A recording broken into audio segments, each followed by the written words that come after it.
Good morning, everybody, and welcome along to the Thunderpick World Championship Europe Series 2. My name is Zurfer, and I am joined by Zola and Trav.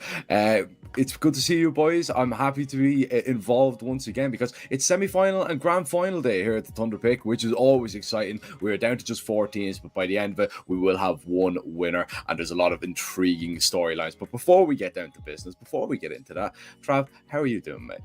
I'm doing okay.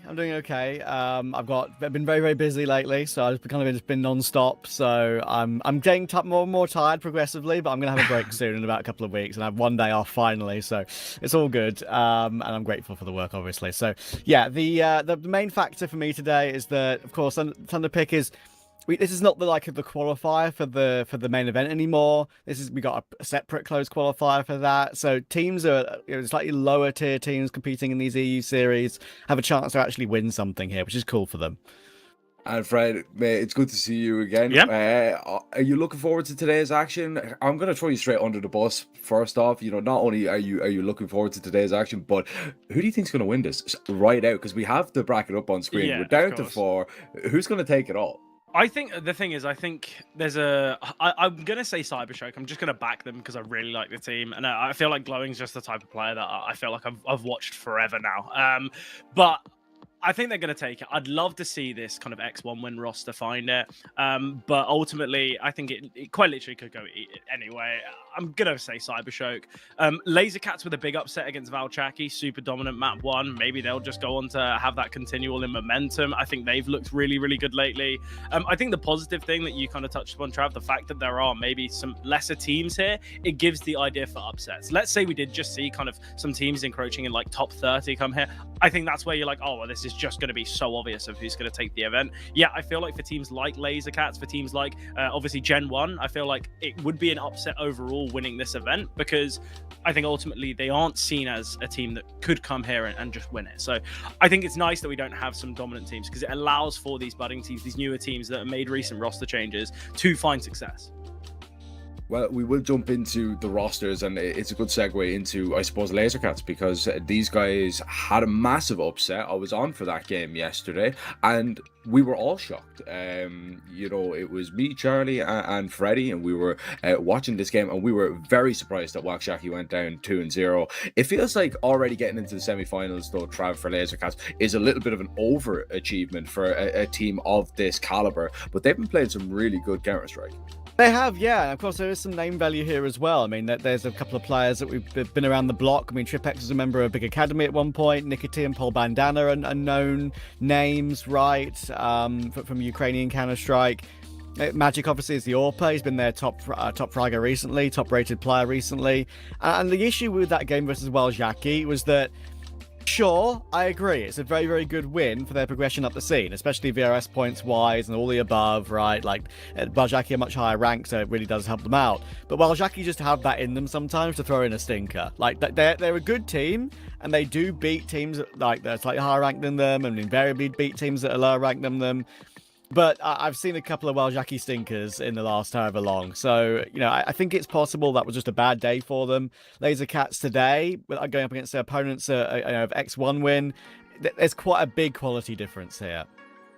Yeah, I think, obviously watching that game, it didn't feel like, obviously Lazer Cats played well to win it, but it did feel like Walczaki threw a couple of opportunities away. It didn't feel like they played up to their best level, and we were kind of scratching our heads going, well, what the hell has happened on Inferno? Like, they absolutely got dismantled by Lazer Cats. What I will say, though, is their T-side was very good. There was a lot of good freezes in situations, and they were really good at punishing the counter-aggression. Looking forward to the X1 win lineup, though, and this team, it's a very difficult situation, Fred, right? You're coming into this event, obviously, it got announced officially yesterday. These guys are probably known for at least a couple of days, maybe a week at best, of these guys being dropped by the roster. What do you think that does to their mentality? Because they'll know, okay, well, our org is dropping us, they're picking up TDK, like, where do we actually go from here? Well, I think the real benefit for this X1 win team, and the positive is, I think if anything, this is going to spur them on for success. I think the last thing, look, I understand it is always a tough one, especially as through this event, they would have known. Maybe 2-3 days ago, 4 days ago, as you said, while they've been playing this event, they would have known. And I think for this X1 win side, all they need to do is they need to go and absolutely batter Lazer Cats, deny any chance of kind of an upset, win this event, and go, you know what? They did pick up TDK, and to be fair, I don't think these players are going to be sat there going like, oh, how dare they pick up this TDK team. That TDK team's stacked. I think everyone knew that there was going to be a pickup coming. Ultimately, I think if you're playing on kind of a CIS org, you have to understand that TDK roster was going to go somewhere. And I think maybe there would have been that thing in the back of your mind going like, okay, well, maybe we're going to be the team that gets dropped. But ultimately, I think for the individuals today, I hope they use it as motivation instead of allow it to kind of pour into their game. I hope we don't see them play badly today. I think the way you mentioned Walczaki about how they sometimes have a bad game in them, I feel like one win are kind of similar, but ultimately that is just how tier 2 CS is. You play like 100 maps or 100, like 30 best of threes in a month and stuff like that. You're going to have a bad one here or there. But I think this one win team is still absolutely stacked. I think the AWPing duel is going to be an exciting one. Ultimately, a lot of AWPers in the tier 2 scene have suffered since CS2. I think both Magic and Lavked, there's been no change. They're both so dominant on the big green. I think if we see like a map like Dust, it'd be really, really exciting. I know Lazer Cats is not their best map, but because it's not their insta-ban, I feel like they might look to kind of, well, they're going to have to try and float it, or they float cash, and I think that's always going to be tough for them. Yeah. But the individuals here for this X1 win team, really, really good. They've got great synergy. They've got the experience with Kickit being brought in, a while back. I think this is a very good lineup. Yeah, and just to jump in quickly as well, like that you mentioned the AWPer and CS2 thing. I agree. Even before the Graph 2 update, by the way, I felt like Lavked wasn't, like, he hadn't dropped off. I felt like he was still Lavked. Of course, that Graph 2 update has made a big difference for a lot of AWPers. Now, invariably, the AWPers are the top-rated player more often than not in CS2 at the moment. But yeah, Lavked has been superb, and people have been talking about that main roster, the actual one-win team now, the TDK lineup, and thinking, like, I know you need Art Frost for the VRS core because they've only just picked up Belchanok on loan and Fame fully signed. You have to keep Art Frost to keep any sort of invite you get. But you know, there are people saying that Lavked could definitely be a decision to be made in the future once they enforce that VRS core, that VRS lineup as a full 5 this month. I think Lavked, if Art Frost doesn't perform, I think Lavked is going to be an option. I think Art Frost, I don't know about you guys, but like the way he played in CCC Europe Series 4, the way that TDK have been playing, they're just dominant results. I feel like you keep on. They did lose on land to Deco. Well, yeah, I guess. But that's Deco though, isn't it? It really is. He's one of the biggest what ifs, I would say, in Counter-Strike. For I love that we have a big what if, right? I love Deco as a kind of a character, because everyone's like, well, why aren't you just playing? Always a fun talking point. Well, I mean, like, if one want to pick him up, he did say it's only 100,000 a month to get him. So that's pretty cheap. I think that's a bit of a bargain. You might get him twice for that. But looking forward to the veto here, and we will just jump in and see what maps. And look, those two has actually been picked into by one win. Not really too much of a shock there. You guys were mentioning it before we seen it, and then Inferno picked in by Lazer Cats. Ancient is going to be a decider. It looks to me that X1 win are going to have a massive advantage on map 1, and from there, Trav, it feels like their series to lose. Yeah, it's going to be a weird one, this one, I think, because X1 win, they are very good on D2. They always have been, this particular lineup. And I think the main reason because of that is Kronos' role on the team. In-game leader, he's very often been the instigator, the space taker, the entry fragger for this team. I think if there's very often, more often than not, what you get from a team like this, right, is the core will play for a very, very long time. If they get dropped by their organization, the core will play forever. And I'll get back to my point in 5 seconds because we're about to go live. Thank you, Jack. Enjoy that, boys. Well, take it away. Dust 2 underway.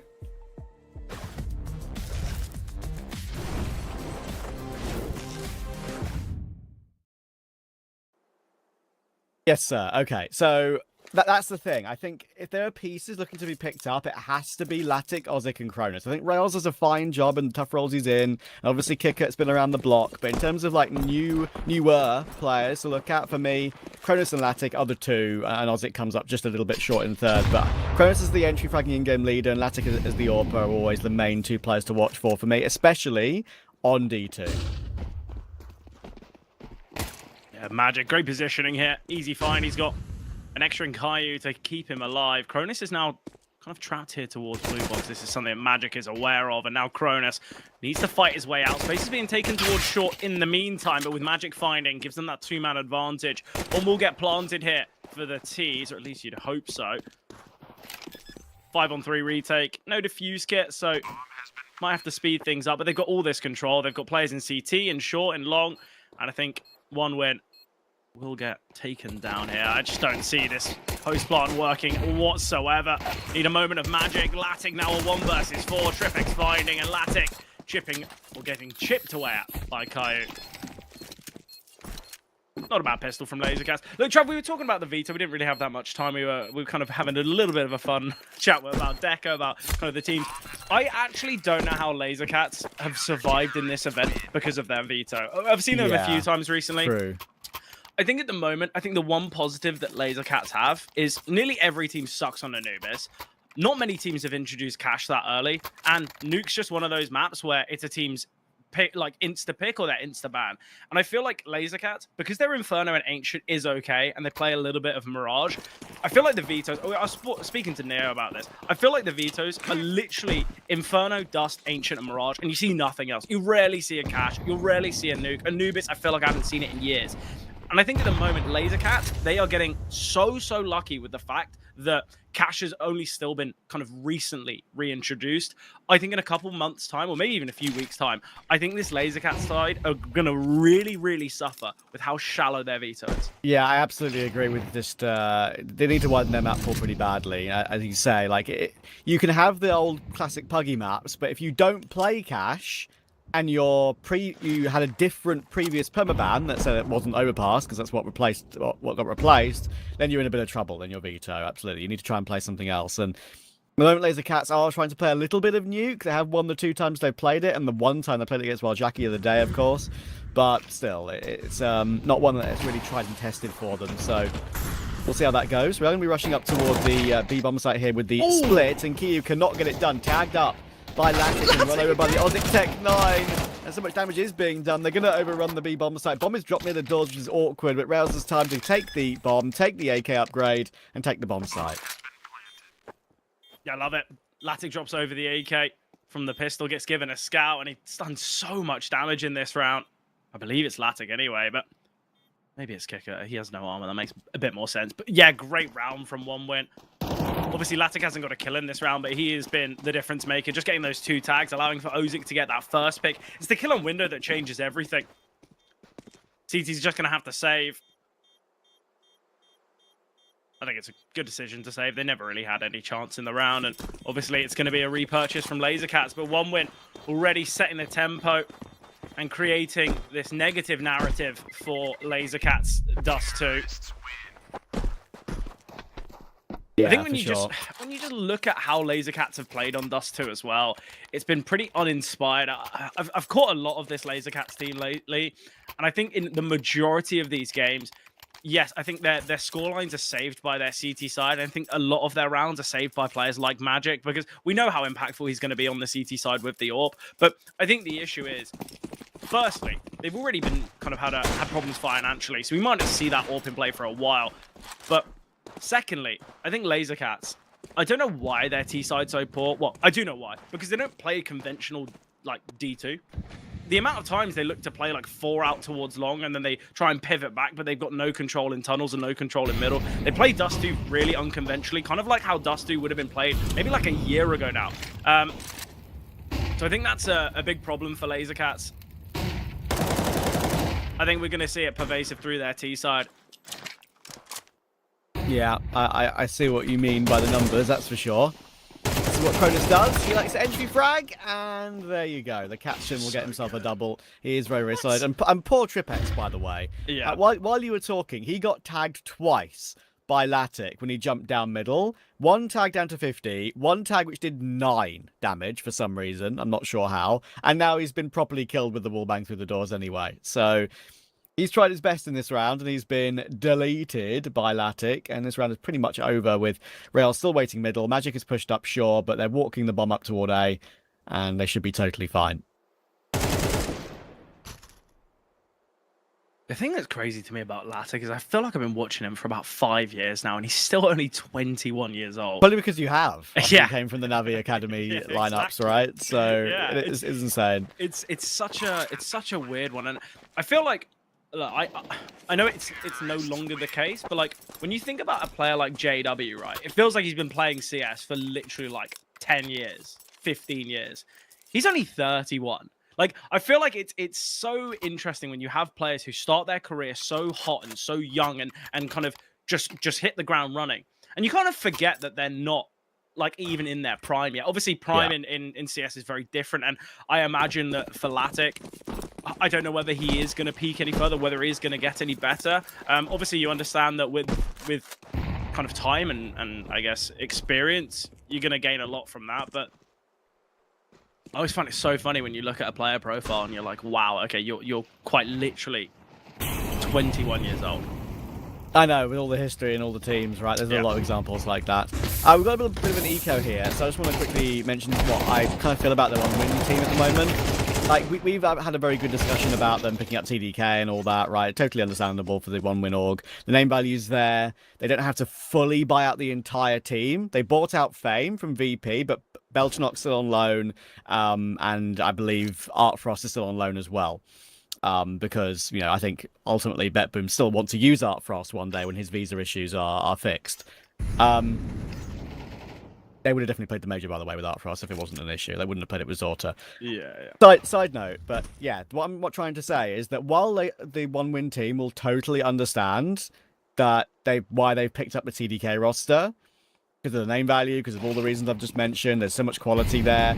They'll probably look at the results that team has gotten and thought to themselves, they've only really won a couple of online events. They've qualified for ESL Pro League, sure, which is fantastic for them, but guys, we've done a good job for your organization. We're starting to make progress. That Kronos and Lavked duo I was talking about, they're not winning everything, but I think they'll understand, I think they'll look at it and be like, guys, we feel a bit hard done by here. Yeah, no, the thing is I completely understand, but I think the issue for one-win is, are you going to spend the next year trying to make upgrades to your team with the risk of it going wrong, or are we just going to slot in a polished product? And look, okay, yeah. I say polished product. I think that TDK team, they certainly can improve, but I think it's the idea of the amount of times that we'll see signings and we'll see players where the expectation's so high and then it doesn't really work out. And you kind of sat there going, well, was it worth that risk, or should we have just gone for something that's pretty proven? And I think at the moment, I think with the amount of players that we have seen kind of come and go, especially in this like tier 1.5/2, whatever we want to call it, I think when you get it wrong, it's so difficult, because you have to imagine for a lot of these youngsters and a lot of these academy teams, the buyouts are going to be super high. And I think whenever you kind of pull the trigger on something like that, that's where you're like, oh, okay, well, we've got it wrong again. We don't really have the opportunity. We don't have the time. We don't have the money to get it wrong again. So I think that's where it would have come through. Whether it would have been right to kind of merge the two teams, I'm unsure. Kind of whether you bring the core of that TDK team and then I guess just have Lavked and Kronos stay, but I don't really know how that would have worked, because as you said, they had to keep Artfrost for VRS, you know. Yeah, exactly. I think in time, obviously, now they've got org support, changes will come, and who knows, like with the amount of good players that do get dropped from tier 1, tier 1.5 teams, like we've seen with Belchanok as a very recent example, that will be, you know, more options will become available to them. And look, while I've said what I've said, there is a little bit of a VRS gap. I mean, X1 right now are 59th in the VRS. TDK's roster is 48th, so they've picked up the 48th best team. They've jumped, 10 odd places. So yeah, it's fair enough. They would have liked to win that LAN, of course, in Moscow, I'm sure, but they'll have some progress to make. And sometimes when WW on the other side of the server, they are unbeatable on those sort of LANs, funnily enough. Nice flick from Magic in this round. They needed a little bit more from him, because 35 seconds left. Lazer Cats are getting a little bit outplayed in the last couple of rounds due to their money. And unfortunately, with Lavked already trained on that line, Magic just can't do much about that. And the issue is, he was the only one there, so he kind of had to fight for the site. As it is now, the bomb will be planted on A. Maybe I'm a little bit surprised that that's the only player on that A bomb site, and that's immediately forced to save. Yeah, look, Lazer Cats had plenty towards B. They didn't have any control in middle. Yes, they took top tunnels, but no one looked to push on through. No one looked to take space in lower tunnels. If they find rails, then they can maybe give the idea of a retake / clutch a go. But again, we've seen it from 1win in these full buy versus full buys. Whether it's them heading towards short or heading towards long, they leave rails in lower tunnels. He's met with no contact, so they know that short, once they clear it, okay, well, no one's going to be rotating up there. It's only CT. And obviously, Lazer Cats, because of the lack of space they have in middle, they can't even cross to CT comfortably. I think 1win this T side's been really, really nice. I think they have been aided by kind of shots through walls from Lavked, but look, this is something that if you've not watched Lavked before, you're probably like, oh my god, he's incredible. But I think for us casters who've seen him for the better portion of the last 2-3 years, this is kind of just the norm. Yeah. He sets such a high standard for himself. Like, there's so many players out there now, and I think a really good case for it is Fenneman on that INOX Division team. Like, you see him miss 2 shots in a round, and I'm like, wow, Fenneman, what are you doing? What an awful round. Like, I feel like some players, they have set the standard just so high for themselves, and I think Lavked is another one of those cases. Yeah, and just to add to the list of players that maybe could have had an opportunity to stay in their team or make a step up, but if it wasn't for visa problems, Fenneman is one of them. Yeah. I believe he would have stayed in CYBERSHOKE and not loaned out if he didn't have a visa problem, I believe, which is why the whole reason why CYBERSHOKE have gone a different direction, and maybe another reason why their main team is only just a little bit better than their academy team at the moment, unfortunately. Anyway, I love that academy team. I think that CYBERSHOKE Prospects team is incredible. What a shot from Kronos. You mentioned his entering capabilities and catching him on a jiggle, bringing it back to a 4-on-4, complete control of the B bomb site with the smokes and mollies down, nade as well to accompany, another flashbang to try and keep the CTs at bay. Surely Lazer Cats are going to give this a slight look at least. Maybe the lack of utility will be the tougher factor, as there's still 2 smokes remaining on 1win. TWC is already out, but that's a quick shot from Lavked. And now they gain the man advantage. The CTs continually have had to save. Double nades onto Lavked's position, so that will be a 3-on-3 now. But I mentioned the sheer amount of util that 1win still have. They got another smoke as well. One's just bloomed, 2 flashes, nothing that Lazer Cats can do.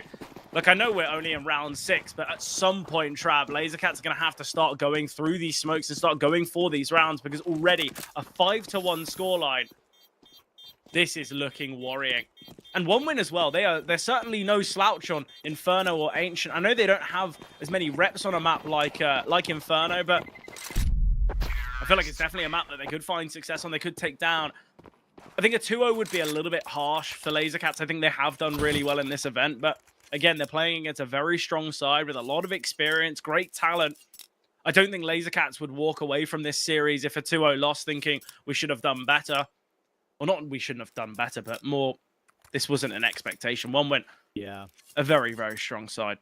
And at the moment, the issue is, right, it's not just the fact that 1win are outplaying them tactically and Kronos is hitting all these entries that I mentioned before the game. They've got 2 players who haven't got off the mark yet, polBandana and Nicky T, unfortunately. Just not showing up. Magic is on the AWP, trying to do everything he can. And they get making moves, Lazer Cats. That's the thing. They are making moves and they are looking for opening picks. And we saw in that previous round the push toward round lower and trying to get in 1win's faces slightly.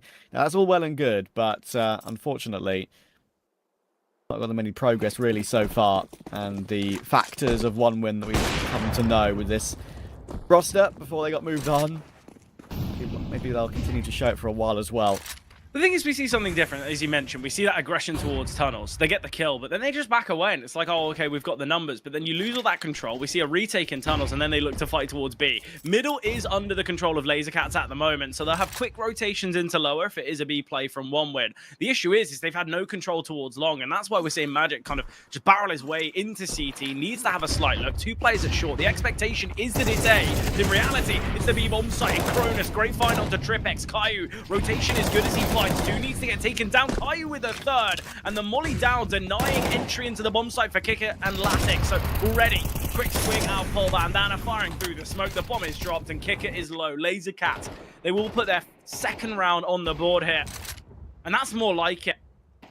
Speedy rotations, good kills. Finally, we're seeing something there, and Caillou, it's a great double. The fact he finds that 3rd, that's the difference maker, because it would have been a 3 versus 3.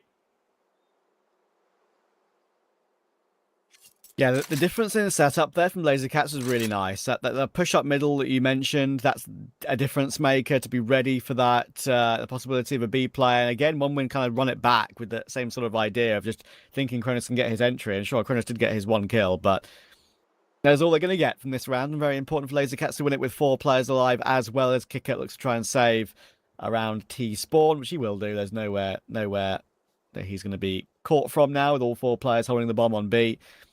So yeah, important stuff for them. And look, the thing is, it's only a singular round, and that's what we've been talking about beforehand. Like the times that Lazer Cats have played this map, it's not just the fact they've been losing, right? They've only won 1 out of 7 they've played. You were mentioning it earlier. Their T round win percent is also really poor.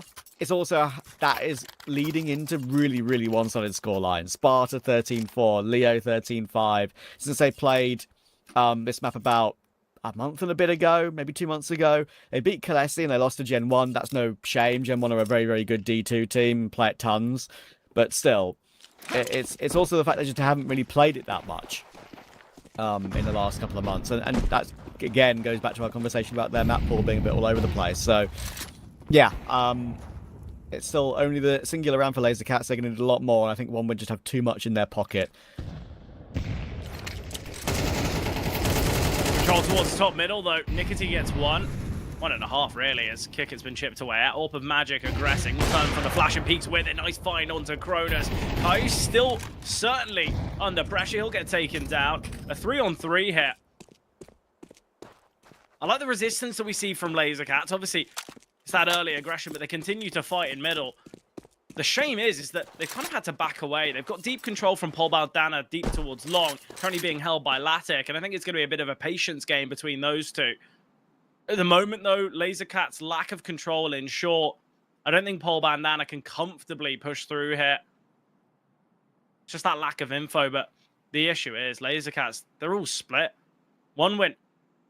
Oh, timing for Lavked is awful. He's just backed off this angle and Paul Bandana has pushed. This is going to be dangerous. If Lavked looks to push through into top mid, oh, it's all on timing. Lavked won't spot him. Paul Bandana gets a freebie. Spots out Rails in middle, but good trade. Only 30 seconds and they still need to recover the bomb. Still a fair bit of utility here on the tees. I don't think you have enough time to go towards long, lads, but flashbang over long. What are they holding? Are they saving? I'm really surprised he's sitting there holding short like for that. 10 seconds. Yeah, I know Kickit wanted to go and flash long, but there's just not enough time for this. With a player on site, this one's pretty much done. They don't even have time to buy. They would just if there wasn't a player on site, but unfortunately Magic's here. So that's round over. And I don't really understand why. I understand, one thing I do understand is that Rails would have been alone, pushing up short, right, with the bomb. And that would maybe look silly, him pushing alone, not waiting for Kicker. But the issue is, why has Kicker left him alone? Why has he gone back to long to flash randomly and try and fake that position? You just have to take the gamble there. With the time on the clock, you can't just fanny about with utility on long. You have to go up short together right then, right there. And they didn't. And that's what's cost them. I think it's unfortunate for Lavked kind of just holding long doors for so long, but it then just begs the question, his team are towards B. You're in a 3 versus 3. You know that they're going to have, well, you're expecting they're going to have at least 1 on the A-bomb site and 1 on the B-bomb site. So in that 3v3, why aren't we just looking to try and take a bomb site together, try and trade it out? You know the opposition don't have much util. There's no way they can have that much util because, firstly, look at all the control they take in mid.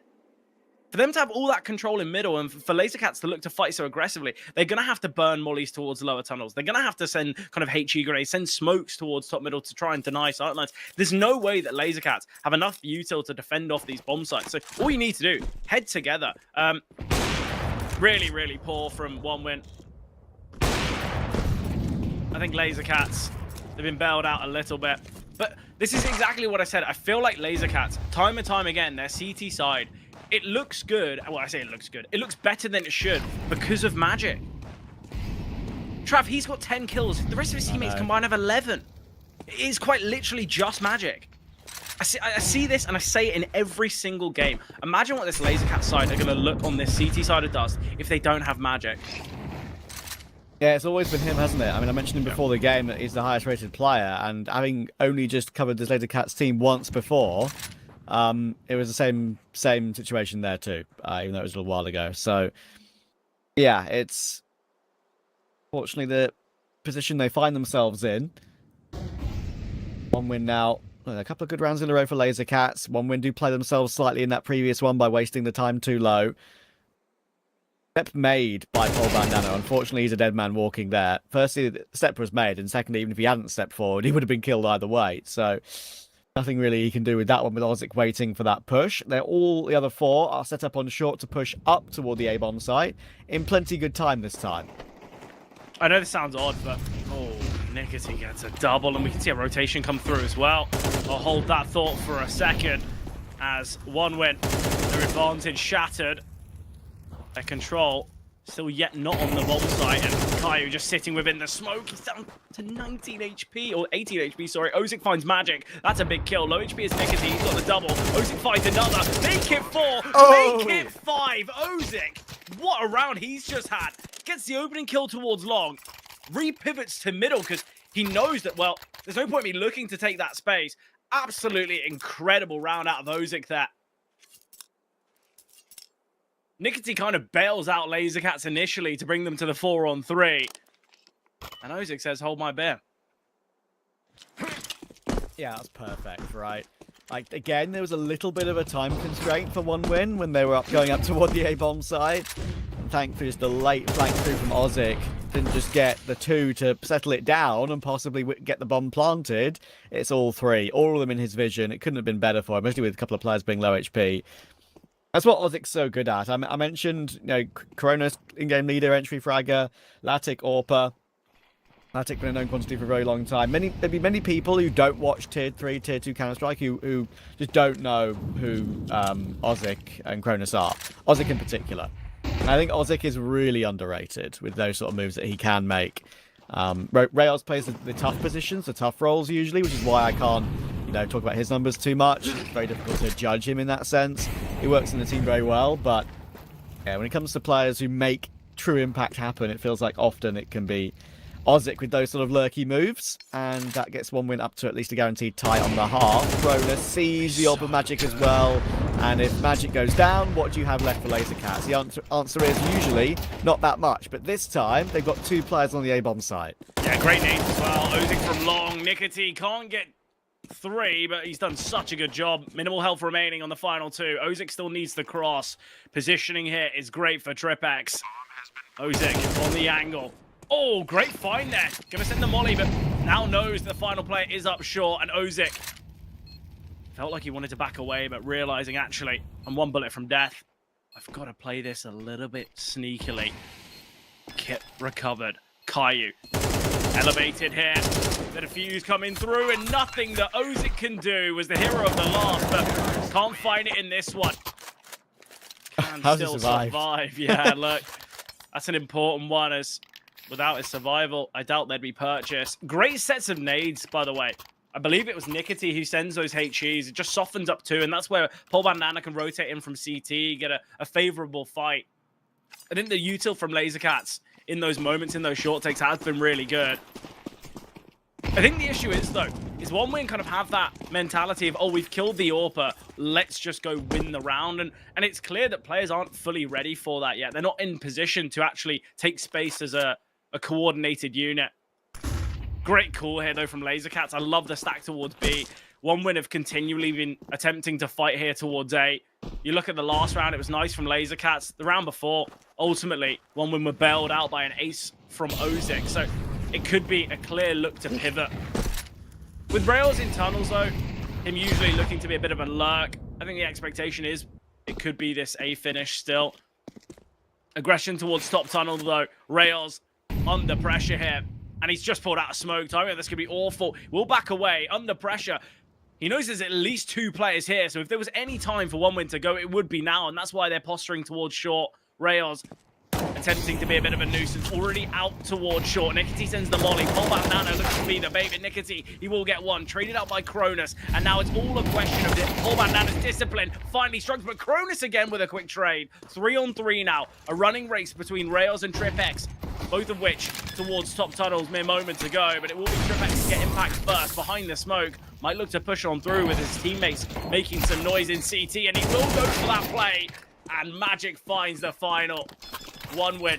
They get the bomb down, but in that 3v3, Lazer Cats, they play it so well with that contact in CT, TWC just going through, and he does find 2.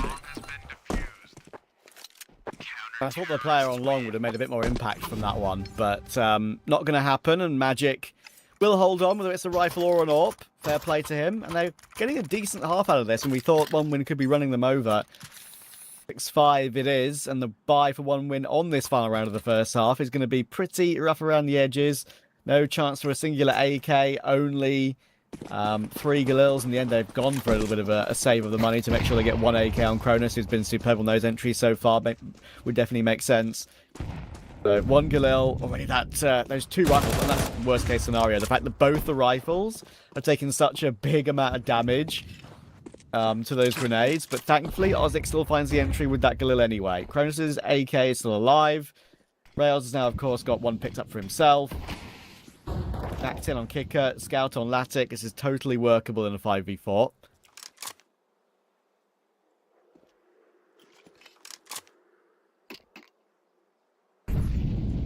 Halfway long smoke is in position as well, just to give them a bit of space, Lazer Cats, but hell, they're still a bit concerned about the possibility of a short pincer. They're looking at lower tunnel as well, and that's where Kicker is lurking. That fight's about to come through for Kicker into that lower dark position, and TWC, thankfully for him, he gets away with it on 23 HP. And now the charge comes through up into that A-bomb site. Counter-utility is going to be decent. That incendiary is going to cause many issues, and they're body blocking each other right now because they want to try and get up into the site a bit cleaner, but they just can't with that incendiary in the way. They're going to try and go for the boost instead, maybe in CT, to catch a couple of players working their way up, and that is probably the way, and exactly that's how it works out. Kyu will take Cronus. Bomb pot will be attempted. It's only just safe behind the box for Elzik, but he's being peppered by nades. Down to 9 HP, 3v4. Lavked, of course, has that long line all the way back in pit, but he's got to worry about the possibility of TWC coming in to grab him, but Rails will find that kill. It's all down to Magic on long now to get in at a good time, on short, sorry, to get in at a good time. I'm not sure that's going to be possible. He needs to push through now. He does find his one, but traded instantly. And then Nicotine is in the open. Again, Lavked on the scout gets a double kill. Some kind of impact, even without the main sniper rifle, and 1 win will hit 7 at the half. Yeah, look, I think for 1 win, in that site take, in that round, their trades were really, really clinical. You know, see it from Magic. He pushes through that smoke straight away. Ozic ready to find him. And I think this is where we're going to see the downfall of Lazer Cats, sadly. Because we're not going to have the same level of impact as we've seen from Magic on the CT side. I think their game plan, it's kind of like Route 1 CS, if you know what I mean. It feels like it's just, to me, it's very poor, but hopefully they'll make some changes here. It is 1 win, obviously, on the CT side now. We see this so often from Lazer Cats' T side.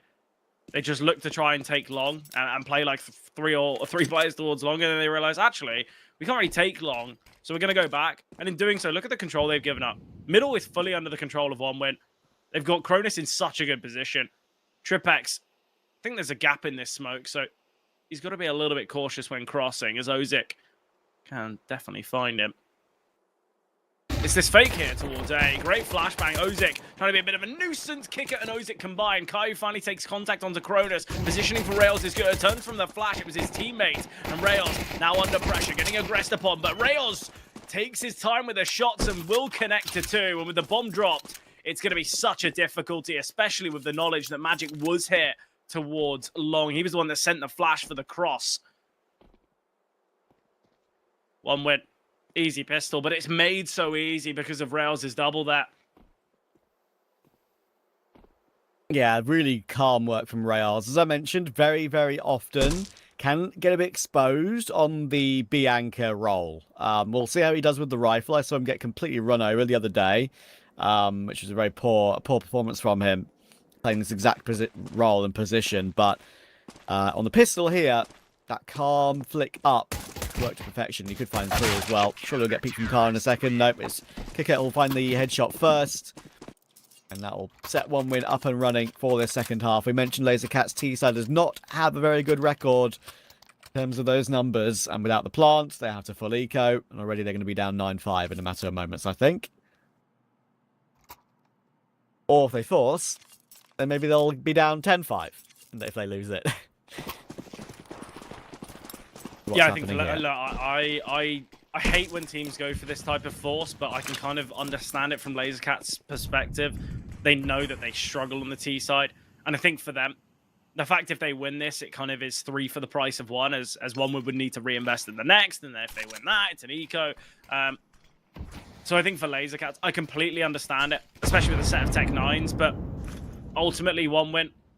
They're going to be going for a decent approach. Util coming down. They know it's going to be a play towards B now. Rails with the miss shot through the smoke, though. But Cronus and Rails, good picks so far. Quick rotation with the MP9 and these Tech 9s. There's about, what, 4 people throwing utility and no entry. Trying to find an entry frag with the HEs, but just doesn't happen. Yeah, that's what I'm talking about. Now that's failed. It's not going to be 9-5 when they're going to buy. It's going to be 10-5 because this is going to be their deco. Few Deagles, P250, Tech 9. Cronus does a great job again. 4 kills for him. Not just about his entry fragging on the T side. He's, in general, just his roles that he plays on D2 and his ability really helps him show a good level on this particular map from what I've seen. Maybe the numbers don't necessarily always suggest that, but for me, it's always been his best map in the pool.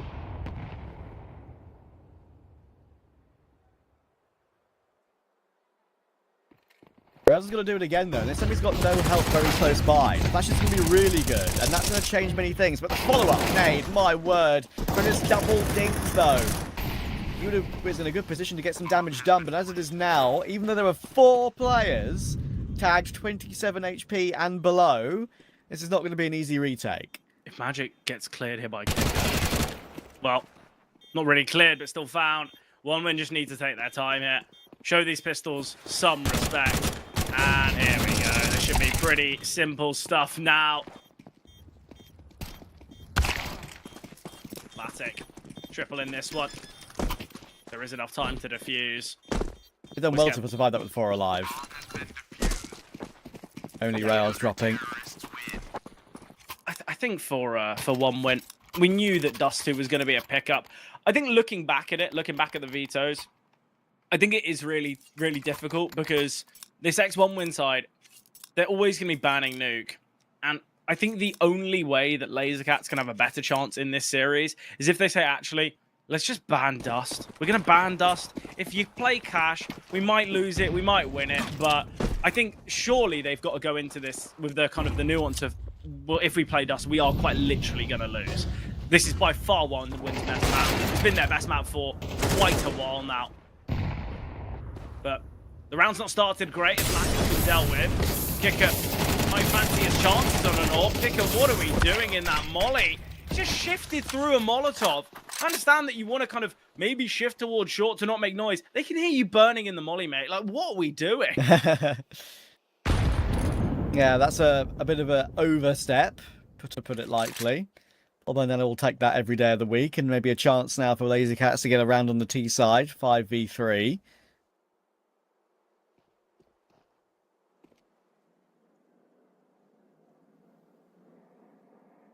The game that I was thinking about the other day, which I watched 1win on, I think it was, yes it was 1win versus Los Kogutos on map 1. 1win did lose D2 16-12 after being, I think, 12-6 in front.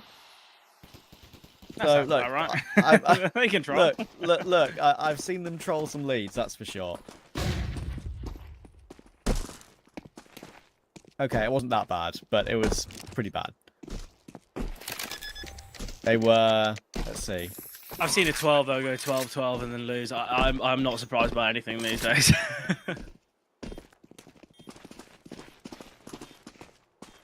Nice find in this round though from Paul Bandana, and look, the second we see Latic fall, it was always going to be a tough round, and then coupled with Kicker, save is a good call for 1win. They've got enough money to go for the purchase in the next. Kicker, he can drop over an AWP, as can Cronus. Latic will still be wielding one. I think as well the benefit is they can most likely purchase in the next round as well, even if they lose. The benefit of just keeping so many players alive in the last few.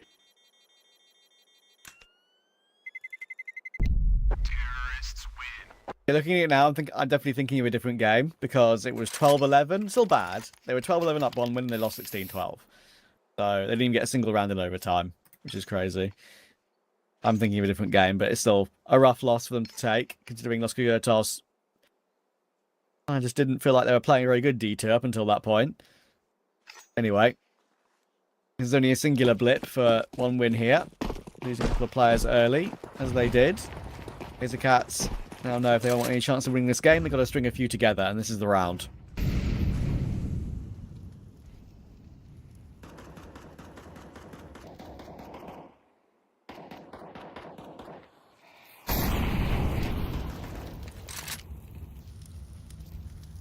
Well, Lazer Cats, they have taken middle in this one.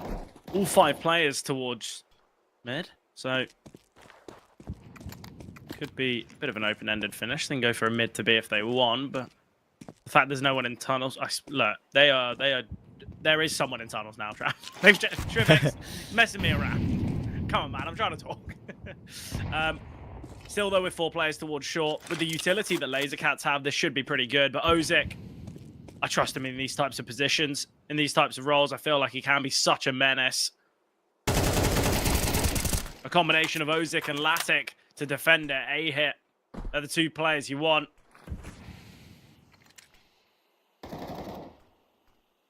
Kicker, advanced angle. He will be playing in front of these flashes. Come through. Kicker will get found by Paul Bandana. That's an easy kill. Kicker, what are we doing? Dropping into CT as one. Ozik under pressure as Lavked's been dealt with. Got him in a 1v3 for now. Jumping up is Magic, but this should be an easy find. How has Magic got that kill? Low HP is Magic. Pivoting back towards short now, but he can find Cronus. He plays towards short. Cronus. Oh, he baits out the orb shot. Magic's a dead man. And this is where it goes so wrong. Trying to back away to the bomb site is Nicotine, but he gets one before falling. The lack of health, though, on Rails. It's going to have to be an instant shot, but Paul Bandana spotting. Up can be saved. Lazer Cats, they double up.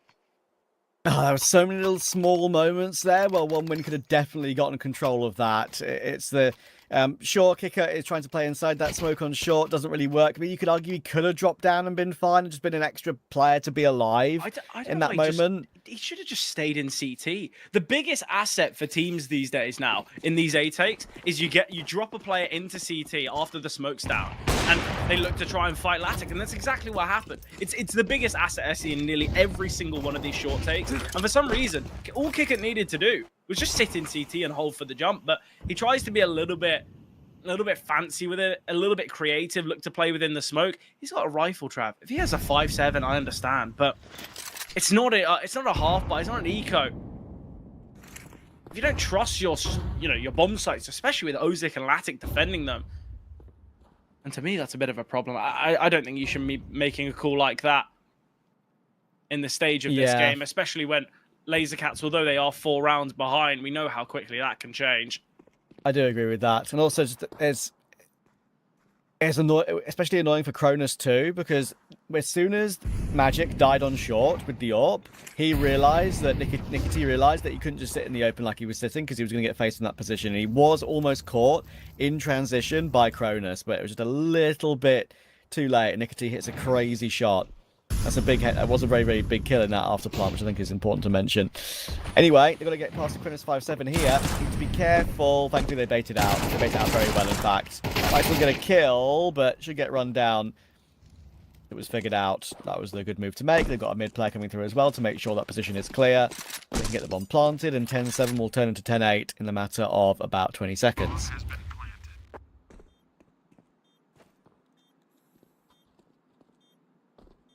Look, obviously, for Rails and Ozik, you've got the Kevlar to save. Nice shot from Magic there. But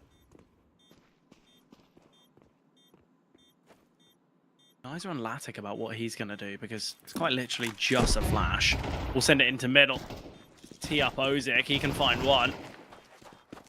They know about Lavked. Not the greatest shots from the tees. Gets the dink onto Magic. Should be able to evade death from the bomb.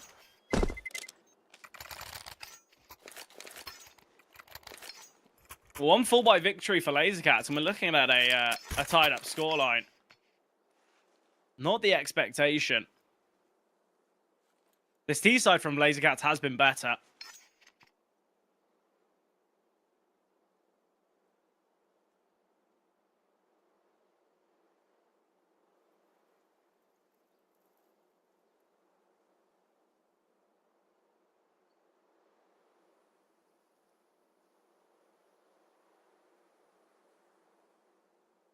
Well, I've got the Latic AWP out again, and so with this tactical pause being thrown in by one win, you'd hope they'd find a way to the finish line coming in here. Of course, it's being a semi-final with 30 grand prize pool, 12.5k on the line if they get through to that final and win it. It'd be winnable for them as well, X1 win, if they play either GenOne or CYBERSHOKE. It'll be a fun game, that one, and I absolutely categorically guarantee you'll see a Dust 2 in that series. Both teams playing it and liking it a lot. I think it's a chance for them to see how they'd start on D2 today. But so far, not going absolutely perfectly. A couple of mistakes being made. I'm sure those two other teams will be keeping a close eye on this one at the moment to see how one win do go about this. He will find kick out early. Latic finding Q on the trade is very important, but if they go through this smoke, Logic's in a great position, and that is one, could be two, but he's got 3 players to shoot at. He knows he's not really got a place to fall back to, so that is why he goes fighting for more. He doesn't really get as much, he's always allowing Latic to get that one more, and survives on 5 HP as well. He's a lucky boy, but it should be enough. The Molly won't chase him out of the round, he'll manage to avoid it. The angle on the corner of the smoke by Cronus has now been heard as he burns the Molly a lot more. A lot more than I think he was expecting. What it does is it baits in the flank of Rails, only gets 1, but Paul Bandana's attention being taken away means Kronos going to peek immediately. That's good teamwork. That's good synergy and just knowledge of how they were playing that position, and that will make them find 11. Yeah, unfortunate for Latic not to be traded out. Obviously, the idea of both Latic and Cronus in CT, that's what's kind of allowed for such attention to be on them. If it was just one in CT, that's where you might have had a slight suspicion about Long, but yeah, really nice flank there. Lazer Cats denied the opportunity to tie up the game. 11 found from 1 win. Money's still breakable, obviously, with just the 2 survivors. Lazer Cats, their finances nowhere near as pretty as what we saw just a few rounds ago. This is breakpoint for Lazer Cats. The lack of loss bonus and finances. If they lose here in round number 20, will be game over. I think it's tough because I think in a lot of these games you look at Lazer Cats and you go, well, these are close games on Dust too, but I think there was many things that went quite right for Lazer Cats' CT side, a bit of good fortune in moments, a huge half from Magic, but Magic has gone very quiet here on this T side. You look at the kills he's got, majority of them have kind of been on, not saves, but been when the round's already won, in my opinion. Whether he can change that up is the question. But Lazer Cats just going back to their classics and 4 towards long. At least they have got Trip X here in short. That's a bit better. Far too often, Trav, you just see them send like 5 players towards long and gain very little result. Magic has got to be hitting that shot. Timing is now against Latic, but he will find Trip X. And again, that just takes any chance away from this round. It removes a prong to their attack, and now you've got 3 players at long, and you've got the AWP static towards top middle. Where can Lazer Cats go? If you want to go through... No, you go. I was going to say, the only thing that they got is they have to hope one would make a significant error somewhere. If they go back to a B like they're going now, they still have to get by Rails in lower tunnel. And sure, like he might have to get a bit concerned about Magic pushing down middle, but the AWP is probably going to stay there. There's no reason for it to push down alone in that position until his teammates get through tunnels properly. So if Rails gets 1, it's totally fine. Already, look, 1 win in real life. 25 seconds left. Rails doesn't get any, but look at the rotation. They are already scarpering their way through. That does help Magic get the cross shot. The Cronus is still here. It's only 1. So they've actually figured this out really, really well. Leaving Magic top middle means he catches a rotation. Rails, again, I mentioned his difficulties that he has sometimes. He goes down with nothing. Magic finds that second kill on Kicker, and just like that, they found a path back in. I think the really tough thing for Rails is because Lavked's not actually peeking towards middle, because they don't actually feel confident looking to take space in middle there. OneWin are just stacked on the A-bomb site with Lavked in short and Rails in lower. If we see the CTs go, okay, well, it's gone a bit quiet. Should we just refight towards middle, take down the AWP, or at least clear this space? It means that they can obviously rotate far quicker. But again, Rails is the one player with util. He had a molly smoke and a flash. I think the advanced angle he's taking, he's going for that one for one. Like, you're never going to have one player lurking towards top tunnels at like the 30-second mark. Like, it's just not going to happen. So I think for Rails, it's a bit unfortunate. But again, that's maybe where OneWin feel that pressure of, well, actually, do we want to refight towards middle? What if they catch us out from long? Obviously, Lazer Cats, a lot of the time, they look to kind of just, when they take space towards long as a unit, they progress up eventually. And that's clearly what ex-OneWin have kind of realized through game footage and their preparation into this series. They knew that Dust 2 would feature. Lavked sends the early nade. Aware that TWC is here towards the right-hand side of top middle. Just Lavked on the AWP here. The rest with pistols. Well, we've seen many around one like this before, especially when it's Lavked who is the AWPer. He can pop off in any given situation, but he's in a perfect position as well. He's here all day. And he's got his teammate with him too. Just going to hope that USP gives a little bit of a distraction. Thing is, they now know he's there, and he can't really do anything about that. He's been correctly pushed away by flashes and smokes. So obviously, he needs to save this AWP as well. Won't get one in the next if he doesn't save. Oh. I mean, that's a lovely catch on the cross, on the guest shot. But the bomb will be taken over safely. So unless he got a second, there's no way he would have gone in for it. His teammates all can. I mean, Kicker can save his Kevlar if he wants, but Cronus, Rails, and Ozic all should peek forward to try and find a gun after the round is over. I think this needs to be protected. Protect the VIP game mode going on here.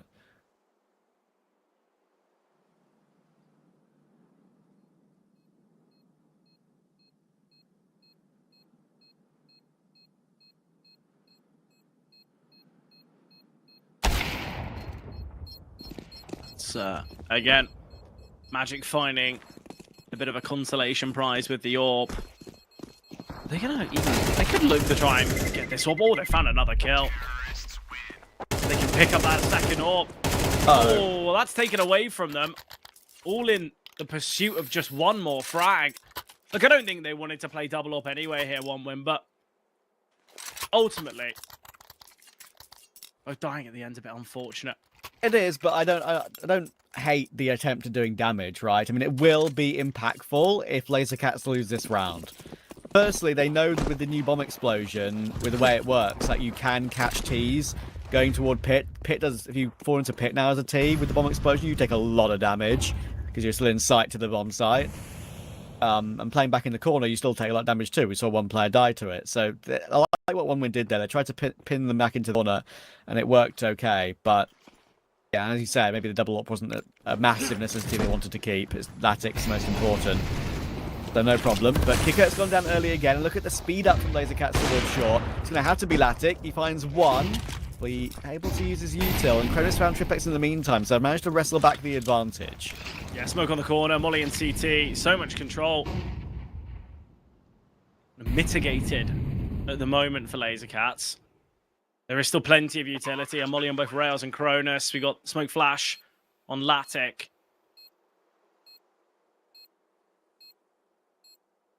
OneWin, they kind of need to hurry things up a little bit. Ozic is progressing up long with Lavked just posted on the bomb site, so he can say to his team, well, there's actually no one on site. Molly towards Gandalf. Nice flashbang. They spot out the AWP, and now Ozic aggressive. Needs to find Caillou here. Swing out Caillou's good. No trade currently. Cronus now peeking. Won't find him. Caillou gets another. 2-on-2 now. They know that the AWP is here towards Gandalf, but time is evading them. Both with a fuse kit. They need to get a smoke on the bomb, but there's just no time. Oh, it's devastating for OneWin. They overcomplicate things. by trying maybe to play a little too calculated. It's a 4-on-3. You have control in long, and you're having players push out of CT, but it's just far too static.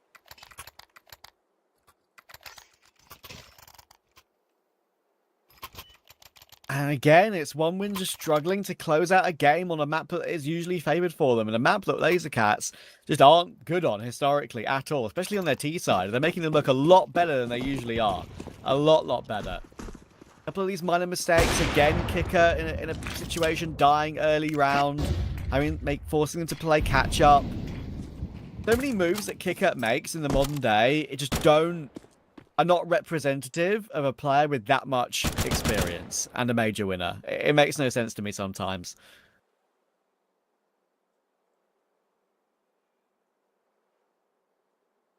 He does have a 0.88 rating over the last few months for a reason, honestly, I think. Kicker has really struggled.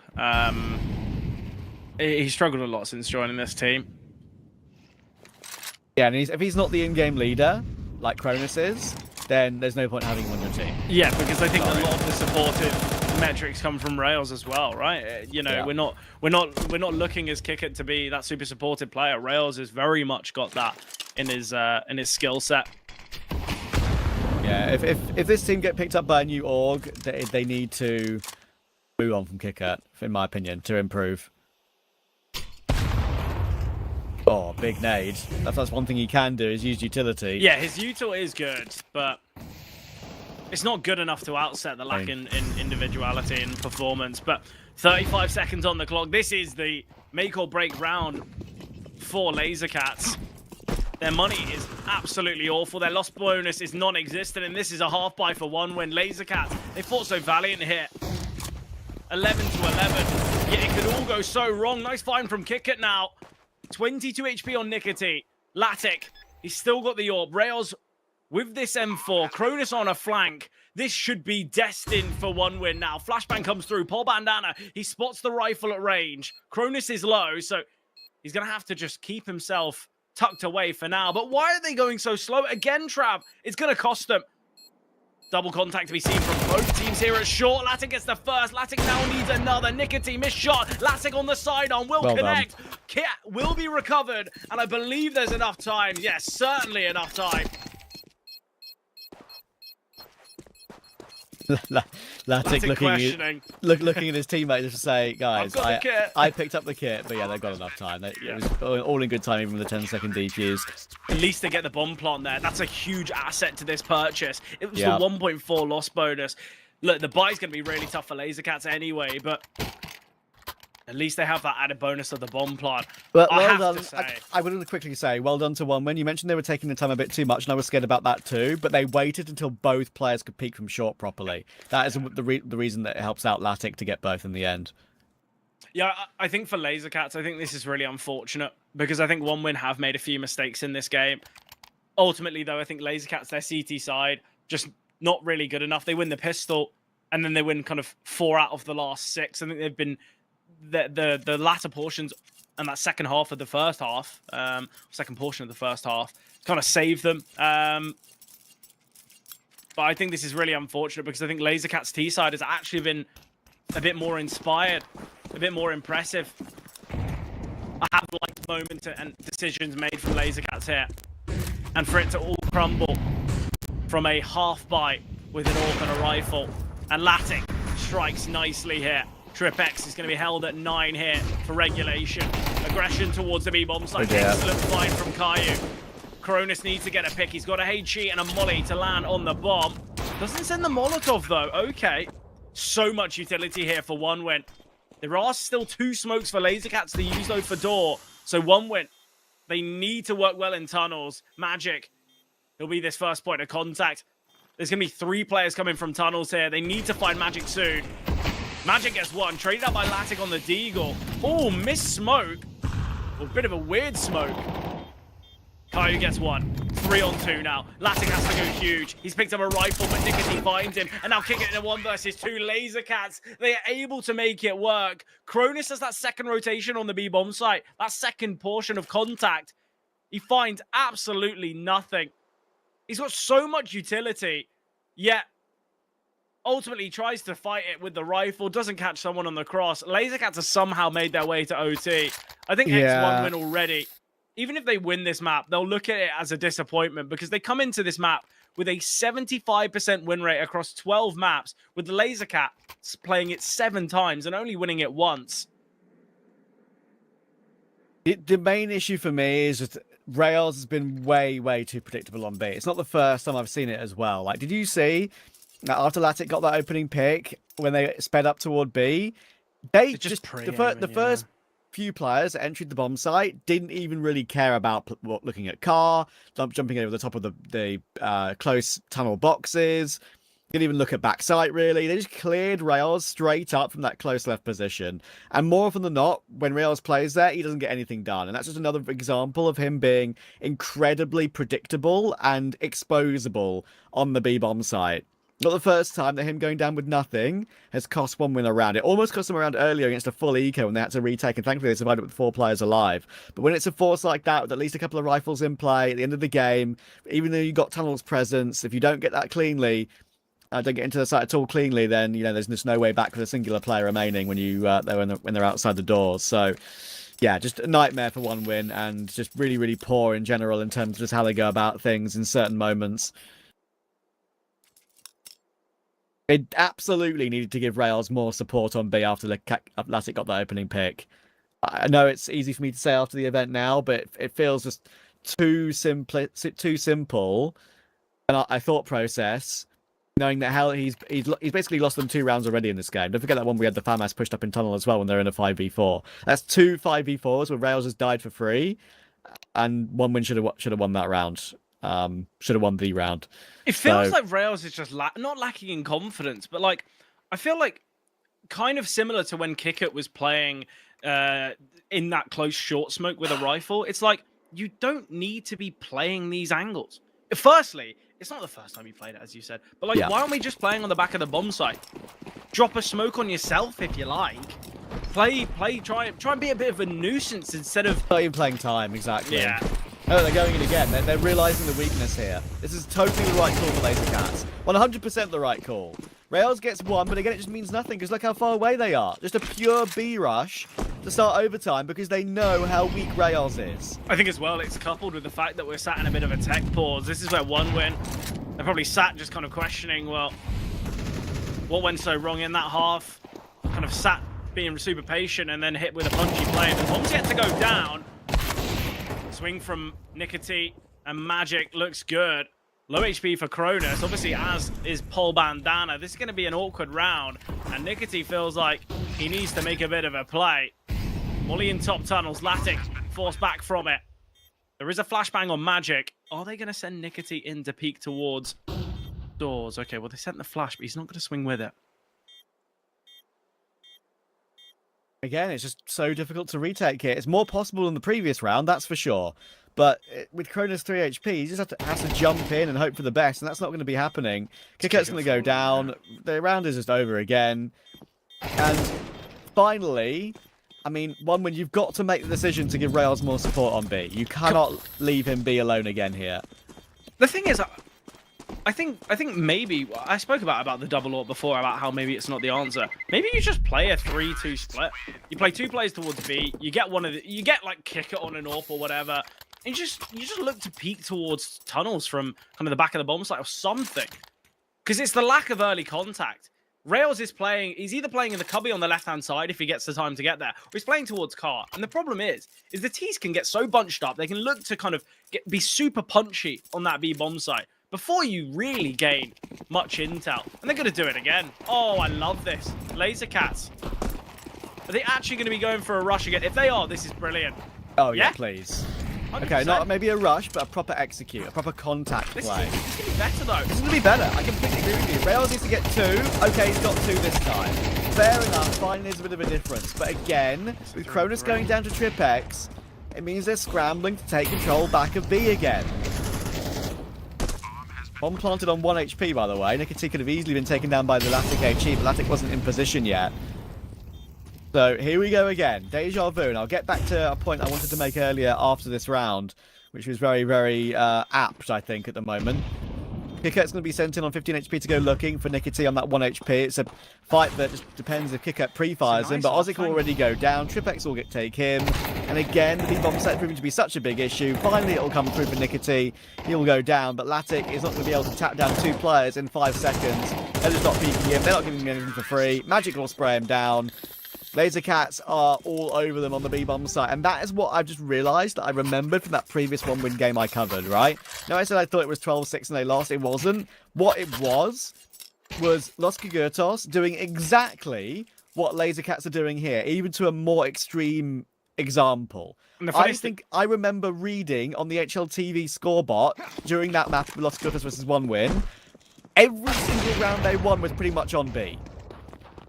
Yeah, and I was going to say, I'd love to see Lazer Cats go a bit faster towards middle now, because you expect that they're going to be keeping a bit of a stronger setup here towards B. And it is kind of seen, because we've got Cronus on this second AWP. He's playing towards middle. They have found the opener. But already this has been great from Lazer Cats. Getting 2 here on this T side. Excellent.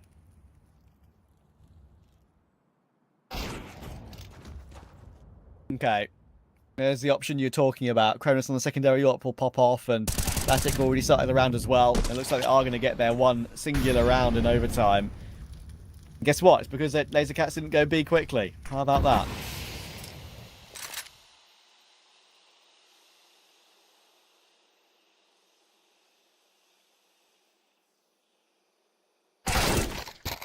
KitKat will find Nicotine easily. And I think that's a good example, you know, considering that I've just seen the exact same setups on 1-win, ex-1-win in the last couple of days against 2 separate teams. I understand that maybe they're not going to be doing much game theory or changing up too much when they're just going through the motions to finish off a tournament with their old org's name. But still, you know, I've seen KitKat play on that box loads. Sure, he's been relatively successful with it, but the fact that B-bomb site, again, is the main point of issue. It is just insane. Lazer Cats, if they are able to close this one out on CT side, they thoroughly deserve it for identifying the weakness. I think this is where 1-win. You've got to really lean on your individuals here. We need to see some big moments. You know, think about, we saw an ace for Ozic. He's not really done that much. We talk about the duo of Cronus and Latic. They've done a lot of the heavy lifting, but this is kind of where this game will be dictated by the lesser players. I think Tripex, I know he's 11 and 21, but he's had a few rounds of pure impact. I want to see more from 1-win. We need to see more from 1-win, because if Lazer Cats go on to take it, map number 1, they tee themselves up perfectly.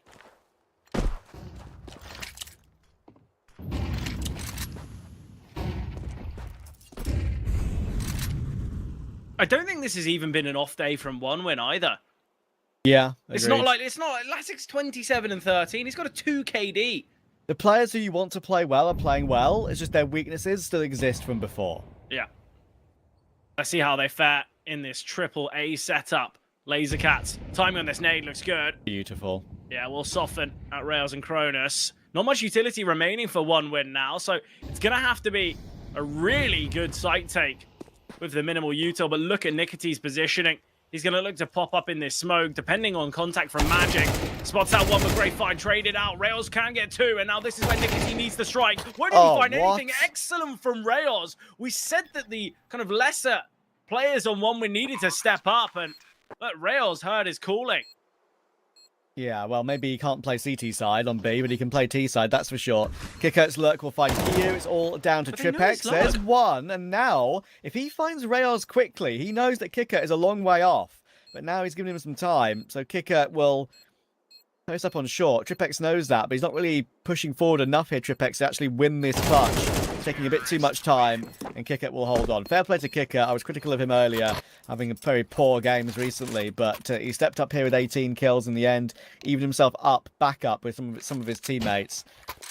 And Lazer Cats, well, that is one that, when Magic took Cronus out of the round there, in that very awkward angle in CT, he was always going to be instantly traded. I thought, okay, great. That is one that wasn't a guarantee, and he managed to find it, and the riflers can pounce in return. In the end, the fact that they get nothing after that is very disappointing. I love that round comes through because of the outliers. I love that it's possible because of Rails and Kicker. It is funny. It's kind of quite perfect. But Lazer Cats still give them a fair chance of finding success here in first overtime.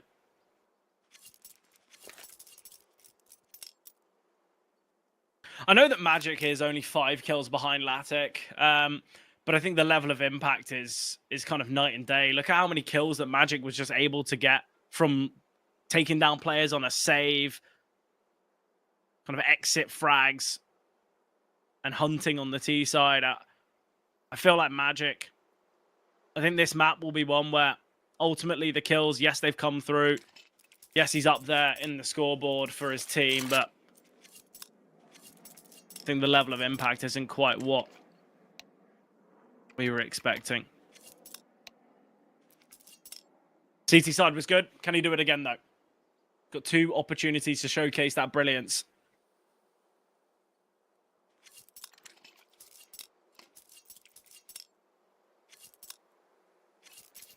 Yep, tech pause will be cancelled.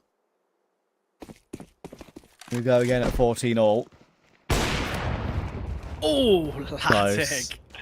He's really good at that timing shot. That's where a lot of these opening kills come from. I'd hate to be a B player or a mid player on the CT side against Lavked. Yeah, agreed. I feel like walking away on more than 50 HP, you're laughing. Yeah, it's crazy how that extra wall was added in Suicide all that time ago, and it's basically just changed nothing. The teams found a workaround for that immediately. I always love when you see just how incredibly minded these players are. Okay, so this is going to be funny, right, by the way. Q's in the position that Rails played the entire half, pretty much. And 2 times to really poor effect. Are they going to clear it properly? They are going to clear it properly. Yeah. Fair enough. Okay. They do give it a look, and this time it's one win's turn to expose the B-bomb site.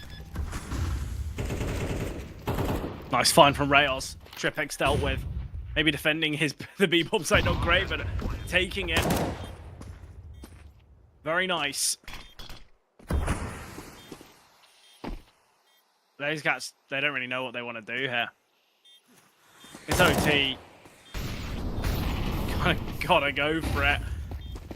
Molly's landed now, they'll look to go in, but there's flashbang. Timing of it very off, and Magic gonna look to try and save this up.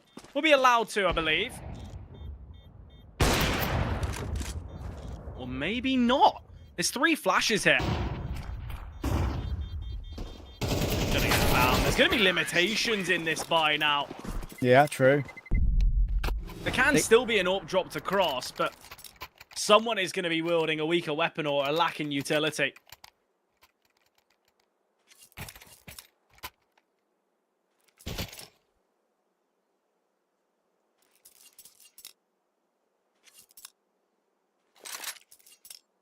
The last tack pause that Lazer Cats have, they may as well use, so they'll get it done. Fair play to 1 win if they do recover this, on the T side in particular. But it wouldn't surprise me if we see more overtimes.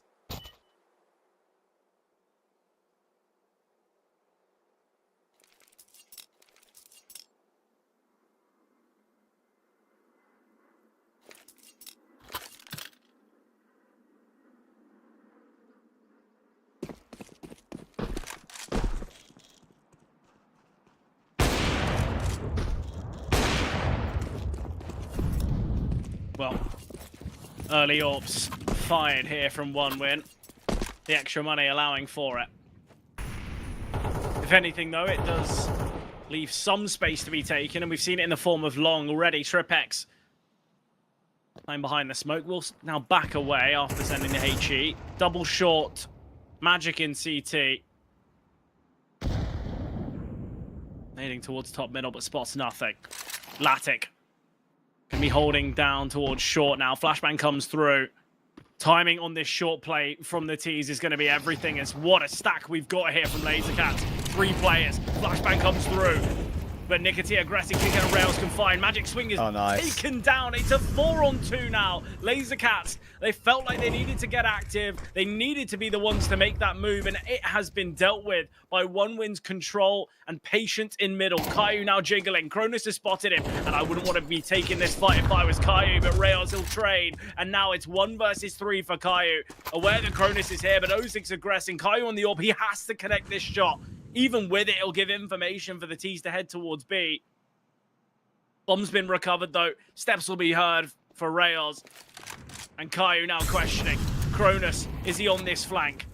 Has someone crossed already? Can I try and deny the plant? So many questions, but the answer is... OneWin take map 1. Cannot believe it's gone this way. The second we hit OT, the second we hit 12 there, I thought we'd see Lazer Cats come through, but unable to do so. We expected them to lose Dust 2, and they have done that. But any other words from you, Trav?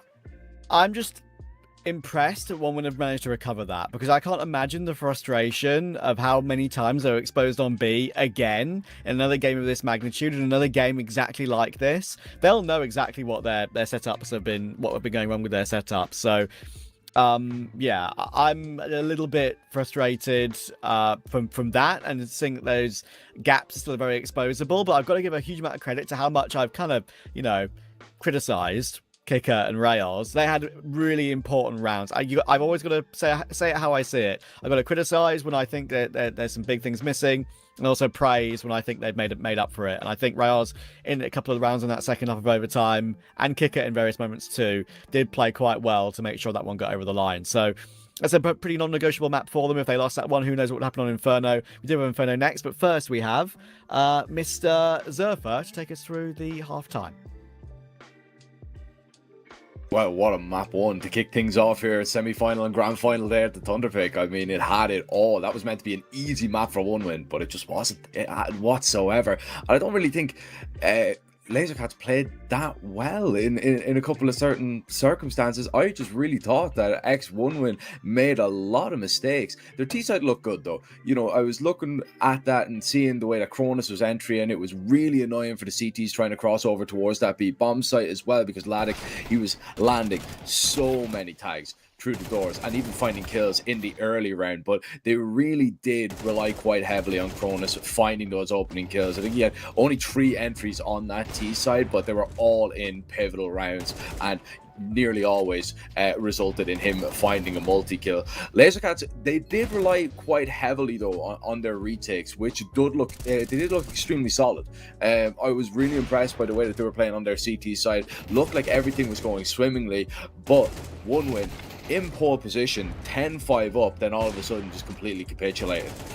A couple of situations where they had to get these kills and, you know, got a couple of shots off, but seemed to just whiff in certain circumstances, allowed Lazer Cats to kind of come back in. Their money kept getting reset. They really had just a massive uphill battle, and fair play to Lazer Cats, because they figured out where the big problem was, with Kicker making a couple of mistakes over towards that A bomb site, with Rios just having an absolute shocker over towards B on CT. They continued to try and punish and punish and punish, and they got themselves into a really good position. But I just think the individuals on the side of ex-OneWin were able to prevail. The CT side for Lazer Cats, you know, they felt a little bit pressured to go for these mid aggressions and, you know, short aggressions there on the CT side, and that's ultimately what cost them the series in the end. But honestly, I think OneWin did get away with one there. I think they really could have been punished by Lazer Cats, but if they were playing to the level that we all know that they could, I think they could have closed that one out in regulation pretty convincingly. Anyway, they survive a massive scare on map 1. Before we do send this one into a break though, we'll talk a little bit about Inferno. That is going to be map 2. It's a really promising map for Lazer Cats. It's a map that OneWin are not that tested on as well. We'll have to wait and see how that one plays out. We're sending this one into a short break, but when we return, it's Inferno.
a very competitive map one. I think OneWin know that they should have performed better. I think Lazer Cats now know that this is a capitalizable upon OneWin. I think for Lazer Cats, I know the odds are favoring them less, but they can certainly come out of that Dust 2 with their heads held high. For a map that has statistically been their poorest for quite some time, they really took it the distance. But 2 opportunities for OneWin to close out the series. Lazer Cats, they certainly can do it, but OneWin, I think we all know that they underperformed, and hopefully for them, they don't showcase some of the individual moments that we saw on Dust 2. Yeah, we'll have to see how that changes around. Inferno, of course, I'm expecting it to be another one of these slow games that is very hard to read for the first couple of rounds. But even though OneWin don't play it that much, I'm still expecting them to win it. But I agree with you. I think Lazer Cats are going to show something better here. Maybe something a bit more consistent, and maybe they could cause OneWin some serious issues. The OneWin firepower really has to step up here in this game. And if Ozic can't hit shots in pit, then that's going to be the end of this pistol round. So great start for Lazer Cats. And of course, as we said, like they play this map a hell of a lot more, do Lazer Cats. And that's something that I'm hopeful for them. OneWin, they played it 3 times in the last 3 months only. If you look at, like, you know, all time for this core, which dates back genuinely even 2 years, only 44 times. And I say only because 44 times on a map that the core has played for nearly 2 years, that's actually not that many times. That's not. That's nothing. Exactly. So recently, twice a month on average. Exactly. So recently they've beaten INOX Division, Tricked, and BetM33, but they're all, again, like 3 months ago. And the only game they had played on it that was recent was yesterday, and that was a loss to INOX Division in this very tournament. So, to be fair, INOX Division are somewhat known as a very good quantity on Inferno. Agreed. So I don't think they're going to be sat there thinking, oh, okay, well, you know, we should have won that. But yeah, I think obviously for OneWin, Inferno is clearly one of those maps that they have as just a bit of a third mapper. In the game against Walczaki, though, for Lazer Cats, super dominant here on Inferno. Helped out by the fact that it seemed like everyone was having their moment in the fragging department.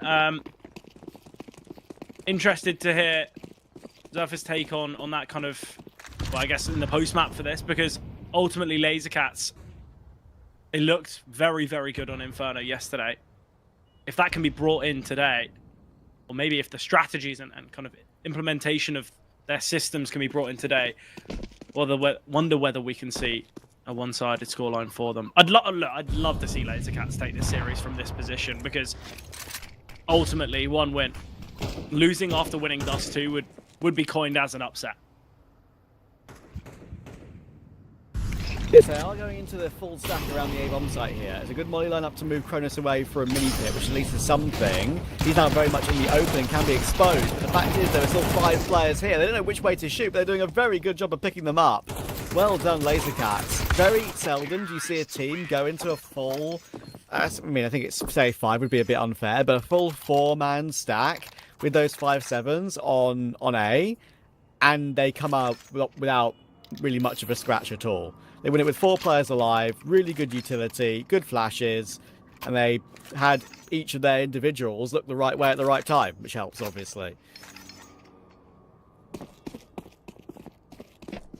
Just chaotic from both teams, but seemingly the trade, the rifles, able to overcome that stack. I'm going to be looking at Nicotine here. He was the rifler to do a lot of the work for Lazer Cats yesterday. Certainly a difference maker for this team.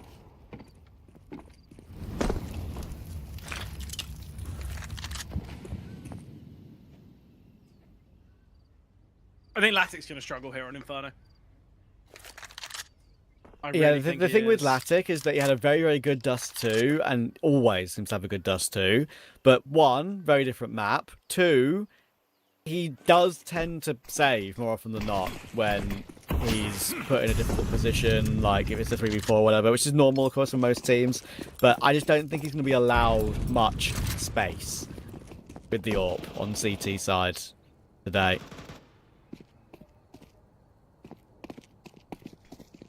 I think for Latic, you look at their map pool and you look at his strengths. He looks really, really good on Mirage. He looks great on Anubis. I know the team aren't amazing on it, but Dust 2, it's those 3 maps where he really thrives. It's his Ancient Inferno. Those 2 maps where you see a bit of a dip in form. It's understandable, though. Those are 2 maps that we know that the AWPers can really struggle on. Kind of begs the question as to why they removed Anubis, but I thought Anubis would have been a really good map for them. I don't know why they didn't just look to ban Ancient instead. Clearly, this X1 win side, they don't fear Lazer Cats Ancient. It is Lazer Cats, one of their most picked maps. Sometimes when I look at Veto's, Trav, and I look at stuff like this, I really think, do these teams just not do any research on one another? Lazer Cats, 9 times out of 10, they pick Ancient. Why have X1 Win not just looked to ban it in that final phase? What would the other option have been for them? It would have been, well, they banned Anubis, so it would have been Anubis or Mirage for Lazer Cats to ban. So most likely we would have been playing Anubis, which is, or no, most likely we would have been playing Mirage, because Anubis is by far one of the worst maps in Lazer Cats' pool. We could have had a scenario where it's Dust, Inferno, Mirage. I can't quite believe we're here on Ancient. Yeah, I think that is fair. The thing is, when I 1-win are, I do agree with you, 1-win are relatively comfortable on Ancient, so then a different option could have been better, but it all comes down to personal preference at the end of the day for their own team. Maybe the record might not be the same, but they might just prefer playing a total specific map. But anyway, so good. This doesn't matter so far, because Lazer Cats on Inferno in particular, they're just showing 1-win how to play at the moment, because that is a beautiful double entry from Nicotine. Again, the utility is good enough toward A to push them away, and again, a double save has to come through. We've seen it a few times from Lazer Cats on their entry pathing. I love the confidence that Nicotine has. He knows, actually, there's a player in pit, but my teammates have got him. There is no way he's going to swing and kill me. I'm just going to hold the AWP. I've taken contact to him. I know he's low. He's like a bullet from death. If I look to fight the player in pit, I can get timing done, and that can create some problems. So I love the fact that Nicotine just says, all right, you guys are going to deal with the pit player. You got to make sure he doesn't swing on me or I'm dead. But it allows for those entries and the kind of the spacing to just work so well there for Lazer Cats.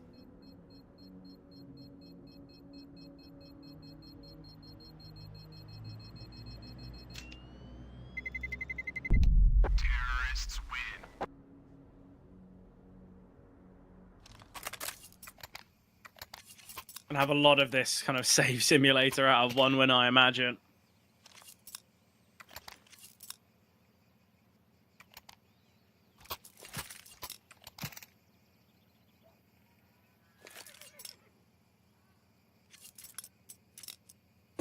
What 1-win need is to win a round like this, unfortunately.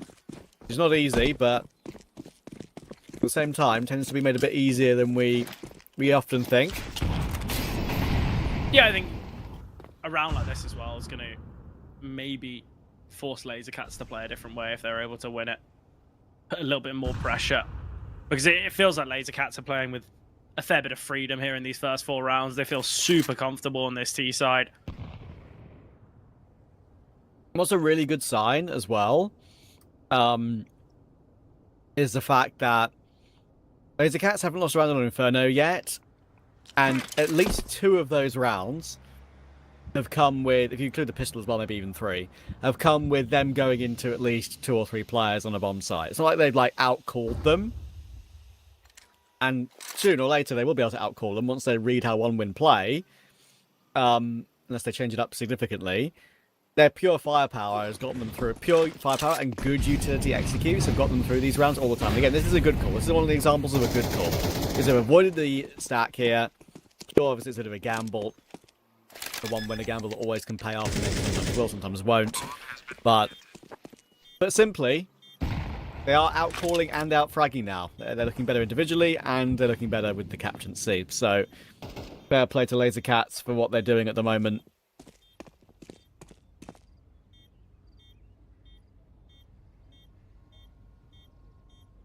If Lazer Cats can get 7 without 1-win posting around, that's where things already get very scary. Because I think for 1-win, they know that their CT side in the past has been a bit of a lacking factor. Obviously, their game against INOX Division, their CT side was non-existent. They got 2 rounds of CT side in that game. The money already for Lazer Cats is so good. Obviously, a couple kills at the end will be maybe tarnishing their funds, but not massively. They'll be able to purchase in the next round and the round after if losses are faced.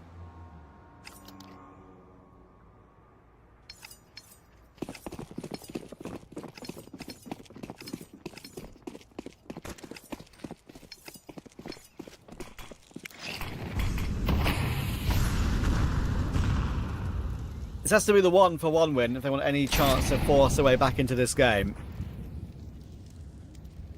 Can't afford to get down 6 already on the CT side. Maybe just how little they've played the map, and it being Lazer Cats' more comfortable pick is showing up in both sides at the moment.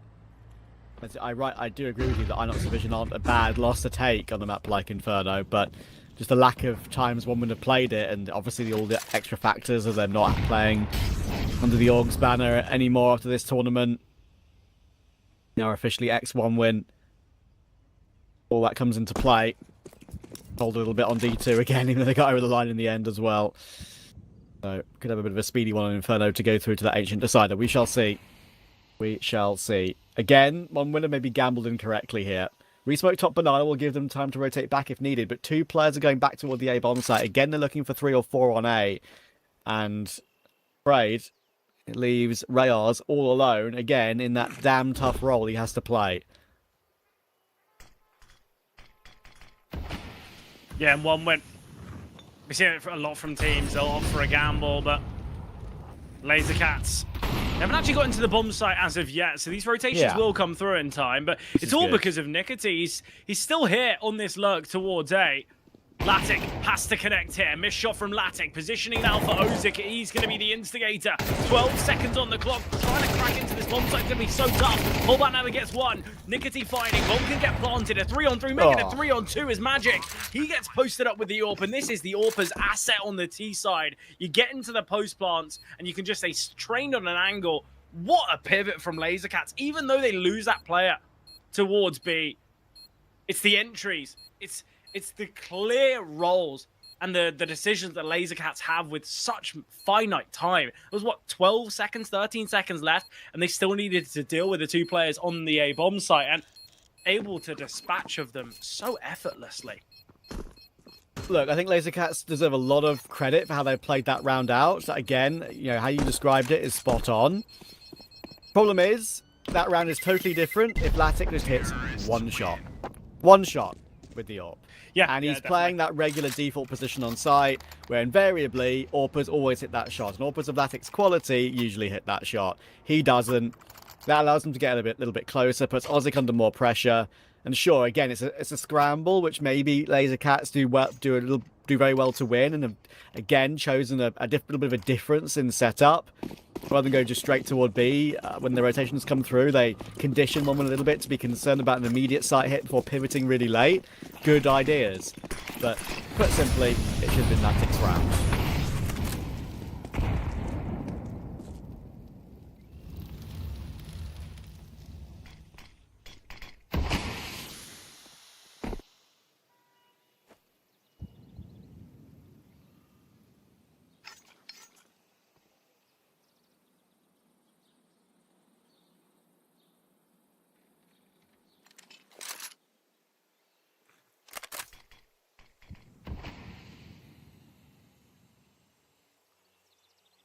And look at the money, by the way, that Lazer Cats have in this round. They've still got Q on a Mac 10 because they know he can create such an issue on the aggression through. This one might be a little bit different because the setup on B is a bit better for 1 win. They've got 2 holding each angle. Rails will get his 1 as well. Kicker needs 1 of his own and does get it back. But again, while that's fine on any other map, this 2v3 now on an afterplant is incredibly durable. Yeah, the problem is 1 win have got so much utility. They've got a molly for dark, 1 can be sent as well for Nubox, and actually that is where both players reside. The lack of smoke in CT has kind of caused for this setup from Lazer Cats. This is where it's got to be good utility. Flashbang now onto the bomb site. One win. We talked up how slow they've been playing these retakes on Dust 2. Similar sentiment here on Inferno. Gonna get caught. Paul Bandana. He finds Cronus. Timing on this nade. Paul Bandana is gonna get flashed off the angle. There's 8 seconds. How has it come down to 8 seconds? They need this kill now. Oh, wait, it's gonna be close, but I don't think they have it. Oh dear. It never rains but it pours for one win. Again, as you say, leaving it late. I understand that they would have been totally fine if they got 1 extra kill 1 second sooner. But look, that's what it comes down to. The fine margins, and again, they don't deliver it. I think one win. It is so clear and so evident on what they need to work on here. Just, we need to hurry along these retakes. They were effectively in position with about 20 seconds remaining. Why aren't we seeing these mollies, these nades being sent out? Cause a bit of chaos. We saw Lazer Cats, we saw them send that flash onto the kind of the mid portion of the bomb site to have a slight look, to maybe try and catch off players that were already on the bomb site. They're not met with anything, because one win are just so slow, but an aggressive stance in apartments here could be the answer, but a missed shot from Lavked. Lavked will connect to 1, but they are traded out. So many missed shots we've seen from Lavked today, such a rarity from him. 2 versus 3 though. Positioning's great for Cronus, but Magic can find him. That kill changes the entirety of this round. But I said, if Lazer Cats get 7 and one win don't post around, things get worrying. And it could go 8 without one win showing up. Yeah, this is real rough. Rails has got a decent timing, but he's going to show his position on short, try and catch the bomb in that transition, and he doesn't get it done. The thing is, it's a bit of a bait for Kicker. It is a bit of a bait for Kicker. I think it's going to work much, much better. Paul Bandana will press the issue. Whereas Rails trying to play time, but again, it baits in Kicker. So that was all just down to Kicker's position. That's why Rails played it the way he did. It may have looked a bit silly, but he knew that Kicker was the insurance policy. So finally, one win will get that one round on the board. And as I always say, whether you're in whatever lead you're in, especially a lead like 7-0 on Inferno, look, you've got money to work with. It's not like they've had really, really close rounds all in a row and they're going to be low on economy. They've got one more buy after this one even. But I've seen so many halves that start 7-0, 7-1, that end 8-4, 7-5. And you know, the game is then very much on. Yeah, it's a pistol round away from being neutral. I don't really know why the T's don't plant there. That's my first kind of big issue. Agreed. Really not sure. But... They could have gone into the site and been totally safe, yeah.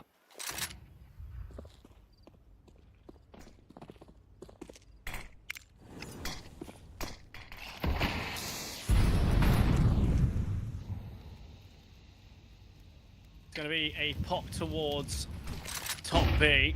Timing on this aggression from the CTs looks good, though. But Caillou finds one while blinded, and Rayos, he's flashed off the angle. Cronus, forced for a rotation. I don't think Nicotine would have heard it, but still with a player in middle. It's going to be Nicotine on this lurk. He's been effective on these lurks so far. Okay, Caillou just goes in. Rails can double up. What are we doing? Lazer Cats. You've got Util here, but a great find from Nicotine can still give them success here, as the Lazer Cats were poising for a pivot. We've got Ozek. Yeah, I think I was about to say, I think they do know they can speed up now, knowing that Ozek's toward long. So, okay. Tripix goes through the smoke. I know, that is crazy, right? And not invariably, you'd say it's not the right call. He even goes back in to find Crimus on the edge of that long smoke as well. He's used that long smoke to find 2 incredible kills. One to secure the bomb site, the second to make it so one win can't even save properly. And look, I agree with you. That push toward B was very mid. The way they gave Rails those 2 kills, they could have at least put those 2 players into B a bit more cohesively. But off the back of that, the way they clean entry Latic, it is Latic on short, right? Yeah. Again, another example of Latic on the op. You mentioned that you don't think he's going to have as good a map on Inferno here. You're absolutely spot on. But a lot of that isn't necessarily his fault. He's had one real bad miss, sure, as Rails will manage to save with a quad kill. He's had one very bad miss, sure, but that one has been completely owned, completely pre-fired on him, instant headshot. He can't even click.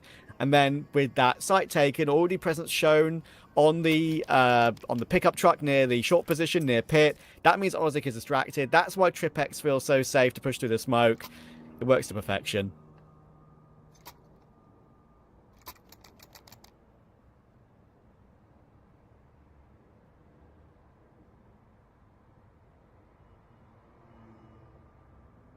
Lazer Cats. This has been a very dominant display once again. They're dust to pretty close. An argument for them maybe with the opportunity to take it. But Inferno, it has been brilliant. It's been a joy to watch from Lazer Cats throughout this event. Showcased it initially against State in the group stage. Super close game. We went, what, 2 overtimes? 3 overtimes, in fact, I think. Dominating against Walczaki and 1 win at the moment. Feels like we might see the same result that what we saw against Walczaki.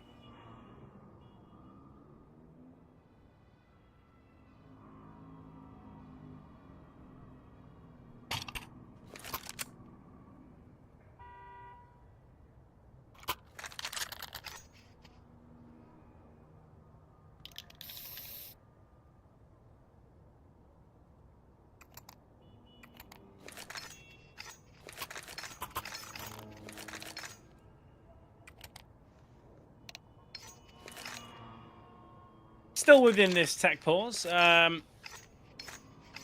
Obviously, I feel like in online CS we are very much used to these tech pauses. We've seen 3 in the game as well. A couple in the overtime in the first map too. One's been cancelled, so no problem. We're back underway very shortly. But of course, Rails does a very good job of saving with that quad kill. Only really a consolation save. They can get a buy that's acceptable. It's rough around the edges, but it's acceptable and one they can work with. AK AWP, Hamas, MP9, MP7. We've got a full different batch of 5 different weapons. And here comes the nades. A bit more of a fight for top banana. Rails gets his. Oh, that's very unlucky for Kicker. He's been guessed by TWC. Now Cronus will be forced out the round. Only 1 kill in Inferno for Cronus. I mentioned he's very good on D2, but can struggle on other maps. Rails now needs to deliver. Does get 1. He'll need 1 more to cancel the save. Oh my word, how is he alive? How are both these two teammates alive? In the end, Paul Bandana will force it on 14 HP, so it's back into a 2v2, but Lavked is now known about and he doesn't want to overpeak. Smoke in TT. There's another smoke as well. This flank from Ozek is going to take quite some time, and already Magic is somewhat wise to it. They're going to be pivoting back. Lavked, because he's not jiggling in TT or anything like that, they don't have the info. If Paul Bandana, if he can get traded here, this would be brilliant. Positioning though, Magic is not quite close enough. We'll be able to swing for the trade, but Ozek, he can readjust in time. 1 win. They will put up another round here.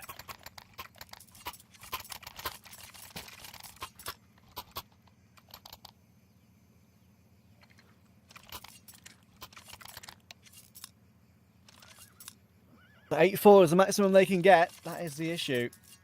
They should be able to find 1 here. I'd imagine TWC or Paul Bandana will go for a hero AK. I mean, they both can actually just go for AK armor if they want to, and still have a buy for the final round of the half, I think. Yeah, that's what they're going to do. Nice position for them both to be in. Be able to not have to buy down for the hero AK. Just have money still available for them. Rarely, actually, you see that come through. 1 player having to buy down to 0. Magic will be that player to buy down to 0, to be fair to him. 1 player, that's fine by me. I don't think he'd be able to afford the AWP in the far round of the half anyway, unless TWC or Paul Bandana saved. I don't even think Magic is going to want the AWP. That's fair. With the kind of the punchy playstyle that Lazer Cats have gone for, and the pivoting playstyle as well, I think sometimes having the AWP slows you down in moments, especially if you're going for kind of late pivots. We've seen it a few times now. So I think maybe Kai is just going to be dropped to Mac 10. He'll drop over an AK.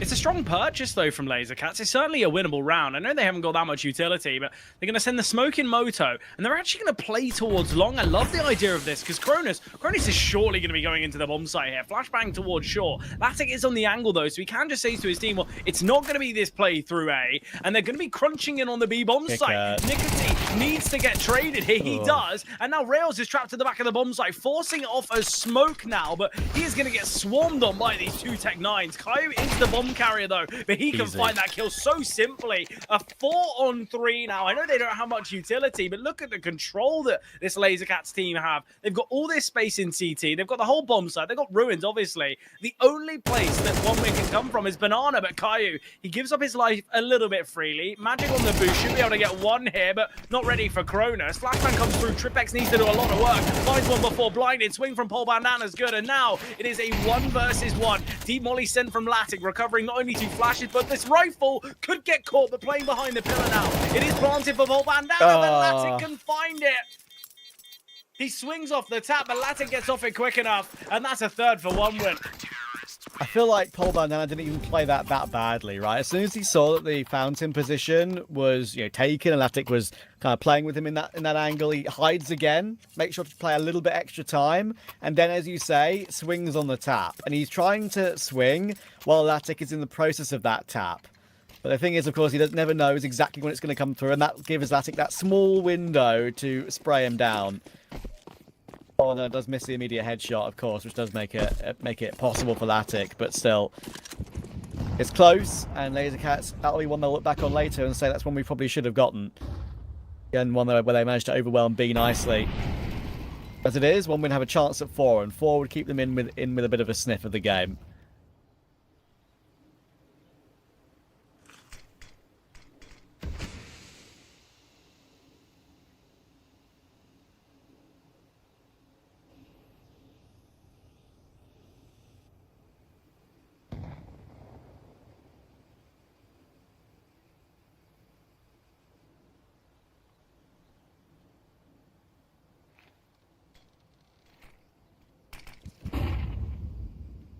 Well, no funny business in this round, as Lazer Cats are just going to be going for this A site take. Ozik elevated, nice damage onto Lavked on the AWP, and now he's under pressure. Tech9 dealt with, Ozik dropping in. Not a quick enough trade from Nicotine. Kai will find Lavked, but Cronus' quick flank puts Caillou in a 1 versus 3. You mentioned how these 7-0 scorelines can go to 8-4. That will be the case here, unless of a huge clutch is seen from Caillou. And the positioning of Cronus is brilliant. And he will get his 3rd. Excellent round out of Cronus. That's what I'm saying. It could have been a 9-3, even a 10-2 if a couple of those other rounds went their way earlier. As it is now, 7-0 lead turns into an 8-4 half only. They would have been hoping for a little bit more from that position. And 1 winner in the game. Not totally out of this at all. Pistol round, if maybe there's a force that goes awry. 3-0 starts at the half. 8-7. And realistically, even though Lazer Cats are very good on this map, we know 1 wins individuals can show up and will show up at some point during a map. We've already seen that little bit from Ozik and Rayal. So let's see what we've got. It's a very poor start for TWC. It's completely overwhelmed by trying to peek early banana. Keep it very simple here. 1 win. Sometimes simplicity is the way through. Q needs a crazy hold. He's found 2 already. 3 is beautiful. Oh, we had a chance at 1 more. If he found that 1 more, he would have set up Pole Bandana, but now it's a 1v2. Hey, look, at least he's given Pole Bandana a chance in this clutch. Steps have been made. Elevated angle for Kicker. Pole Bandana worrying about a flank, but it's just going to be Kicker to take contact and a swing out of rails. This should never go against him, but Kicker, he'll get that find. Pistol goes the way of 1 win. If the CT's force now, we could be seeing a 7-0 go 8-7. Exactly. That's what I'm saying. Because you can never really count a team out, even when it's a 7-0 lead like that. Happens so many times. People will be watching this game and maybe they'll stop watching at 7-0 and think, this is over. It's never over. It just never is at this level. Very, very seldom do you see maps won easily anymore.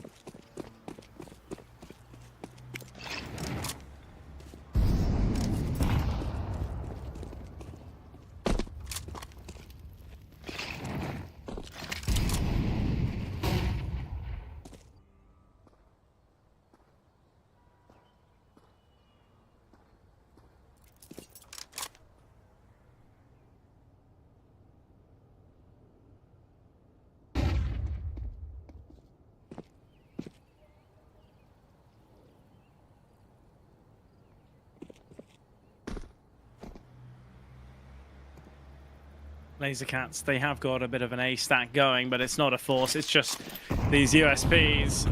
Not much expectation going into this round. A couple kills would be nice, but easier said than done. Positioning for TWC is good. At least he can say to his team, well, I'm deep towards banana. It is going to be a playthrough A.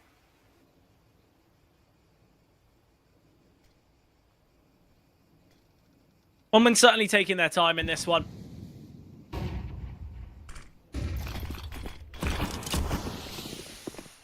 They are going to be heading into this A-bomb site in a moment or so. They're blocked by their own Moto Smoke at the moment. Don't know about you, Trav, but time could be a big issue here. Well, Kronos and Ras quickly find some quick picks. Never mind. Okay, forget about it. Time is never going to be an issue here. Yeah, no problem. They'll clean it up. So here we go. Full buy coming through, thankfully, at 8-7. 8-6, sorry, and not 8-7. That's the thing we were talking about. Possibly it could be a 3-0 half, a 3-0 start to the half of Lazer Cats for Sport. They didn't. But it's not a perfect buy.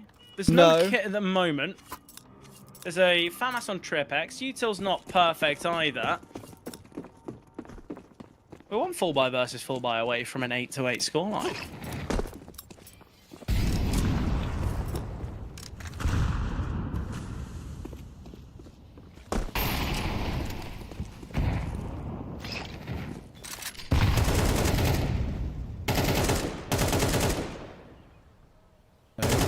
Top banana yet, but put very simply, this being 8-6, you know, we've been talking about Lazer Cats being just so much better all game so far. Not the case really anymore, and I'm sure Lazer Cats have won the last 3 BO3s in a row to a pretty good extent as well. Some decent opponents, especially the one against Walczaki we were talking about. But they've also just plainly not played Inferno that much, even though they have picked into it. They beat Walczaki at 13-3, fantastic. Sure, beat State and Thunderpick as well, 22-19. But before that, hadn't played it for 3 months. Hadn't played just that much CS in general. Their CT side is supposed to be their better side, at least numbers-wise, by quite a way as well. But hang on. They've lost both these two aggressors down Banana. Nicotine trying to make a play. That's never going to work in a month for Sundays. And that's going to be 8-7. And we heard that tick in chat. That's definitely a timeout call. Yeah, Lazer Cats, they need to go back to the drawing board because this game can still end in a 2-0 fashion. I think maybe the idea of a 2-0 was kind of moot at 7-0, yeah. Back to a talking point.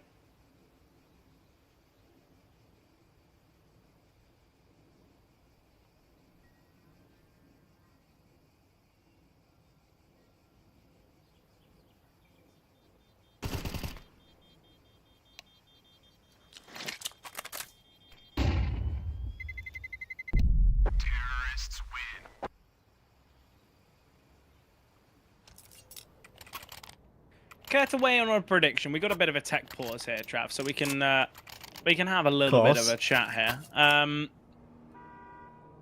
Is OneWin gonna come back and win this? They are really good on their T sides. I'm gonna say they're gonna win here now. Yeah. Oh wow.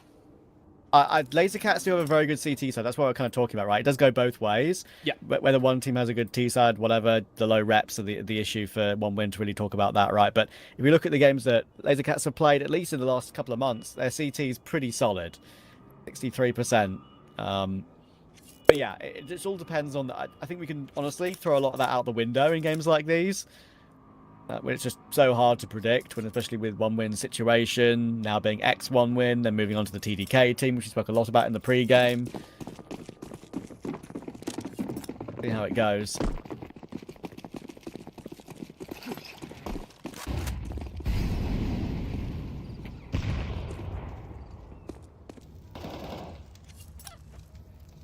Yeah, this being a half by around some save weapons, Lazer Cats. There is still chances, as there's 357s. We've got some utility purchased as well. I think the level of dominance that OneWin, if they win this round, if they can keep maybe 4 or 5 players alive, I think that's the big problem area for Lazer Cats, because we know how difficult that CT economy can be. If OneWin are continually purchasing, even after losing rounds, that's going to create some problems, because eventually Lazer Cats, they'll be in a spot where they might win a round with 2 or 3 survivors, or 1 or 2 survivors, be in a worse spot financially than their opponents, and then all it takes is, well, we don't have an AWP, we don't really have the weapons or the util, we're going to lose to the Ts, and it could always be so cruel. So I think this round, if OneWin can find it with plenty of survivors, that's where, if I'm Lazer Cats, I might start to panic. Need to break the smoke, and they're going to try and force their way through now. 35 seconds. TWC's in the corner. He's a dead man walking. There we go. He's not walking for too long, is he? He's standing, and now he's not anymore. Easy entry for Kicker, and it's going to be 8-8, and they've managed to avoid this, half buy / save very nicely. The thing is as well, it's not like they can, look, we're seeing players go towards Banana. The problem is OneWin can just all save in coffins. They can just all save in ruins, and there isn't a problem. Exactly. That's one of my least favorite things about it, on Inferno in particular. Sure, we have some egregious parts of the map, right? Where we've seen T players die on 100 HP in CT spawn, for example. Yeah, so that in Blast. It's so weird how, It's so weird, but as you can see, them just having that site all to themselves means that they can build up their money so much, so easily. And also, you hate it. You can't hunt them, because the only way you can do anything to get close enough is then you've got to fully fight your way in, and you don't want to be risking your 2 rifles there.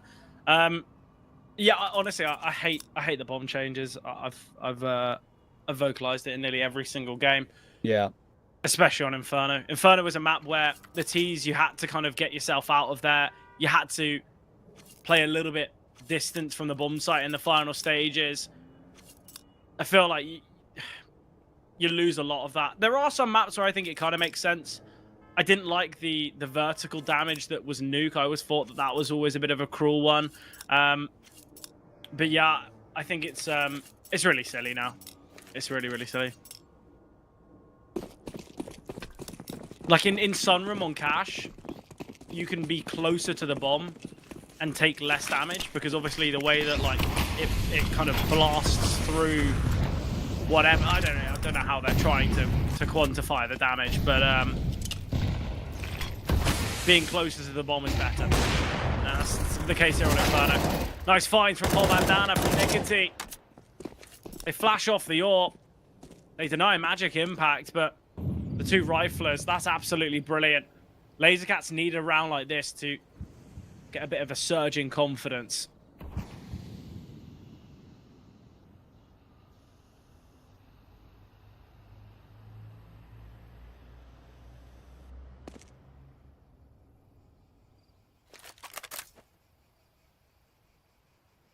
Yeah, this is a very important one. And very often it seems to happen this way as well. Like, the team makes a comeback to get back to 8-8, and then as soon as they get to even again, that's when the team that was in the lead just wins that round to edge back in front again.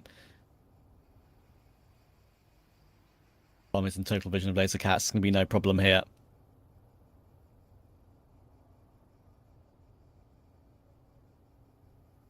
Effect is going to go looking. Does get the pre-fire onto Latic. But only hits the headshot, and Gil comes out on top this time. Latic is poking and prodding. Obviously, they got a lot of money. They may as well try and do extra damage to the CT side if they can give it a go, but they can't. So that's Lazer Cats 9-8. But as we were talking about, OneWin have so much money built up that they have one more buy after this one, even maybe even 2.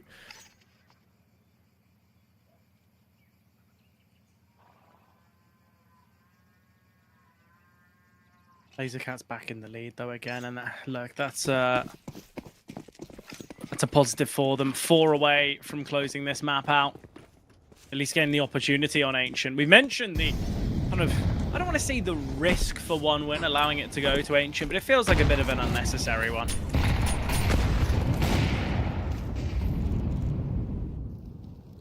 Magic on the AWP though. That's a nice opener. He's been pretty quiet this map. As has Latic, we mentioned it's one of the worst maps for Latic, statistically.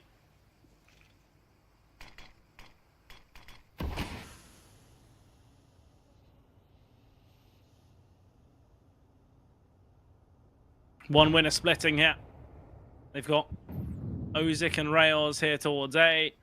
Latic and Kicker trying to show some presence towards B, but Magic's now reclaiming some territory. We'll see a rotation from TWC. Very limited utility here on the B bomb, on the A bomb site. Sorry, flash into top middle though. TWC always heard the steps. That's a free kill. Could get 2, and he does. Rails gets the trade, but excellent from TWC. And now this is where Ozic needs to activate. We've got Magic pushing down Banana with the AWP.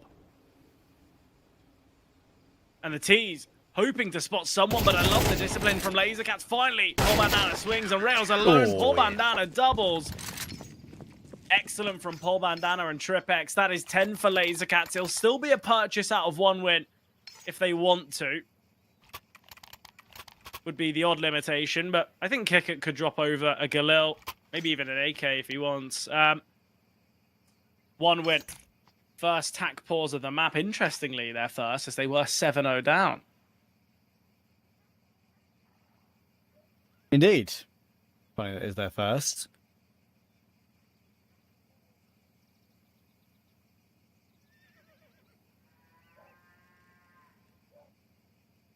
Fair play to Lazer Cats with a bounce back. Easily forgiven them for going away, but again, even though they were so in control, they just can't find a way to finish off maps easily. Either team. Could have been looking at a 1-win winning Dust 2 13-8 and Lazer Cats winning Inferno, even maybe a bit more easily than that. And we could be going to a map 3 pretty quickly. As it is, it's just seems to be gravitating back toward a close map all over again.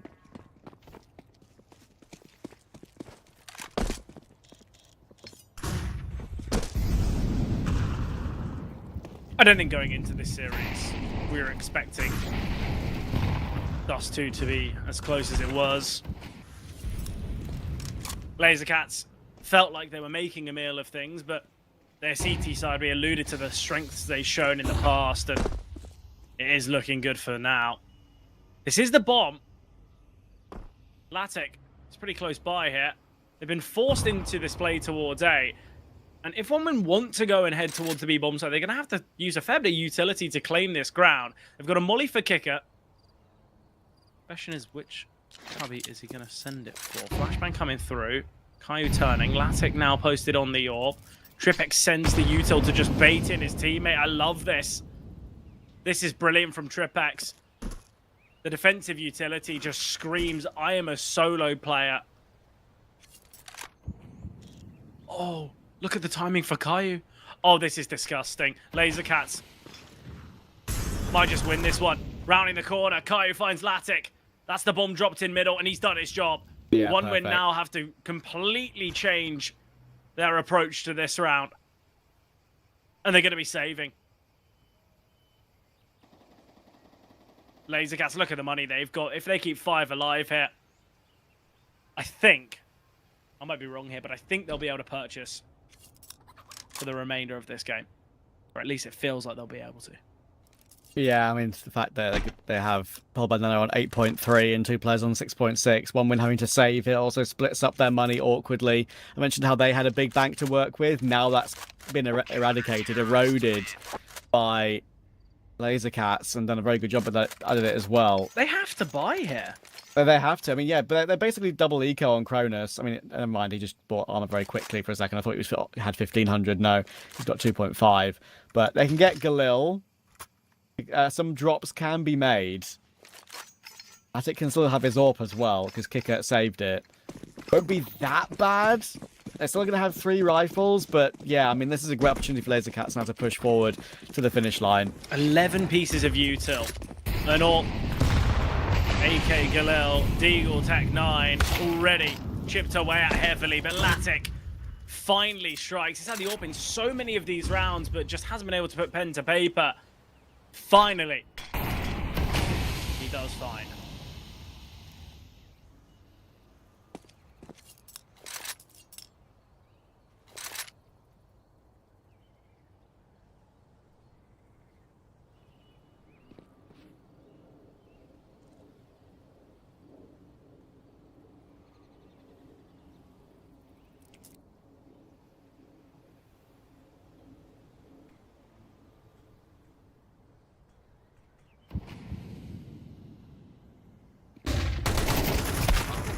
Trying to Nice push find. forward, and Excellent Nicotine there. will hold on. There is going to be this acceleration, but the timing on this Molotov, the nade to blow open the smoke. I would have actually thought Magic was going to use the nade as more of a damage dealing approach, but the bomb's yet to be planted. Hold on, Bandana, is he going to get boosted up? He's going to be boosting. Magic finds one through the smoke. That is such a big kill. Kicker, that's an excellent find onto Nicotine, but look at the lack of health. This is going to be problematic now for the T's. Finally, stick of the bomb. Kicker has crossed. I don't think it should be Kicker being the one to be here towards New Box. Paul Bandana needs to get in front of Magic here. Tripek's going to be sending the flash in a moment, but Kicker's just going to swing once the flash pops. Oh, well, the flash blinds Paul Bandana. Tripek's going to be swinging in now. Paul Bandana finds one. Latic on the angle in CT. Kicker finally activating. We mentioned for one win, their retakes were just so slow. And Lazer Cats have gone, well, we'll show you how it's done. That is just even slower. What are we thinking there? I like the idea of the boost, but Kicker is very quick to recognize it. I don't know how Lazer Cats... I don't know how they just take so long there. Yeah, but it feels like when you see CT sides go for rotations and retakes in these moments, it feels like they just go through the motions in various situations when they just maybe don't need to. Just go through certain protocols and little bit by bit increases in presence, and then just don't consider the time quick enough. I don't know, it's happened again there. But of course the issue for one win is they've won that round, but only Latic survived. So again, they have to go down to a Mac 10 on Kicker to take top banana control quickly. Run away from it, but Lazer Cats are going to stick with 3 on B at the moment.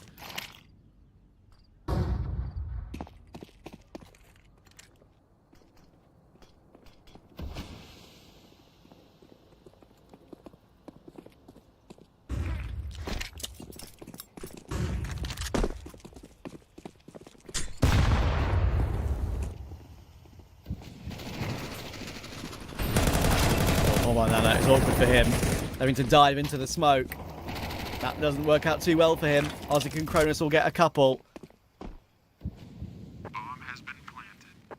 And this is where now Lazer Cats, they're just going to have to go for the save here. One win. They've got to win 4 in a row to take it in regulation. Certainly possible.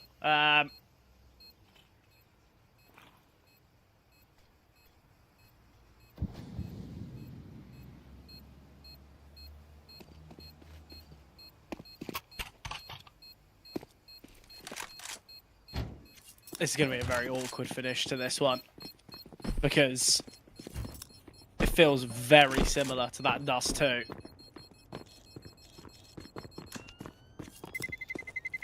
Terrorists win.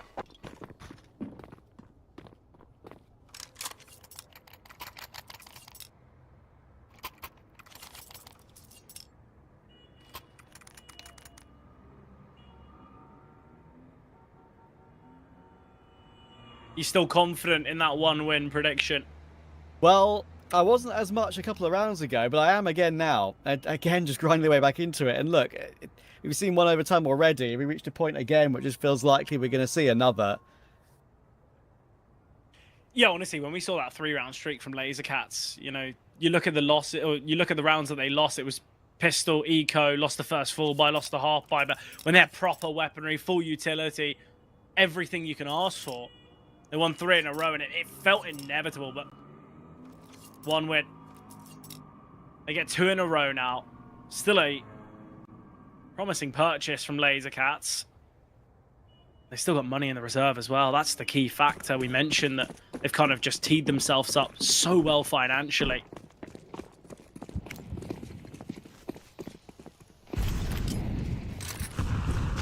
Double nade sent towards top B from 1 win, but no one swinging with it. Space being taken by Paul Bandana and Nicotine. They've gone super loud here. Paul Bandana needs to be cautious. He's looking to be the opening pick, but could be the opening death. Did he drop all his util in CT spawn? Because I thought he didn't purchase any, but surely he's dropped it all in CT spawn, I imagine. I think the whole point of that is his plan was go for a fight, don't waste util if I don't need to. But also, look, if I get contact, I'm probably gonna get a kill, maybe get traded, or look to just push on through. Die. Yeah, exactly. Oh, Nicotine gonna get caught by a very nice decision towards A, and this is where Paul Bandana, he'd love to have some utility. Cronus, he will get that pick back. Kicker worried about this smoke down on the bomb site. Finally, Magic smoked off the angle. Timing on the nade, a little too soon. And this is where the CTs are still trying to get a gauge of whether they should go for the retake, but no, it'll be a save again. 11-11. And now it's OneWin who are going to have strong enough finances. Look, we're going to have full buys versus full buys in these final 2 rounds, which is always nice to see, but I just like the fact that we had a triple B setup. But because Lazer Cats were looking to aggress towards A, it's not like the B players wanted to go searching at the same time. So I don't really know why we've got this triple B setup. Why don't you just have the AWP posted up from long? Terrorists win.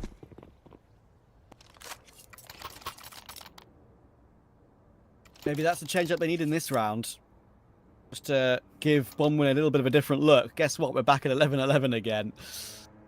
Oh, goodness. This is the battle that we were talking about between the 2 percentages as well, right? The Lazer Cats decent CT side with Shaw, not many games recently, but the OneWin very, very good T side with only 3 games recently. So it's strange in that way. It is very strange.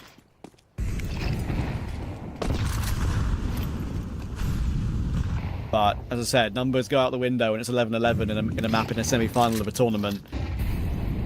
Who cares? It's all about the given moments. And already Q's trying to make something happen in Banana. He's been burnt like this already, but he will get down toward that close right position. Yeah, there's been so much spamming in Banana that I think for OneWin,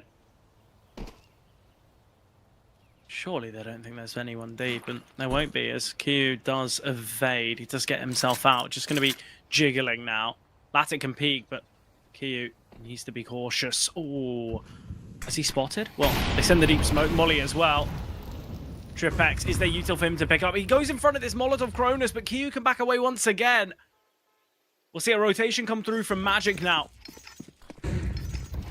Oh, Tripex steps have been heard. Q needs to be flashed in. The nade, softened flashbang comes through, but doesn't blind Cronus. So that's a free kill. 4 versus 5 on this retake. Oh, boosted up his Nicotine. He gets the double now. Man advantage for Lazer Cats. 30 seconds on the clock. Bomb yet to go down. Latic now forced into the bomb site. He can't just hold Banana. Latic could go peeking. Tripex denies the plant. Wow. Magic and Nicotine combine, and that is Lazer Cats with 12.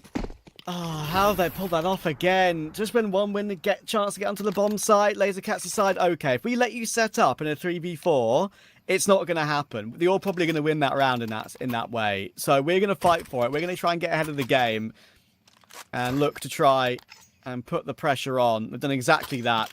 They forced the issue and didn't allow any sort of plant to come through. When one player was occupied with that plant, that was the time to go, and that's when they did it. The right time for it as well. And of course, same situation. I don't know why we have another bloody technical pause at the stage of the game. I don't know what the hell is going on with this. Maybe it's Tripex this time because he's not bought. That's the only thing I can assume. Yeah, but look, come on. It's going to happen. It's going to happen. Is always a bit unfortunate, but I think as well for Lazer Cats, at least it's kind of their team that have the problem, because you'd imagine they just want to go into the next, probably brimming with confidence, but OneWin still have the opportunity to find this series on the map, but they've got to find this final round in regulation. Lazer Cats had such a strong start to this game, though. They were 7-0 up. They seemed unbeatable.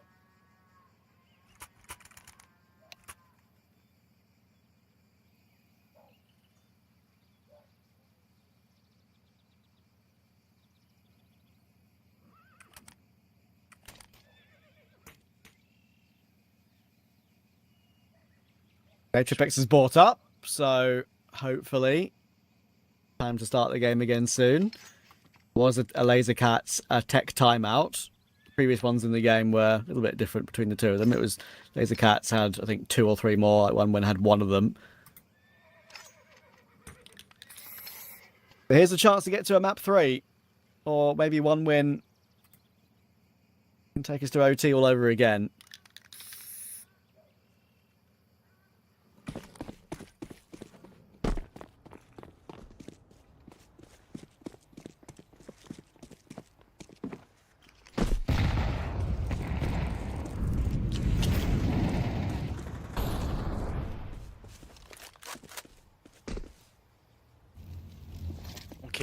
That's a nice find, a lot of damage. They're trying to back away, and they're able to do so. TWC still has a nade. If this is well placed, this could cause some real problems. They have just evaded. TWC. He sends that nade just 4 or 5 seconds earlier. Imagine it caused some real problems, but they've got the man advantage. The setup here towards A is a little slim. There's just 2 defenders, but the molly on Nicotine will get heard and spotted from Ozik, so we'll have a good gauge of his positioning. But look at this rotation. We've got both Kiyu and TWC rotating in towards long as Magic's just posted on the angle towards B. This is brilliant. Then get in as well. Ozik trying to get on through, but Nicotine gets one. He doubles down as well. TWC finds, and it's all on Lavked. It is a 1 versus 4. Lazer Cats. They will make the move to Ancient now. Incredible. I don't know how they've done it, really. I really don't. They just have to thank their lucky stars. They got that 7-0 start with some very, very good play, because 1 would have been so much better in the second half. It's that round 23 as well. From being Yes. 4, in a 4v5, it's that Nicotine double. Nicotine's been so impactful here. 21 and 12. Lavked. Sniper clutch is definitely within his arsenal. The knife kill attempted. Okay, guys, what are we doing? 10 seconds. Needs to get this kill and recover the bomb, but Nicotine will find him. Okay, no chance there for Lavked. But 22 and 12 for Nicotine. Overall performance from Lazer Cats. It was good, great start and I guess a nice finish, and they will move to Ancient. But look, both these games have come super duper close. I feel like this is going to be an exciting third, isn't it? Yeah, for sure. I think it's just the unknown of it is the main factor for me. It's just a completely back and forth the entire game between both these two teams. Fair play to Lazer Cats. They get their win. I'm favouring 1 win a bit more on Ancient, just from what I've seen from 1 win previously. Still think they have the superior firepower on the team in general. But as I said, like, you just never know, right? Looking at some of the results that they've had recently, it's very up and down. So Ancient will be a tough one to predict, but for now, we'll take a small break and we'll get Jack to talk you through map 2. Nearly once again for 1, and I thought they were going to pull it out of the hat there. I really did, and I cannot believe that Lazer Cats were able to get it over the line. But I suppose, like you boys mentioned, when you have that really hot start, when you have a 7-0 lead, it's only to be expected that you eventually will close out the map. And you were able to get into that 7-0 lead because of how solid you were on the T side. I don't know about everybody else, but it gave me kind of it had me reminiscing basically on a prime VP on Inferno, the way that they were playing it. They were really mysterious in what they were calling. They always had that lurk in a really good position that they could pivot at any moment, and 1win just had absolutely no idea how to deal with it. And then they kind of got a little bit going towards the end, pick up a couple of rounds towards the tail end of that first half, and that kind of steadied the ship a little bit. I was very intrigued to see that Lazer Cats actually didn't go for a force by round 2 after losing the pistol in that second half, and I think really that allowed 1win to kind of get back into the swing of things, especially because on the first gun round they just didn't have the utility that they needed. They had to try and get a little bit aggressive on that CT side. 1win simply were ready for it. They were able to pick up a couple of rounds and get things going, but then Lazer Cats, once it went 8-8, they started to pick up a head of steam. That was because I really think 1win didn't do a good enough job of actually gaining the map control. It just felt very easy for Lazer Cats to be in control of all of the map absolutely all of the time. And then eventually there was a couple of nice calls coming through from Cronus, a couple of decent entries where there was rounds that they were finding 2 kills and that was it. Then it was a save on the CT side, but the 11-11 round, I mean, what about that from Lazer Cats? They were caught out previously going for a boost, trying to kill the bomb planter. This time it's absolutely perfect in the 4v5. They find a double kill, and that really just settled it there. One win. I was impressed with the comeback that they had, but look, if you're going 7-0 down, you're asking for trouble. Looking to send it over into a map number 3, and well, we are going on to an ancient. Can't wait to get to this decider. Well, unfortunately, we have to send this on into a break. Be back very soon.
Right, well, I'd love to be saying into the action here on Ancient, but we're not. Straight into a tech issue. But Trav, it gives us a little bit more time to talk about that Inferno, kind of, I guess, throw our minds back to Dust 2, because a super, super close game there on Dust 2, super close on Inferno as well. Yeah. I really don't know where this final map's going to go, because ultimately, I expected maybe more dominance from one win on map number 1. Didn't really see it. And I think for Lazer Cats, I think from the start they had on Inferno, it should have looked a more dominant finish. But I think Ancient's going to be an interesting one. Lavked, I said he's going to struggle Inferno and Dust 2. He did struggle on Inferno. Hopefully, for the side of X1 win, we won't see the same, because Lavked is such an instigator. He kind of has those kind of crazy moments in him. But ultimately, very, very slow from Lavked on Inferno. But what's your take here, Trav? Why don't you weigh in for prediction? Who's taking this final map? I'm still convinced it's going to be one win, because of there is that little bit of extra quality on their lineup, and the fact they've played the map a little bit more lately. If you look at the numbers, maybe that doesn't match up. You have to look at when those games were played, right? You look at one win, they've played it 4 times. In the last month or so. They've beaten Los Kogutos, just players, and GenOne, losing to Eternal Fire. Losing to Eternal Fire is no bad thing, because that new Eternal Fire lineup is quite dangerous, and I think it's going to be set for great things. They lost to them in the tournament, which Eternal Fire eventually won in a BO5 final. So they play them up quite a bit. They're not bad on it. Numbers overall don't look great, because it counts as 4 losses from before.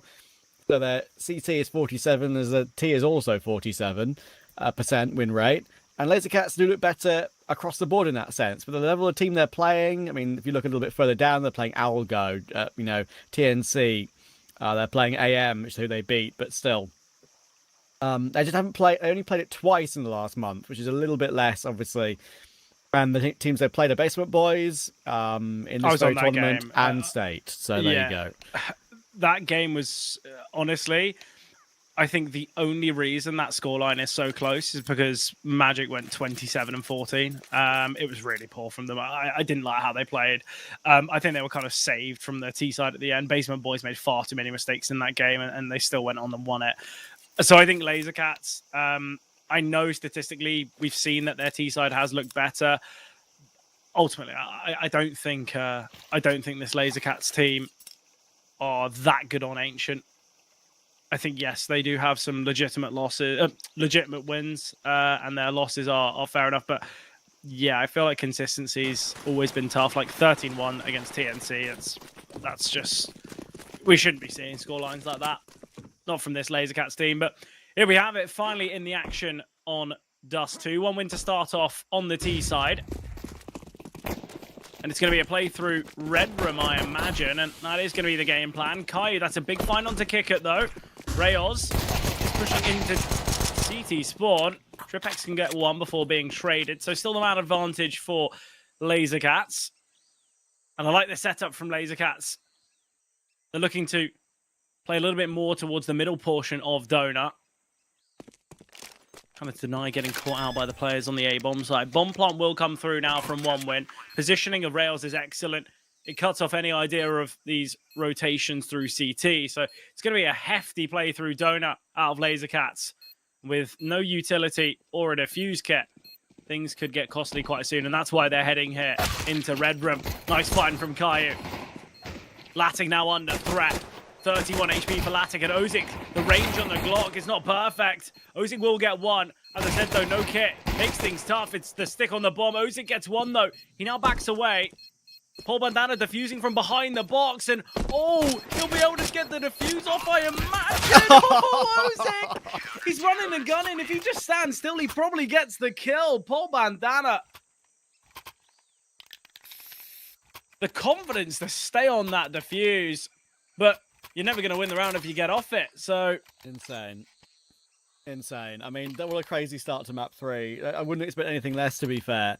He decides to hold that 10-second defuse, and it's absolutely the right call, because Ozik doesn't want to bite too soon. That's why he jumped spotted first, and he saw he wasn't peeking, so logically he's then realised that he's defusing behind the box, but of course that has come through so late, that realisation, that gives that 10-second defuse a chance. Lavked tries to charge up toward B in the following round, gets immediately removed by the FAMAS. The M4 is here as well. Too many players to deal with, and Magic will run the last two down. Lazer Cats will deal with the Force.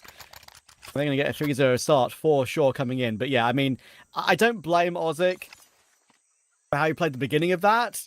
I think he still could have maybe found a different way of ending it. Once he realized it was being defused, as you say, while he was jump spotting, right, he could have reloaded his Glock. That is the one thing that's crazy to me. Like, just reload your Glock then and there, so you at least have bullets to when you charge forward at the end of the round. Anyway, fair enough. It goes It's those Lazer Cats' finite way. details. It's those finite details that can really cost you. Do still have this AK for Rayos. Trade from Rayos until now, Coyote. He had a teammate in Red Room in Magic, but I think the lack of one in Donut doesn't feel confident that Magic can keep him alive. 4-on-4. That weapon can be picked up in Cubby. Smoke towards Red. Magic can't really do anything here, so that's why we see this pivot out of TripX. Nade sent from TripX. Awaiting play through Donut. Hefty damage onto Cronus there. That's the lack of head armor for you.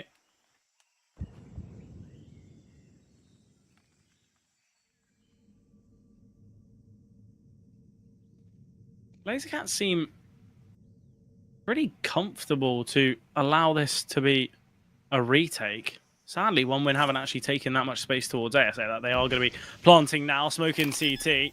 Already we've got TripX in Temple. The M4 spamming through. Worried about A main.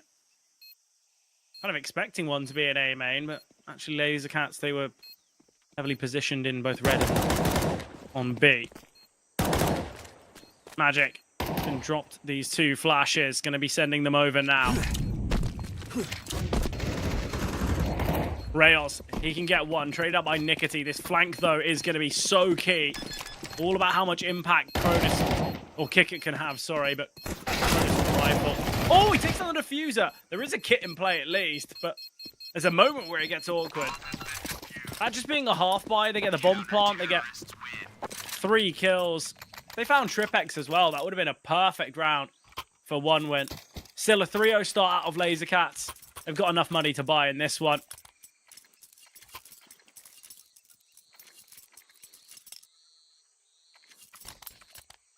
Yeah, easily done. This round's important for OneWin. It is, because they know that if they let Lazer Cats win the first gun round 2, then again they might have to play catch up like they did on Inferno. Yeah, And exactly. it's that sort of mentality you don't want to have to deal with again 2 maps in a row. I know it's a very, very different map. There more mistakes can be made, and it's much, much more open, but still. And yeah, I think OneWin will make sure they have a handle holding the game early, and that's a lovely flick down from Lavked finding Nikki T early.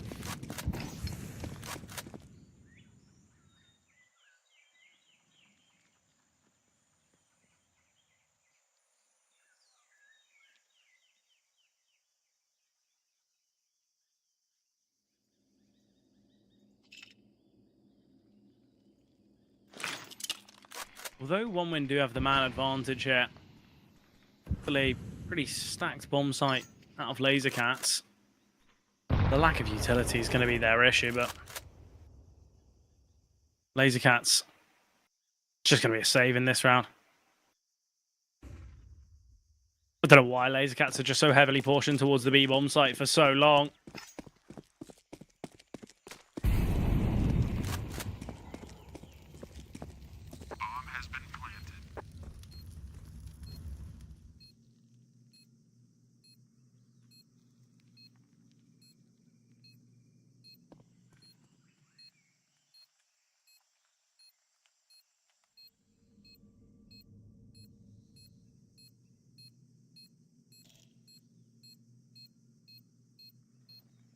Not really much else to say on this round, but congratulations to OneWin. We said you needed to find success here. You needed to deny Lazer Cats a strong streak of success to start with, so important that they find it.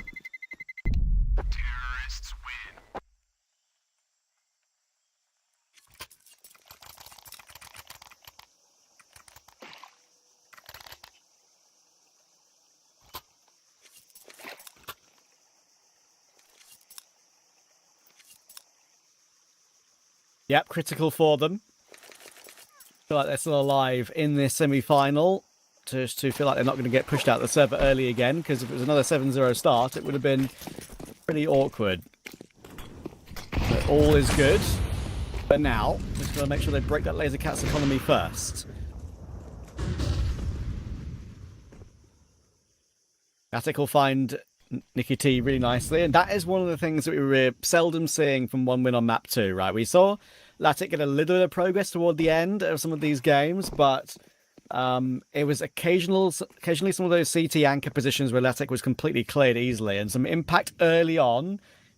Got his team kick-started in that previous round. Here again, making a big difference. And now 1win will move over toward A. 2 players set up here, and with a third in Donut, though. It's quite rare you see a bit more of a stack over toward the A bomb site for a CT side. So if 1win do eventually go there could still be a bit of a chance for Lazer Cats. Yeah, well, TWC is taking this space, and he's going to be met with Ozik. So a 5-on-3 now. 1win. Since the full weaponry has been on display, it has been a good performance from them. Still need to find this round, but I see no issues here. They've got 4 players looking to head into the B bomb site. It's currently empty. Ozik still clearing towards A. Doubt even checks Paul Bandana though. Just a half check there from Ozik. Just that classic. Well, he could be here. I might as well have a slight look. Not even really clearing. No need for Lazer Cats to throw themselves into this retake, though. They've got no control. They'll be able to buy in the next as well. Magic can drop, as can Kiyu. So, 3-2 the scoreline. 1win. Not in a spot where they need to hunt yet. I think it'll be quite some time until we see that, though.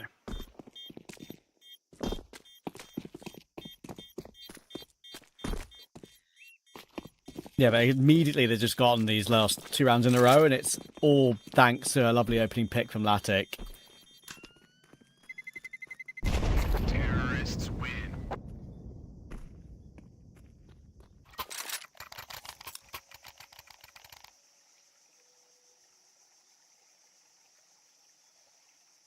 Lazer Cats now, as you say, the save has to come through.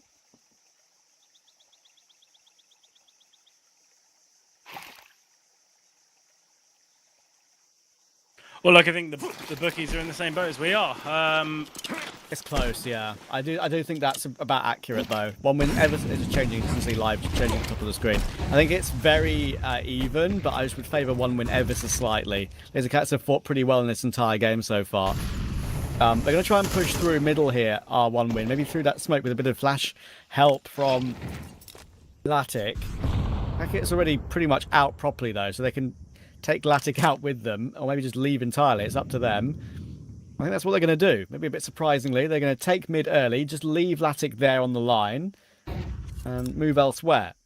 Lazer Cats have just had a look down towards lower B. Push down the ramp, spots nothing. Now the expectation is one's in cave. Deep smoke towards ramp has faded, but Kickit is going to send the early flash just in case. Could have just waited 3 or 4 seconds and sent the flash with some teammates alongside, so at least they can find a kill if there's a player there. Up and down setup in cave. 45 seconds now for 1win to work with.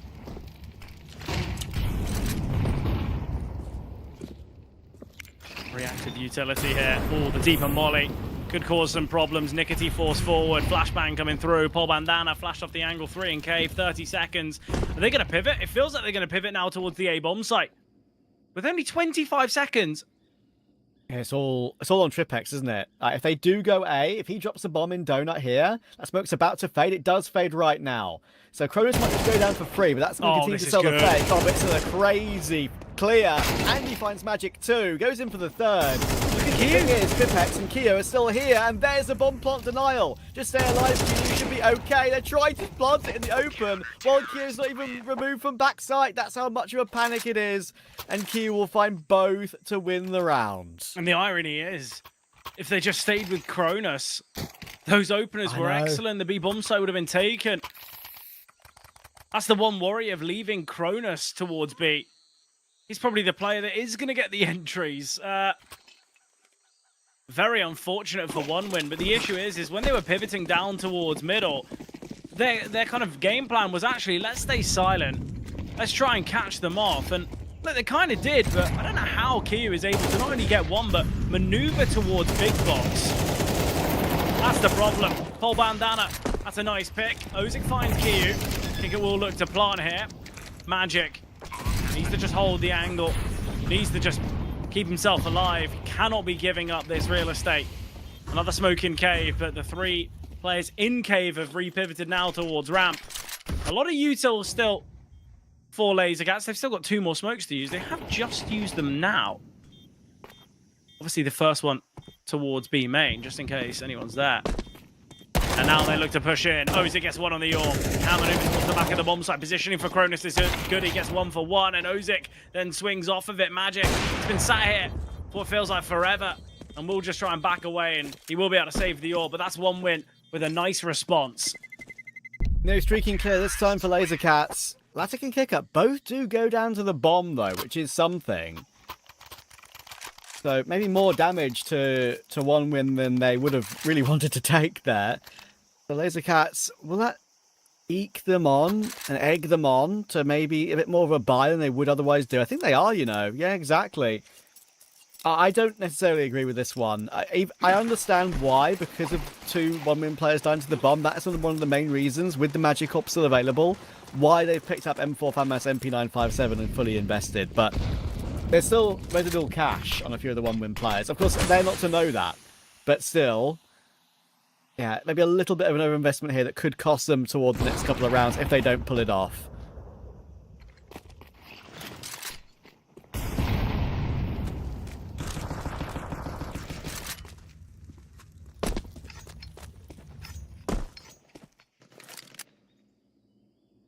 Well, Rayons gets 1 but traded.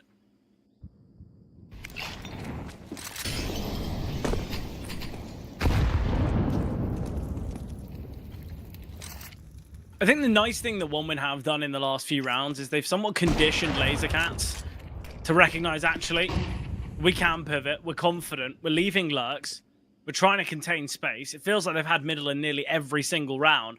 And I think Lazer Cats, we might need to see a bit more of a proactive approach in middle, whether it be in the later portion of these rounds or whether it be right at the start. Nicotine under pressure here. Nice nade. Nicotine will get 1. Pole Bandana on the reload, but switches to the sidearm and will find Ozic. So a 2-on-4 now. Smoking Donut. Magic. That's a freebie, and it leaves Lavked in a 1v4. So Lazer Cats, a really important round now. I feel like we might as well just say this is going to go full 24. Both these teams are so back and forth. It's impossible, mate. It really is impossible to call. You're absolutely right. There's Lavked getting cleared by Tripex, and that force has paid off. 2 AKs retrieved as well. Only Lavked and Rayos, as I spoke about in the previous round, have residual money available to them.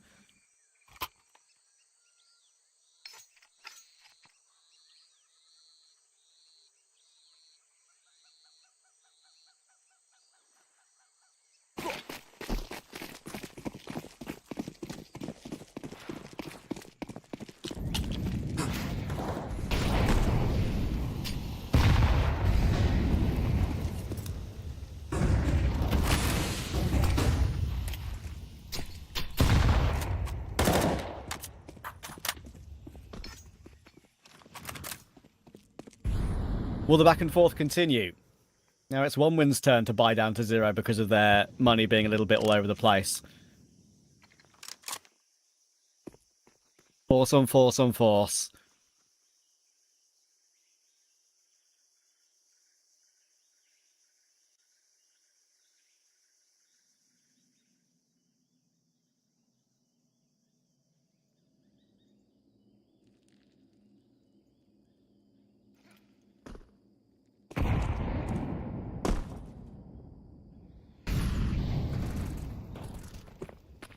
Apex is going to find Lavked. That's going to speed up 1win over toward this push through. Rails will find Kyu. And that means that Paul Banana now has a job to do. But you'd imagine it's a job that should be pretty easy to do when there's two players very, very low HP, and that's exactly what will happen. Nikiti will get it done. Ozik now is a little bit too far away.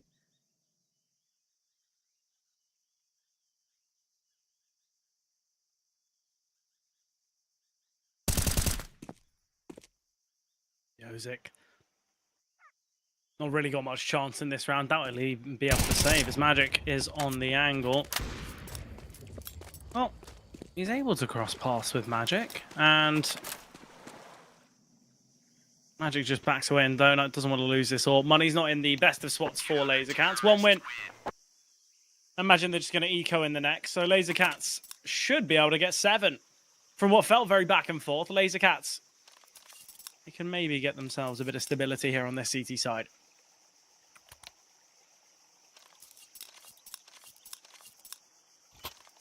Yeah, Ozik keeping the M4. Again, splits up the money somewhat. But as you said, now a gap is available to be taken. 7-3 could be coming through. Could be coming through.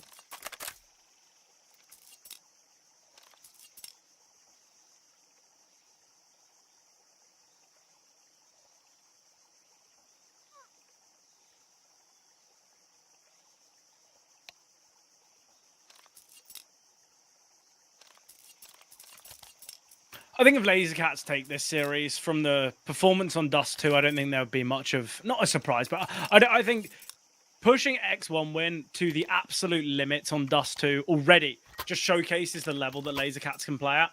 I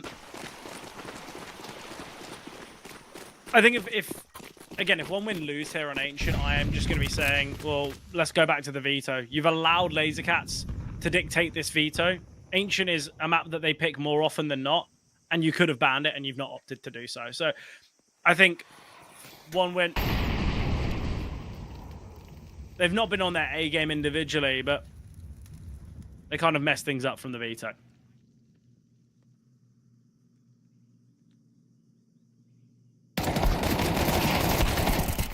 In come the Glocks. Tripex holds on for 3.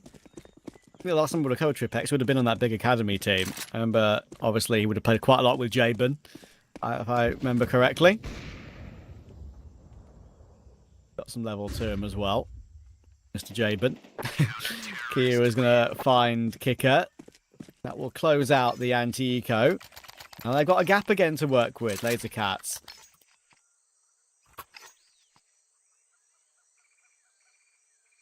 I think at the moment, Lazer Cats, I think this is where the narrative can shift. This round, I think, to me, it dictates the game.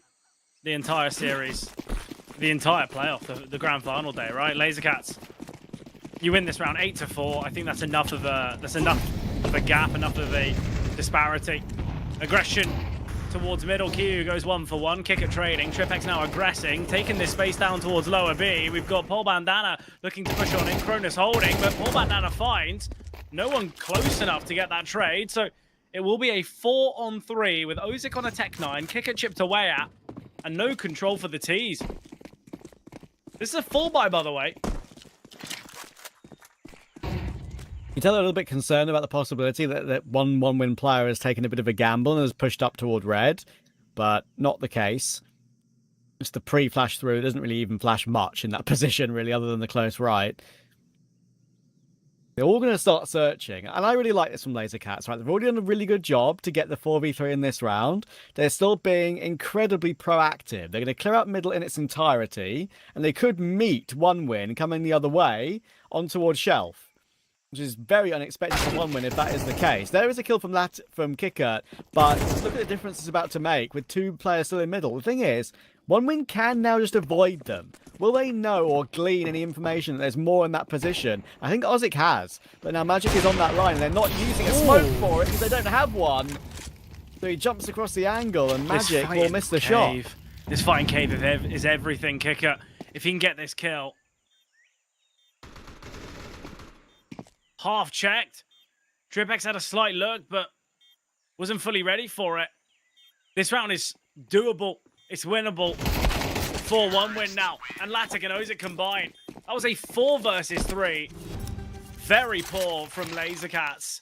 And it's that timing that they take, the repivot into middle, the slight look, giving up some space towards B there.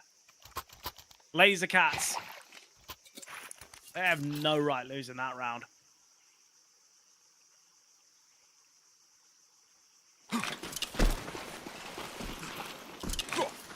I know, I feel like they were making the correct moves there, Lazer Cats, and completely the right proactive decision. But not the case at all. Doesn't go their way.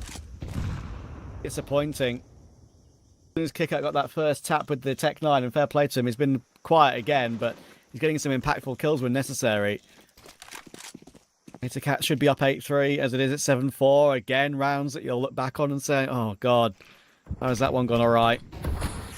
Onwin realised the gap and took advantage of it.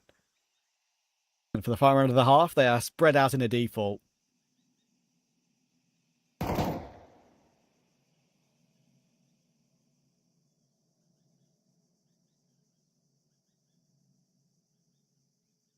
Lazer Cats are looking to take a little bit of space. Magic's on the angle here. If he just peeks, might be able to have some impact. He's got a teammate alongside him now. And oh, missed shot from Magic, but Tripex and Nicotine, they've done enough. Surely they've done enough in this round.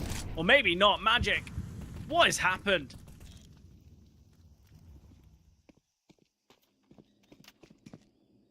This is disappointing for Magic because I think he knows deep down that there's been 3 or 4 rounds where shots should have been connecting, rounds should have been found. It's still a glimmer of hope because Q is close still with the M4, and they do have 2 defuse kits, but it's the lack of utility that's the real problem. But Q does manage to push forward. He catches Kicker off guard. The pole bandana flash worked out really nicely there, and Ozik will go down as well. All of a sudden, Latic is all alone in toward Donut, and he may get the one immediately, but pole bandana is there, reliable as ever. Huge retake for Lazer Cats, and I think on balance, 8-4 is about right. This is where I think Magic, he is going to be so thankful that his team has stepped up in this one. Because ultimately, he had 2 clear-cut opportunities to find kills. Like, the first shot's not so easy, but Magic is going to be over the moon with the fact that his teammates have kind of dug him out of that half. He's 4-4. Been very quiet. Very, very quiet.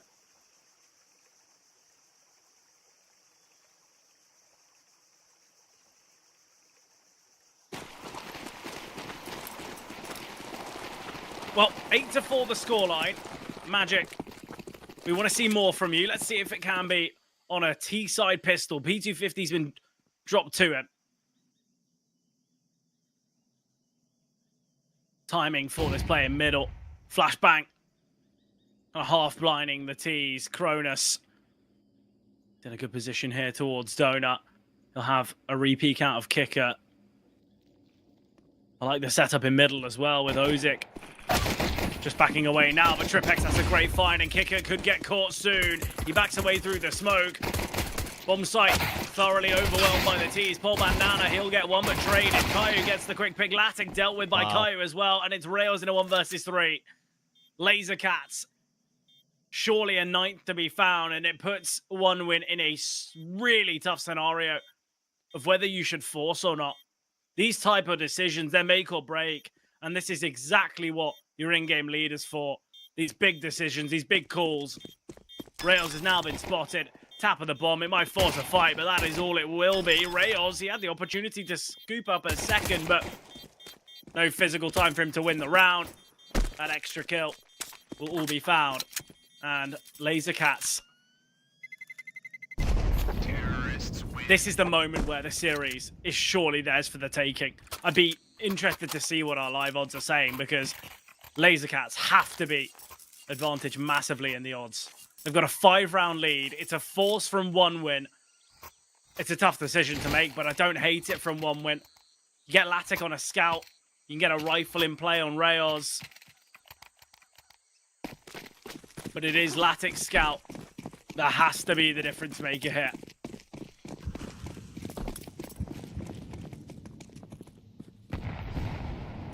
Yeah, we've seen it be a difference maker already, but look at Lazer Cats. They're keeping it simple.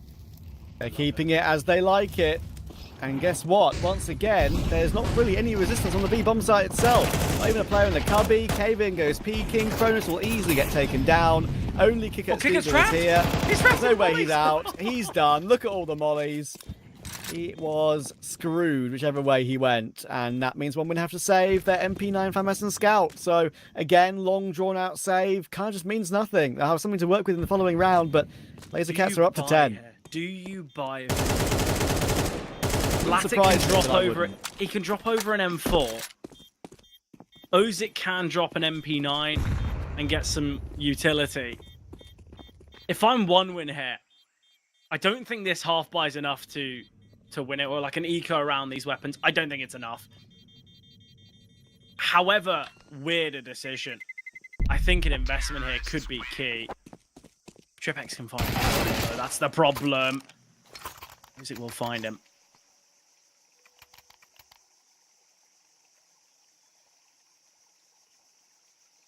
And it will be that purchase. A rifle in the hands of both Rails and Kicker. We've got MP9s for Kronos and Ozik and Latic. Latic's just keeping his money high to bring out the AWP. A more formidable buy than what we saw in the last, but it was a punchy play towards B to give victory to Lazer Cats. Could go for the same approach. Nice nade onto Pol Bandana. Seemingly is going to be this play towards B. One win. Oh, they seem well positioned for it, but Kronos has been found. Ozik could be next. TripX, he spots out at least one more in cave. Reposition out of Ozik. Could look to go pushing in. TripX will find him though, and Kick swings, but Magic, he saves TripX. Rails doubles though. Magic finds him through the smoke. That is so unfortunate. And Latic, a 1 versus 3. He's heard one on the bomb site. He's going to scurry into cave. That's a quick shot, but TripX quick to trade. What a round out of TripX. And the investment from one win goes so wrong. 11-4 the scoreline. Yeah. And of course, they're going to be purchasing in this one. Latic can get the AWP out. But Lazer Cats, 7 rounds ahead. 2 more to find to book themselves a spot in that grand final, of which they'll be playing off against the victor in CYBERSHOKE against GenOne. Lazer Cats, has to be said, they've been a bit of a dark horse here in this event. And one win.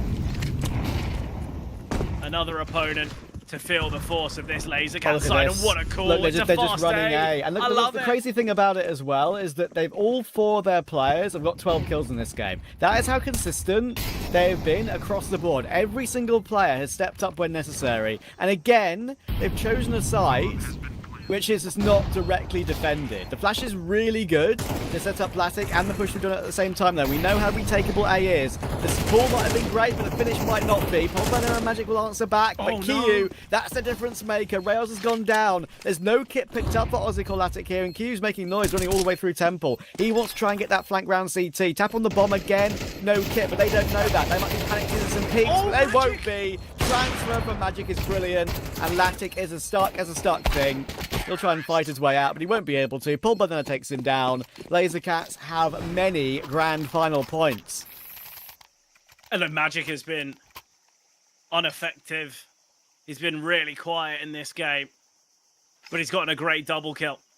He's gotten a double that is going to dictate this series for them. It gets them to 12. And with 8 opportunities here on the T side, Lazer Cats destined for victory here. Going into this series, I don't think anyone would be confident saying Lazer Cats are going to take it.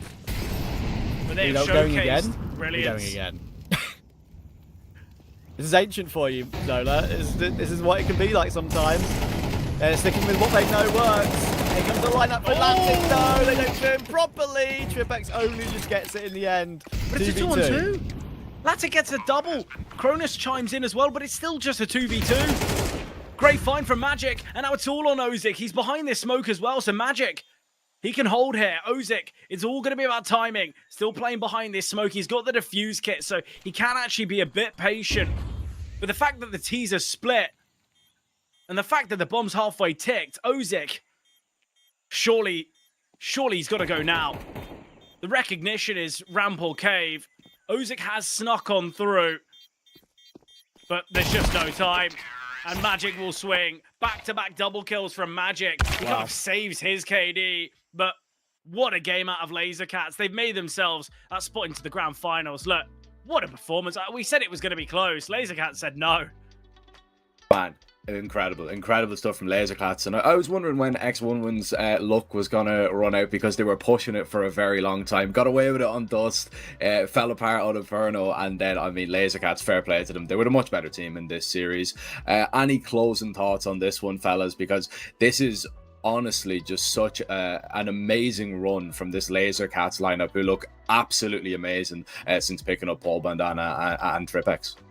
Yeah, I think the main thing for me is that we've always seen little glimmers of the level of some of these Lazer Cats players. And I think they had Bratko for a while before he went to Fnatic, right? There's a few individuals that have shown up before, but invariably it has only been individuals. And one of the main things I mentioned in that third map, 4 players at one point all had 12 kills. Every single one of them was delivering on their rushes.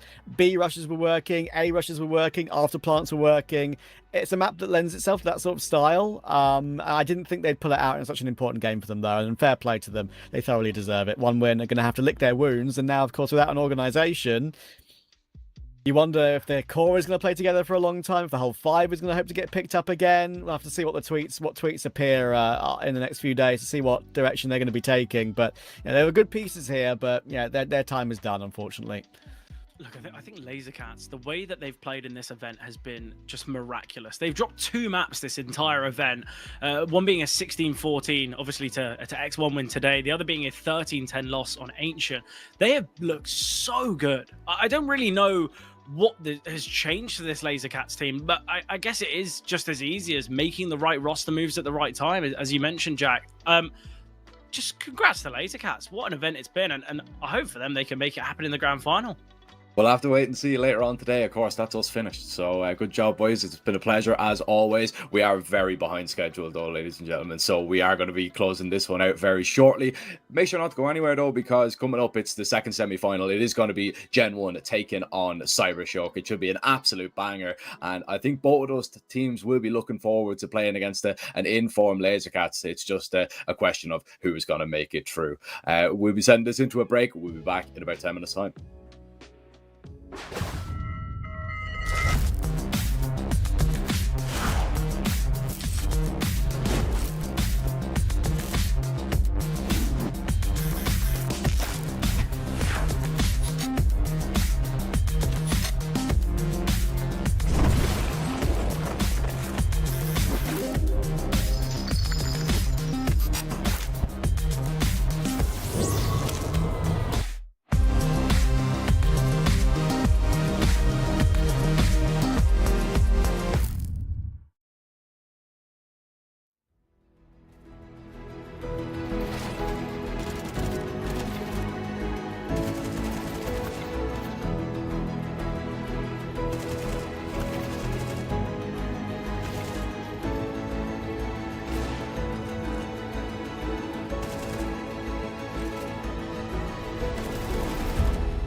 Welcome back to Thunderpick EU Series 2. I am your host / analyst, Paladin. Joined with me today is the wonderful. Oh well, the nameplates are switched. It's Vincent and Mark. Vincent. Yeah, this is awesome. But yeah, we got our second semifinal of the day. We just had Lazer Cats taking down X1 win in a shock upset, and now we've got, I would say, the more competitive best of 3, Vincent, and I'm pretty excited for this one. I mean, you say competitive best of 3, and I would have agreed with you if I didn't know that the last best of 3 was really really competitive itself and was deep 3-map series. Like I thought that was surely going to be X1 wins, yet here we are with Lazer Cats in the final. I think a huge opportunity for anyone to be getting into the final, but the fact that Lazer Cats are there is impressive. Yeah, absolutely. And now we get to jump into this best of 3 where we can start discussing what's going on with these two teams. I mean, for me, I'm really excited to watch this GenOne roster play.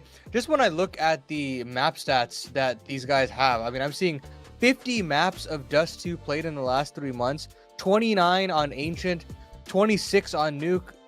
Mark, this feels like a team that is just hungry to climb up the rankings. Yeah, massively. And I mean, coincidentally enough, it would kind of like go along with my anecdotal experience. I've gotten to like watch this team a lot, whether it's been in like Swiss stages, grinding through like straight up at the end, or like popping into a playoff maybe a little bit earlier. Me and Vincent both have got to like share a lot of games with this GenOne unit. I've become such a big supporter, I feel like, of Chucky on this roster. It's really easy to when you watch this guy play the way he usually does. I think swinging into where I've seen him play post-major here, there's nothing but that. He's had like a 1.2 throughout the entire month of July, so I'm really excited to see that. But what was kind of concerning, and usually the case for maybe GenOne falling out of a longer series, is not one of their riflers having that sort of standout performance, but it looks like Brooksy is really taking it to his own. Like, I think if we get this type of Brooksy throughout the entire rest of the tournament, then like, hell yeah, this is fine. Like, where you currently like see him pulling through in a playoff with like, he has like almost a 1.3 throughout like this tournament so far, which isn't that impressive. He's only played like 7 maps. But that's what I mean, Brooksy. If we can keep this up, baby, we might have a CCT championship in a couple hours. Who knows? When we switch gears, though, we jump into CYBERSHOKE and talk about this roster. And I honestly feel like it's a lot of who's who of like past talents within the CIS region, Vincent. And although they don't necessarily have the same level of impressive performances, I'd still argue that there's a lot to give here between Mokujin, Alkarin, and even Alpha from a calling perspective. I think it's maybe a little unfair to say past talents. Like, you know, that's arguably true for the likes of Glowing, but like this is the step up for Blixie, right? It has been good. I think that, yeah, Mokujin wasn't the first or the second individual from the iteration that he and Alkarin of Team Spirit Academy that they were on that was like catching everyone's eye, but like I think especially Mokujin showing that he can provide a whole lot on this roster, and I personally am just very excited about Alkarin. I was super pumped to like see him be on Heroic, and then that just didn't end up working out because of the visa situation. Like that obviously sucks for him and for that team. But I personally think that this is a squad that I have a lot of, maybe not faith in, but like excitement about, because it's a lot of young pieces that I still think are on the way up, especially with regard to the likes of Blixie and Alkarin. Is they can maybe find a way to put themselves on the market and show, hey, this is our next step. We're the stepping stone in CYBERSHOKE, as has been the case for many a team, or many a player rather. You know, I completely agree there. I mean, I think the big thing is that when I say past, I think I'm talking about Alpha because of how many opportunities that he's had as far as projects are concerned. But these guys are still very young. Mokujin's still only 18 years of age. Alkarin's also, 19? So there's plenty of time to develop, and this is definitely the tier to do that. A championship win here would be fantastic for the confidence of this roster. But of course, we've got to figure out where the veto will actually move towards, and we'll have that up on your screens right now. And yeah, shocker, GenOne decides to go into Dust 2. And for CYBERSHOKE, they'll also lean into their comfort of Ancient. So I mean, you've got basically everything that you could ask for both of these rosters. You've got comfort across the board, and we've got basically Nuke being the decider. For Gen 1, they've played this 26 times. I mean, basically all 3 of the maps that they played most often are here for them. And for that, I think they'll be very happy. And I think for CYBERSHOKE, I think their style could probably benefit on majority of these maps as well, Vincent. I'm a fan of CYBERSHOKE right now. I've only gotten to see this iteration of them a couple of times, but what I'm most excited about from that stylistic point of view is to see how they deal with the type of aggression that GenOne likes to play with. I think that a lot of teams get caught out. I think CYBERSHOKE is a squad that, from what I've seen, I don't know that they're going to get caught out in that same way. So especially when this is a head-to-head that we haven't had the opportunity to see, despite how often both of these two teams are playing within the same realms of competition, that really excites me. The question in my mind is mostly about like what version of Gen 1 we're going to get. Particularly for me, some of the calling I think can be questionable. And if it's on that more questionable note today, then they're going to need firepower to bail them out. Absolutely agree. And if we want to talk win conditions, Mark, how are we feeling on either end? Do you have any players that that kind of stands out to you? Yeah, 100%. You know, I spent my entire pre-show like making that point about, well, during the Gen 1 roster, I feel like about where Chucky has been obviously playing to, in my opinion, like at some point this guy is just going to get taken off of this roster and given a new opportunity. He is, I think, a little bit older than like most quote young talents nowadays, but he like really hasn't received like too insane of an opportunity. He's just made this Gen 1 project that much better. That's where you get him in our head-to-head. For me, it was very interesting getting to see this 3-map series. I was so looking forward to seeing CYBERSHOKE play. I feel like I'm like top 1 Makojin fan in the world. I think we're gonna like get a great performance out of him today. I might be glazing him a lot, Ani, so just watch out for that. But like, Alcaran completely fell out of this 3rd map that we were watching versus Gen 1, that it was getting very testy on that Mirage, and genuinely it very well could have been this like put together pug roster of the Swedish side here, because megoshort with Era like legit almost beat this team with like I believe even another sub added on top of that to replace Bob XD that they had, like, and Alcaran in that last map like really fell out of nowhere. So it was kind of concerning, and I hope that we get like a more consistent series from him. Like, I don't really have concern of Alcaran at this level, especially facing off against a team like Gen 1, who I think he should farm today. But there are just some dots that I'm connected that aren't quite making sense. Although I do want to connect your point versus Alpha, because I think it could be a fun one, especially where we're comparing the calling, especially of Gen 1 at the moment. If Alpha can call a nice game around his great pieces, because let's face it, he's got a lot of great tools on this roster, then potentially we can start to see why maybe Alpha obviously is leaning this way lately in his career now. Obviously, it's a different narrative we're pushing for Alpha, being the in-game leader. Obviously, Glowing's back to that rifle, who obviously put up a nice performance as well. So I think it's Alpha getting a nice game going calling wise. I think he has the vetoes to do it, and also you're pulling out in great 2-0 territory, in my opinion, and if not, popping on to this 3rd to be a little bit concerning, to be honest with you. I thought that Gen 1 could potentially pull this cash card here just to kind of like switch the subject, Ani. I don't know if you have any thoughts on that. That's where I thought the series could differ personally. I'm so sorry. I believe we do have ourselves a quick tech timeout. We will get that sorted first before we get into that point, Mark. I absolutely will reach that subject, but we will come back for our second semifinal in just a little bit.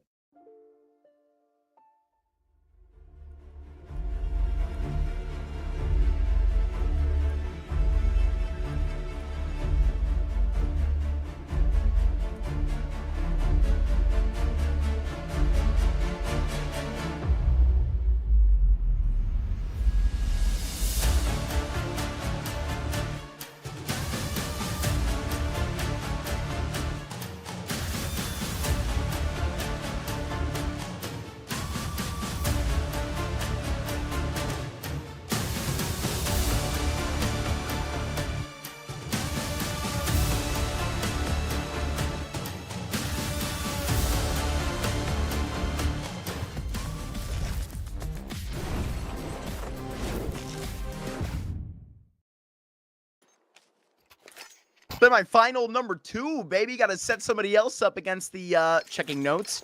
Lazer Cats. Hell yeah, man. Impressive Like a over on good that upset. side of the bracket here. A chance to see into a final for GenOne. Who, listen, I What think happens to haven't. Cronus now? Oh my goodness, dude! Somebody needs to pick that team up. That's a Sign my pretty guy. good Or team, just man. him. Who knows? I would say sign the whole team. Support would be needed. Jocko is also needed. He was worth a shout because genuinely, Vincent, that's a guy that is significantly falling out of the ratings since the post-major bout here into July. And, well, now we're into the beginning of August. This time flies, and so does GenOne up Catwalk. Alpha, really surprised to see him living here. Makajin at the back of Catwalk will be walking up, gets popped in his face. That's pretty quick. Brooksy up to the top as he is the top-rated rifler for GenOne. Will end the round. Say hello to this Dust too. Yeah, I'm super interested in this series. I love how Ani framed it because and the question that he asked about what is this going to be from a head-to-head perspective and the stylistic differences. I don't even think CYBERSHOKE are particularly a slow team, but you know, compared to GenOne, everybody's kind of slow. That's maybe one of my biggest gripes, but also the most interesting things about GenOne is that they just love to play super fast, aggressive style, and it's not stopping in round 2 either. Straight out into B, 2 kills for that MAC-10 before they move up Cat. That's a nice catch for Alcarin, but the bomb site is open. We got to go back to that best of 3 though, where Alcarin, excuse me, was like struggling on a third map. He had so many scout kills. There he goes. To the Galil will drop. CYBERSHOKE on his tail. Yeah, it's got like shot out of a cannon there. It literally took 4 members of CYBERSHOKE to support, put up some flashes, take him down. Now they're on the wild goose chase. Yeah, it's been about a month and a half since I've gotten to watch this GenOne project, and I'm super keen to see if there's been development from the calling POV, because that's maybe one of the biggest weaknesses that I found. These are very valuable, nice kills, and of course, the fact that Blixie and Alpha are going to be getting away with a rifle apiece, AK in Blixie's hands, lovely. And they might, because of that, get interested in some sort of funky additional force buy. I kind of doubt it, but you never know. We prefer just to see the eco. It seems like that's going to be the right move and what they will select. But yeah, for GenOne, I think that already I'm liking that.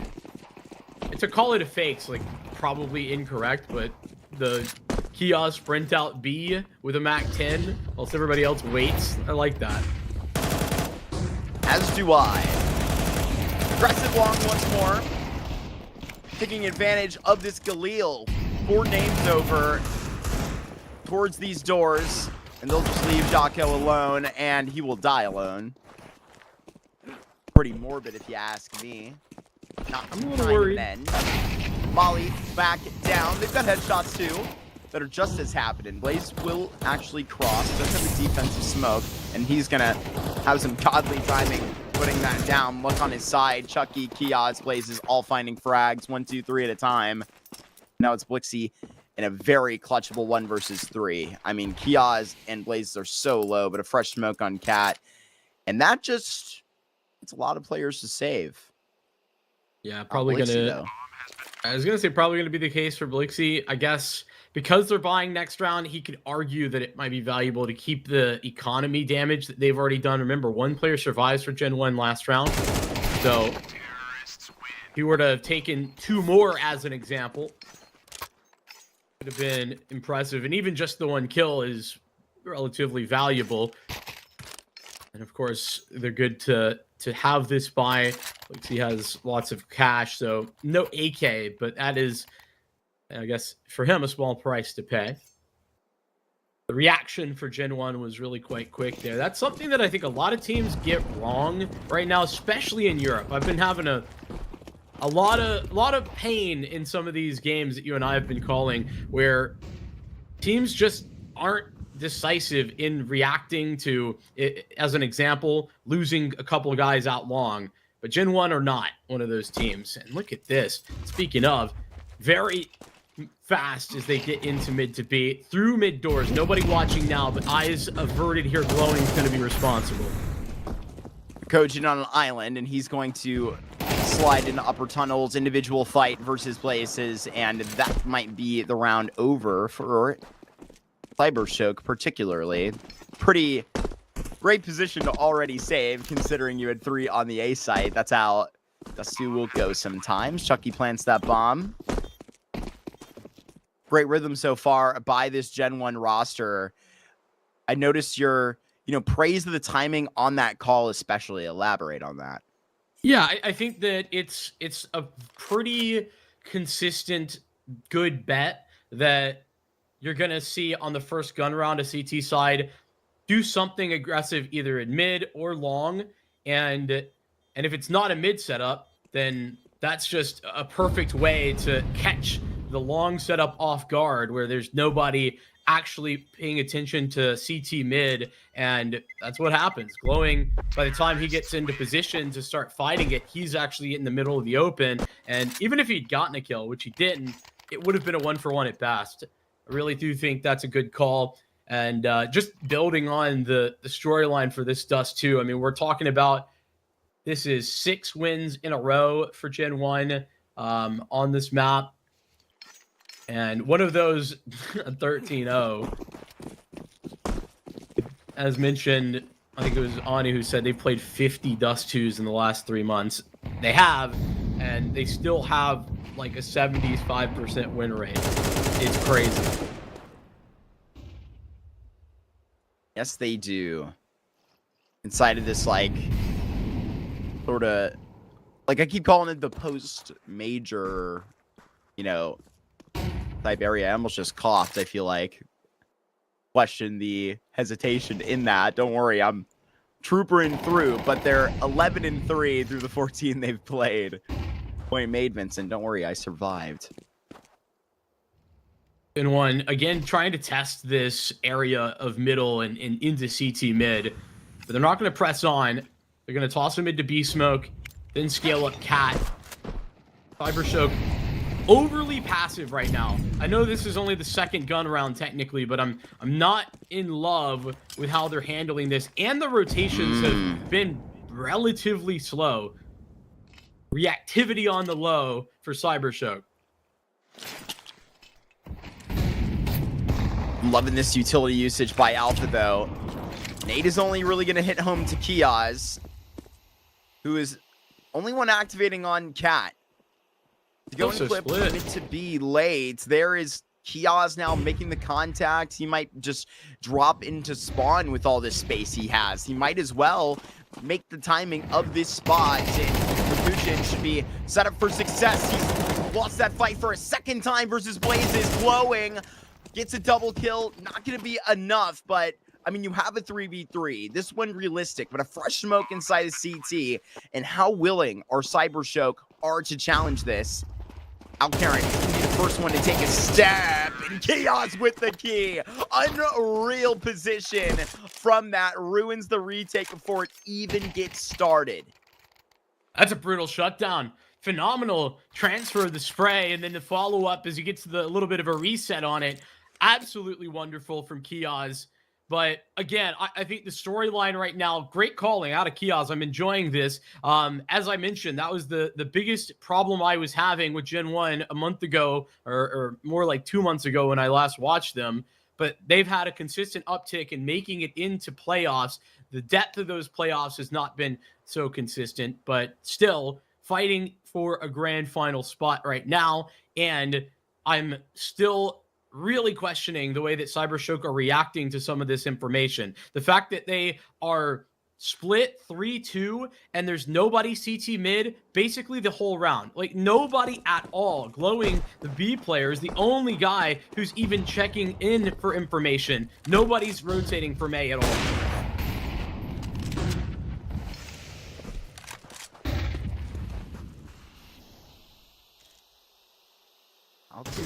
more my speed. I would agree. Not going to be too overly risky. A+ on that nade placement. That's a good spot that Blixie's just tucked into on the other side of Long Door with his MP9. This allows CYBERSHOKE a lot more freedom to continue to press it on and fight for middle. That's something that they hadn't been doing, but they've delayed GenOne significantly in this round, and they're forcing them to use utility to re-clear positions and to take lower. GenOne have basically been getting that spot for free.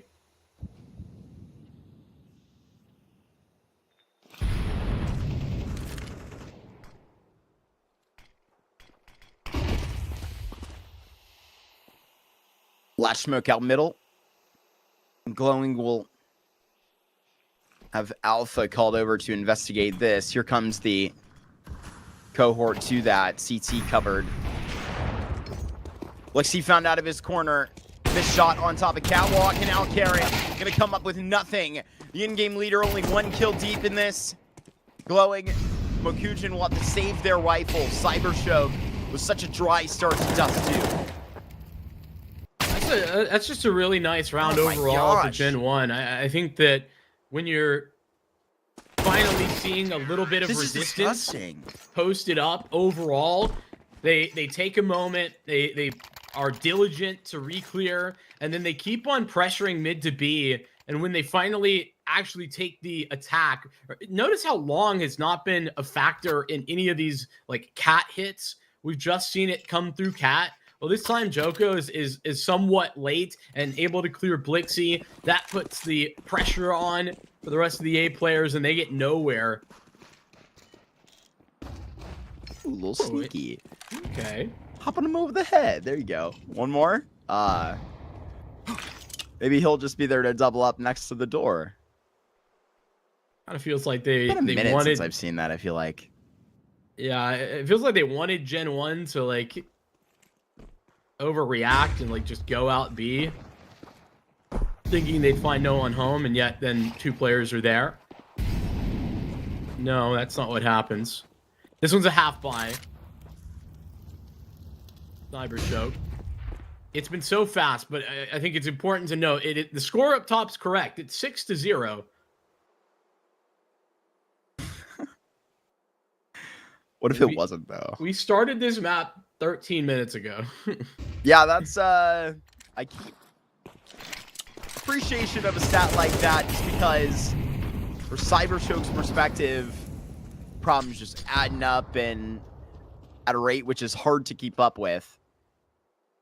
Gonna find a pistol around this corner. Blixie gonna end up with 2 frags, but Chucky important on that trade. CYBERSHOKE up a member, 35 seconds. Blazes on these lurks has just been great. Brooksy just as impressive on his entries. Now just gonna walk up catwalk, and Mokujin might have a really good timing right now because they are afraid of CT. MP9 to square him up and do well doing so. Brooksy now with protection back towards the ramp. He's not got utility. There's no kit either. Double swing. And they're chasing right after him. Glowing long range, and it's going to be Mokujin right in his face. 1 versus 1. Brooksy sees him go high, lands on the ground. Lucky to be alive. Mokujin to go and gamble on that again. And the young rifler has that very first round for CYBERSHOKE. Outside of his wheelhouse, had to walk all the way over from B to bail his team out. Comes from the usual suspects, but on a round that you wouldn't anticipate. It's no rifles, a couple MP9s and 5.7s and Deagles that CYBERSHOKE win with. Blixie, big double with his 5.7. Follow that up by the Mokujin clutch. Love to see it. And a important turning point if it's going to be a recovery in this half for CYBERSHOKE. It's got to be right now.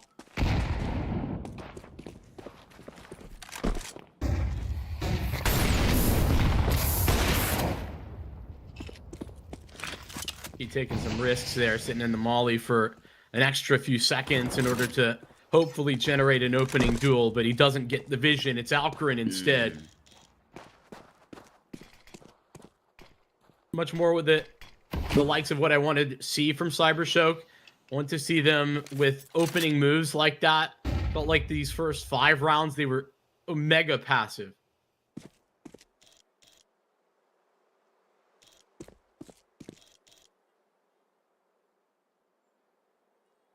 Hard to not get locked into this position. Alcaran post, likely going to be taking the contact, and that loses the scope.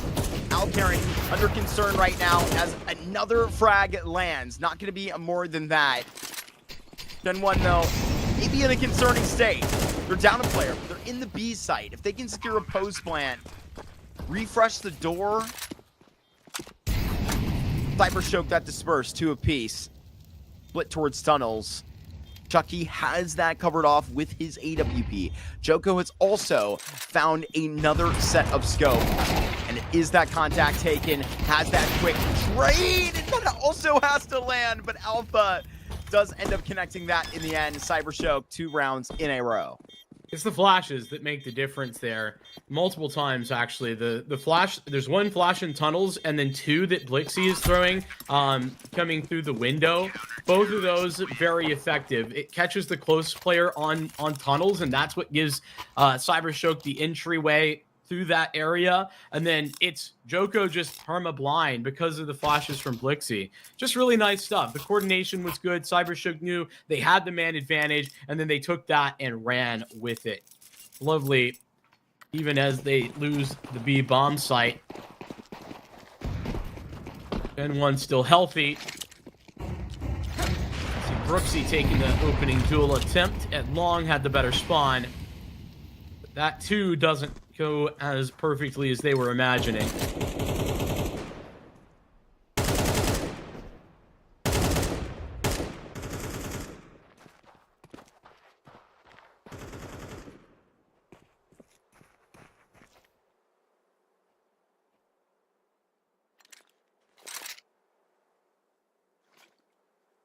One been a little bit stalled out these last 2 rounds.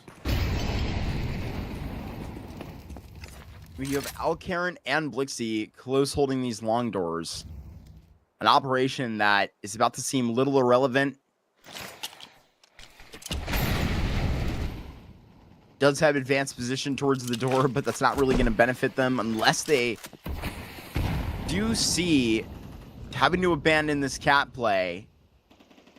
Maybe then Blixie could push and have some kills. 2 players really latched inside of this B site.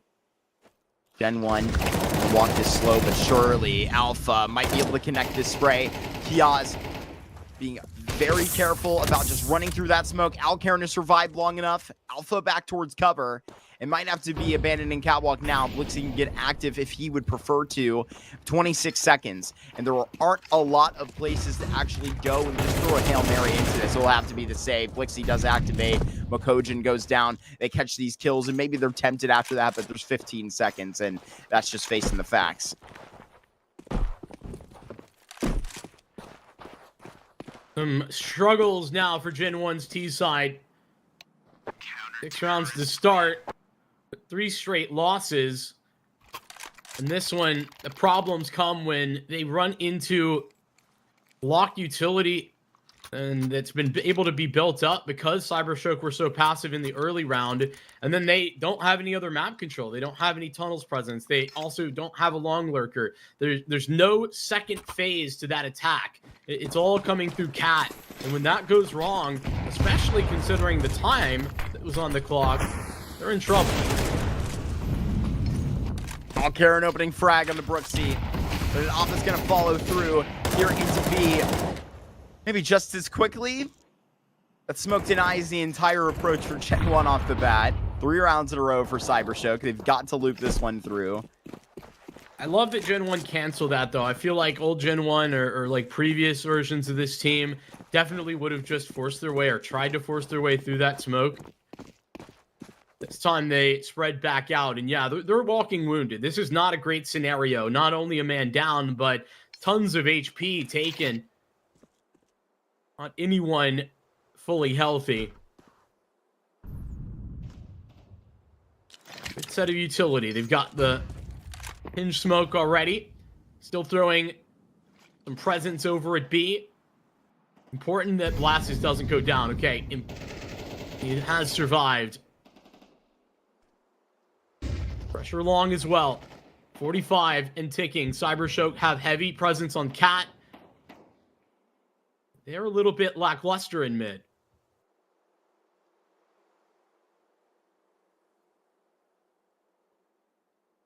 Hopping in CT. Chucky might catch that jump.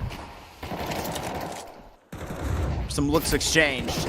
Push on Cat as well. Alpha managing to sort of rustle the feathers again.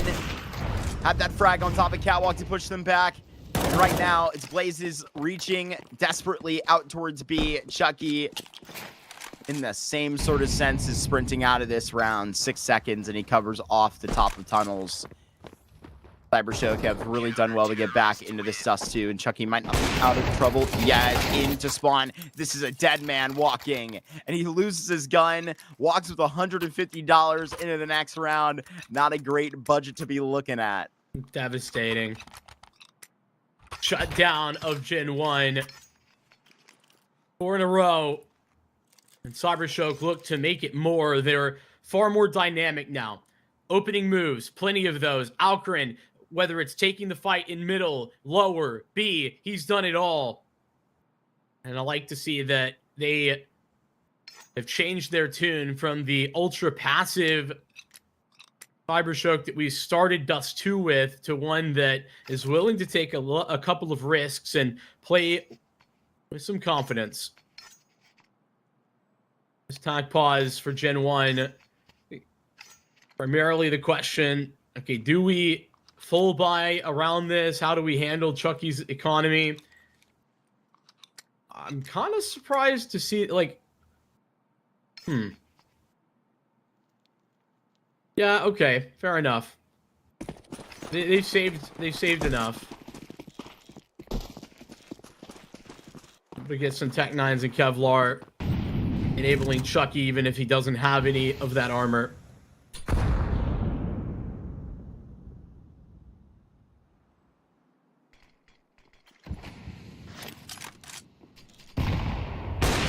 Alcarin gets a little bit of a look-see through that smoke. Alpha's Molotov will be deterring GenOne. That was a legendary thing. I think that was hit in the air just now. Mere speculation on my part, however. CYBERSHOKE very well fitted to find a 5th here if these Tech 9s behave themselves, which, well, that's not quite the plan. Chucky 2 kills, and it's a 1 versus 2 for the in-game leader, and it is just not happening. These pistols moved a little bit too much motion for this CYBERSHOKE CT side. They should have looked twice, slowed down a little bit, but I don't know. Wait any longer, you just die way faster. Yeah, I think GenOne just very explosive, and that's caught CYBERSHOKE off guard somewhat. Sailing into the site, Tech 9 should not be as effective as they were, and GenOne have cemented a lead into the second half. Roxy and Jaco both eating that nade. Be a successful duel as Alpha was pushing mid. There's even further pushes. Glowing is in T spawn at a minute 30. Just think about that statement. I'm for it. This fight they takes a long time. They blocked this. No. You have another one. It's fine. He lost his head. Freaking damn football. Roxy, Makujin, a double spray down. Makujin might find the quad. One of the most fantastic he's had. That's absolutely unreal for the end of CYBERSHOKE's first half. 5 rounds is fitting their bill. Not a phenomenal CT side by any means, but when it comes to recoveries, that one's solid from CYBERSHOKE. GenOne leading 7 rounds, though it's a bit more bitter when you think of what they could have had. Onto a CT side that they prefer a little bit.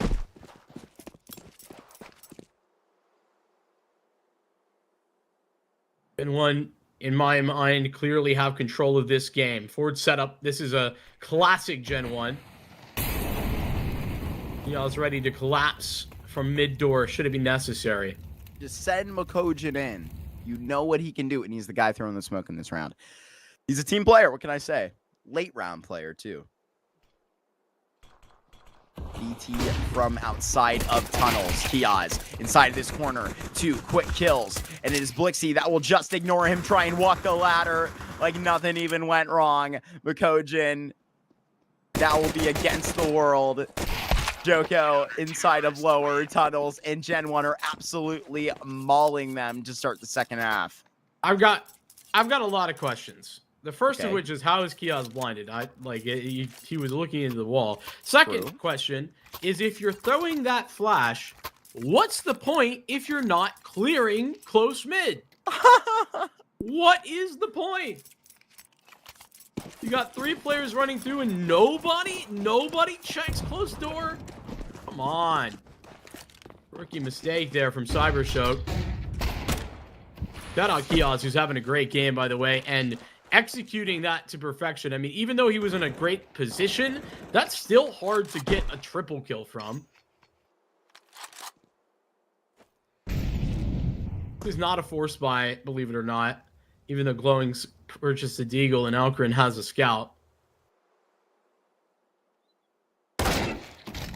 Oh my god! If I had 2 times, you know, for every time Alcarin did that, I would have 20 cents. So keep it coming, man. I'll be a rich man. Had quite a lot of scout frags yesterday. I am gonna shut up because we got problems. Oh my goodness. Not again. This one is way worse. They've already done it. Led by the scout. You're absolutely right. Pack it away. Leave it to be. They can lose more out of this round to the Pistols. It's not just the scout either. Glowing, it's a really important rotate kill that he gets on the mid rotator. That was the help that was supposed to be coming to Blasses on B, but it never arrives thanks to Glowing. Alpha, the only victim of the B hold. Yeah, that's 3 Glocks, 1 Scout, 1 Deagle that get CYBERSHOKE a T victory. Unreal.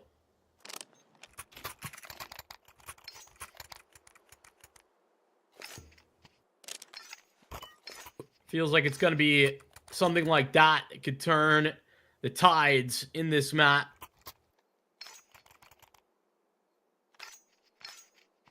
I don't think there's any guarantees in this best of 3. You look at GenOne and say, well, Dust 2 is their playground. Very true. But CYBERSHOKE quite competent. And that goes both ways on Ancient and Nuke as well. Map 2 and Map 3 respectively.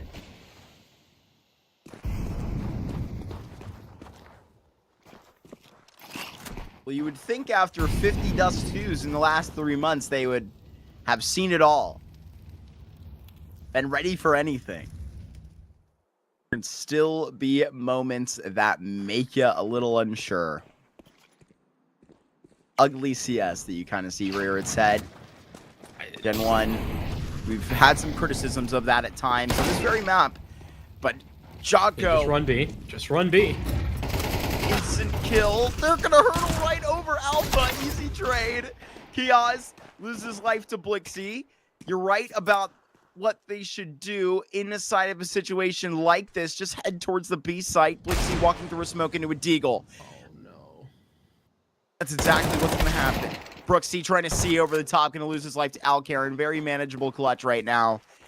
With the sights to split. Alcarin will leave middle. And just take long. It's Chucky on the A site with 97 health. Crucial that Alcarin doesn't like throw utility early. I think the element of surprise very important here.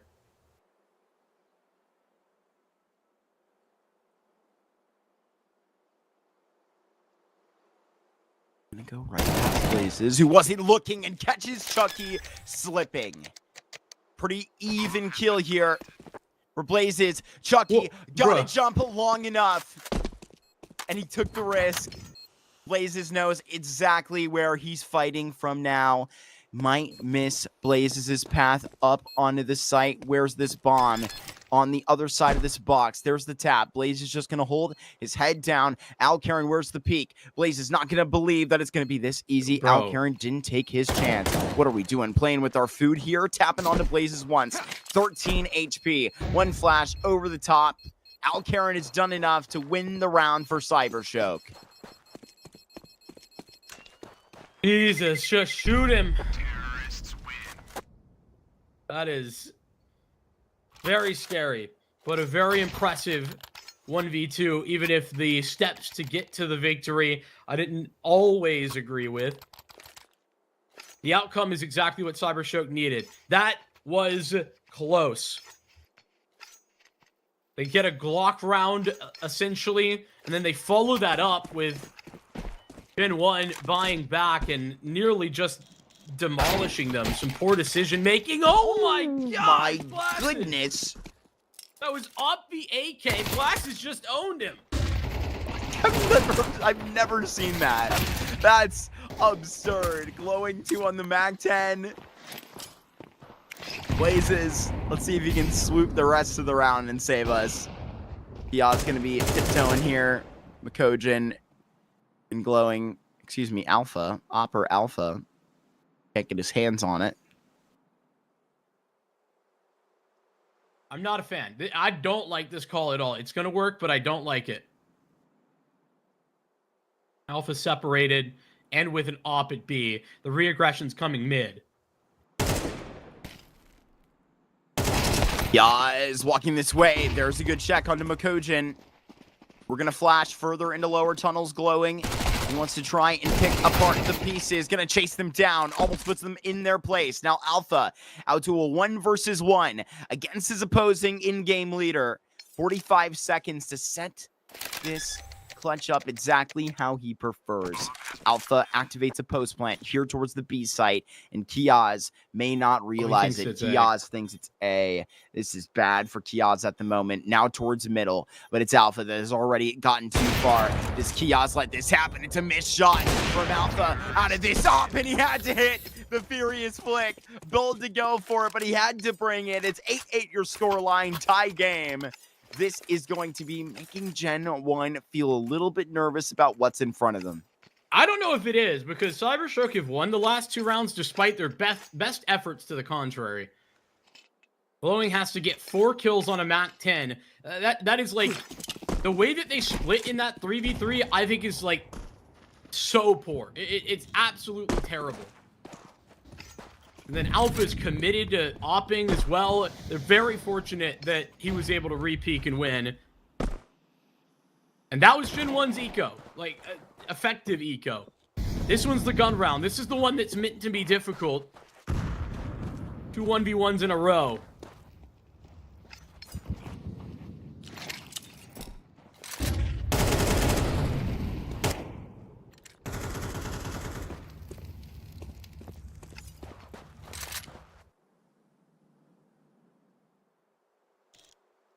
GenOne been pushed back a little bit. They leave middle to stack 4A.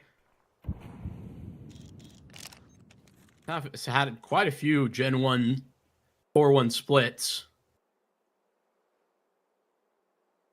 And truth be told, I know it's 55 seconds, they can move, but they feel ultra committed to this. Like, no matter what happens at B, they've just probably got to sit with this 4-man stack on A. And it's going to be a mid to B split. What a good call.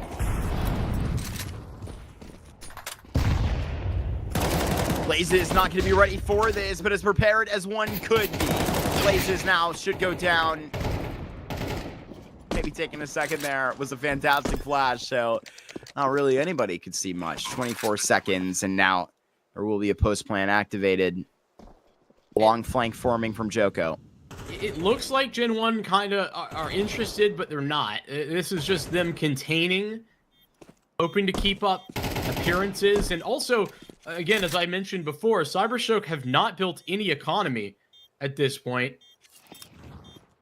And surprised that Alpha has 3 grand in his pocket, because it's been an Alcrin 1v2 followed by a Alpha 1v1. But they will all avoid each other. No exits available. CYBERSHOKE get to build a little bit, and they've just built back into a lead. Down 0-6. To start the map, they lead 9-8.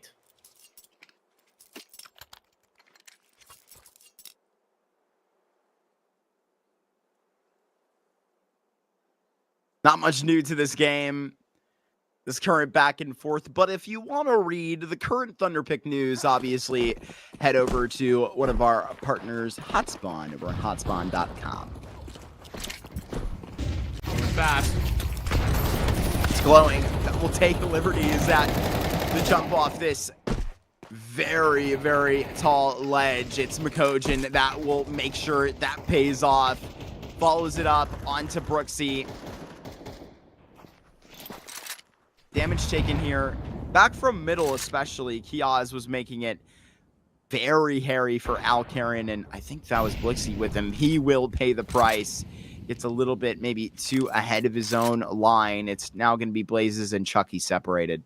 Megoshort has just done an incredible job in long. I know it's 2 kills, but how critical it is for them to eventually get the trade onto glowing. But then also him getting the 2nd kill cuts GenOne out of the information, and so that causes them to push. What even is that? I guess. Kill for free. Like Alcarin's listen, if I'm playing devil's advocate, he's like searching for information, and that's when that's when CYBERSHOKE can feel confident to speed up long. I don't know, man. Like, be confident in your 4-on-2 and like go play with your teammate and take the site. That's like my personal feeling.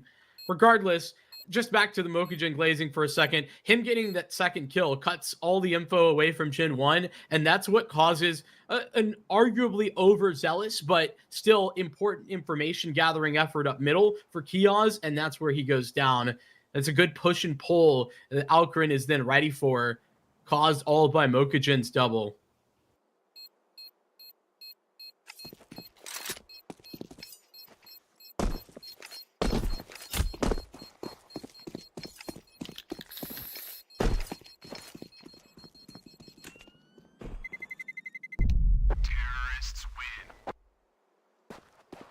Very exciting for the way this is looking for CYBERSHOKE.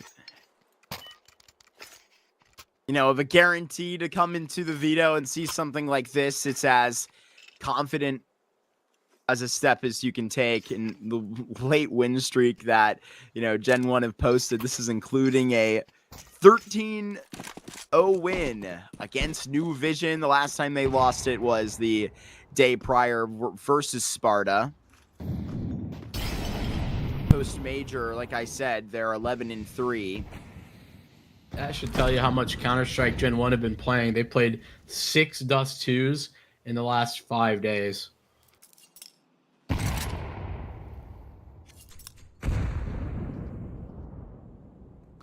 It's a lot of Counter-Strike, even for one person. An entire team. Another question. Kiaz back at his site. One onto Megoshort. Just trying to take an interesting measure towards upper tunnels. I'm afraid that was a bit of a half measure. I think they were hoping to just get a fight onto a rifle. They were sorely wrong. Yeah, but how could you anticipate that? Like, Kia's secondary opping very much is out of nowhere in this map. Chucky's still available. Have a flash for this? They do have one, but will they use it? Nope. Round feels quite over. And then there's that. Chucky jumping. 2 players, though, can stump this round from even getting going. Kiaz looking away from upper tunnels. Turning back to it, glowing, swing through, and it's Kiaz that will equip the pistol. Looking good to hold this B site together. GenOne depend on their leadership. to get them a 9th. Yeah, Kia's continuing to be very impressive right now. Like, so many high-impact multi-grounds. Like, he's done so much. They're going to stick with the double op, as you would expect, considering how successful it was. One loss there. And I'm not too concerned for CYBERSHOKE. They tried to work something different there on the B site. A little bit risky, but you got to take some of those risks sometimes. Doesn't work out, and the round falters from that point on. Doesn't change that they've been on a good track. They still have this bye. So at the end of this round, they will be out of money if they don't win.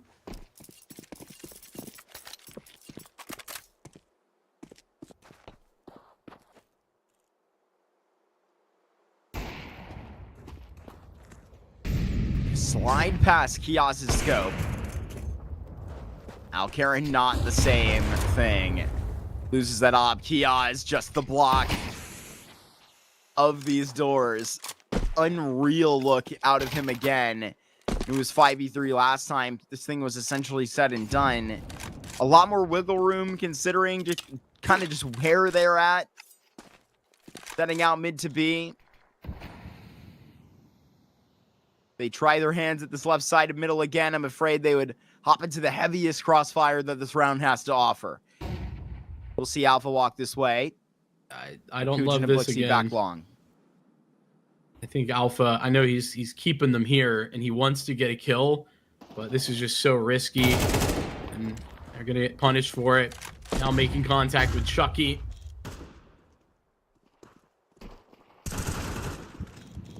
He went out from one op into another. Missed original shot. Chucky now going to be just smoked off. Blixie here is so damn low, and now it's the last one alive. Trying to line up exactly where the scope has gone. Chucky will rope that kill back in the end. Tied game. Double digits here for GenOne. Kia is just creating so many different problems for CYBERSHOKE. They're unable to keep up at the moment. Yeah, it's almost entirely Kia's individually that has recovered the momentum. CYBERSHOKE had won 4 straight rounds. And right up until that point, GenOne were looking out. They've now broken CYBERSHOKE's economy. Similar purchase for CYBERSHOKE now that they had previously. Actually, Alcarin, he had the scout for a second. He was looking mid, didn't get to shoot it, and just sold it. The 5 Glocks.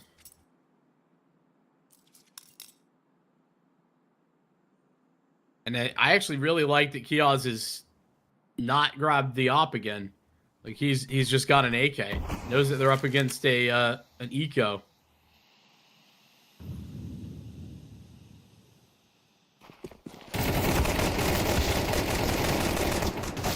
Blazes gets 2. Brooksy from the corner matches him.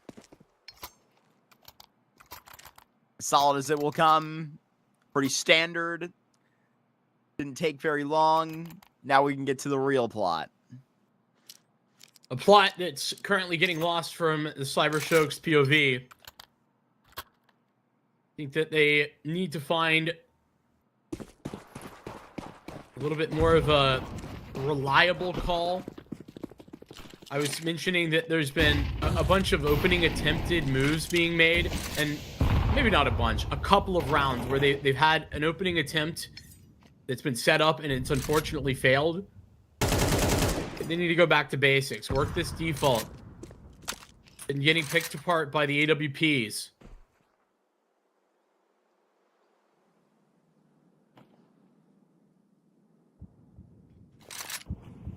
And presence upper B, that's a flash into the tunnel itself.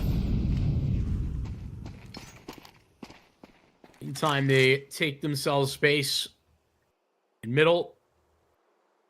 And they have a player longhouse. This is well spread out from CYBERSHOKE. And now they're going to attempt to make their move. With 3 long, it's certainly going to be an A play, the bomb included there. We've got to deal with Chucky.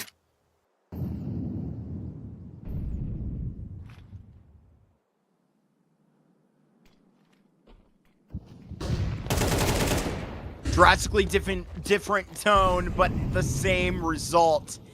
Chucky unfortunately misses the AWP shot. Not much you can do about that. Mokujin might get a second here. So clear on the corner. Joko still standing. Kiaz will land his frag in middle. Going to be so important that they at least can clip that off. Really quick response on Catwalk that is going to be canceled due to this smoke, and it might as well be for an 11-11 scoreline. GenOne completely turned this thing around very reasonably. Kiaz actually going to go and be very bothersome towards Long. This is in fact an attempt. Kiaz never willing to just give this round up for free, even in very understandable circumstances. Left up to Glowing, left up to Mikojin, two of the sharpest in the shed. Here for CYBERSHOKE, blazes up to the top, and maybe they would have wished they had these rifles in the next round. Save them in the bin, but they gave them up trying to gamble back into this round, and they have heavy pockets, so it's obviously not too big of a bummer. Yeah, that's probably part of the reason that they continued to move forward. Also, like, just very winnable. They both had kits. That Smoke and Cat is just too much of a problem for them to take that avenue of approach. Really love that T round though from CYBERSHOKE. Best round from a calling perspective in a while. I think they did a wonderful job. Nothing too complicated, but they were showing presence everywhere, making it hard for GenOne to over-rotate. Haven't seen GenOne on Cat a lot. Here they are. Brooksy still actively fighting on Cat. This is game-deciding stuff. Creating the advantage for GenOne. Fit very well towards this A site, specifically with Joko taking this next peek. Blixie is the most important factor in this round. Cleared Long. Cat now has got so much space through the next entry that a bomb plant possible. Mikojin just continues to hop in front of the timings. He's going to surprise GenOne at least on that and gets all the way back. This is for 12. Brooksy and Blazes, they've been playing so well inside of this month post-major, inside of this tournament specifically, and they aren't done. Blixie had to get that kill earlier onto Joko, but this is the most important feat that he's seen to yet. Little HP, a Molotov, it's not going to go that far, but Blazes, he's low, and he has Brooksy right next to him, time ticking, 9 seconds, and Blazes just watches it all. An A share between these two as a match point is shacked here on GenOne's map selection. Such a phenomenal retake. That was all the right decisions from Mokujin in the moment. Beheads the Cat jumper, makes sure that he can get back into the site, looks to play a crossfire. They swing together. CYBERSHOKE did it right, but GenOne did it better. And it's Brooksy, the architect of that map point opportunity. Wonderful stuff. And it gets them one chance to put Dust 2 on ice for their 7th victory straight. But will it be that? CYBERSHOKE, their purchase leaves much to be desired. Khalil's at best. 4 of them in totality. A set of utility that leaves them wanting. And you may ask, why not drop that molly on the bomb? It was planted for Blixie. Just not confident enough to swing there. Knows it's a 2-on-1. Might just be being held. And we go down without a fight. A quarterback lobbing that thing up, man. That would have had to go really far. No, I mean, he definitely could have, but he would have needed to swing a little bit wider. It just was high risk. How many yards do you think that is? From long. This is the worst corner. Question to ask on this broadcast. So bad. Of all time. Answer the question, though. From long to there, it's not even that many. It's like 25 maybe at most. Probably not even that. For all the people who don't know what a yard is like somewhat close to a meter. It's like somewhat close. Interesting. It's not the same, but it's.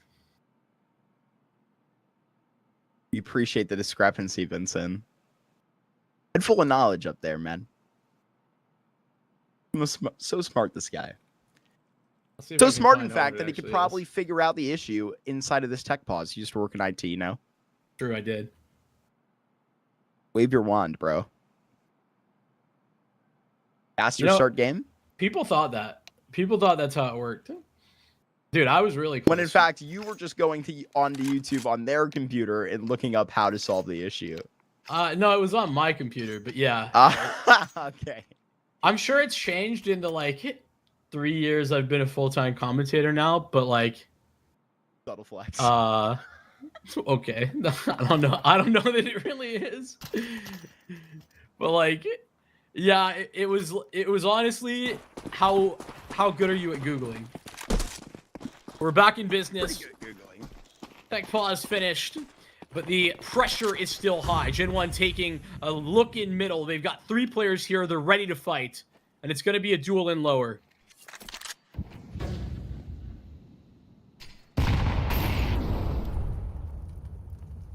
Ya's gonna dump his belt and try and disperse in his own right through the first 15 there. GenOne had quite a serious standing inside of middle. Blixie catches a big nade. Galil does lock eyes. It's rather Chucky that walks away with most of that damage, pretty surprisingly. Re-smoking on Cat. Attempting this boost once more, and it's actually the rifle that goes over the top. Down to 11 HP. CYBERSHOKE have them split up.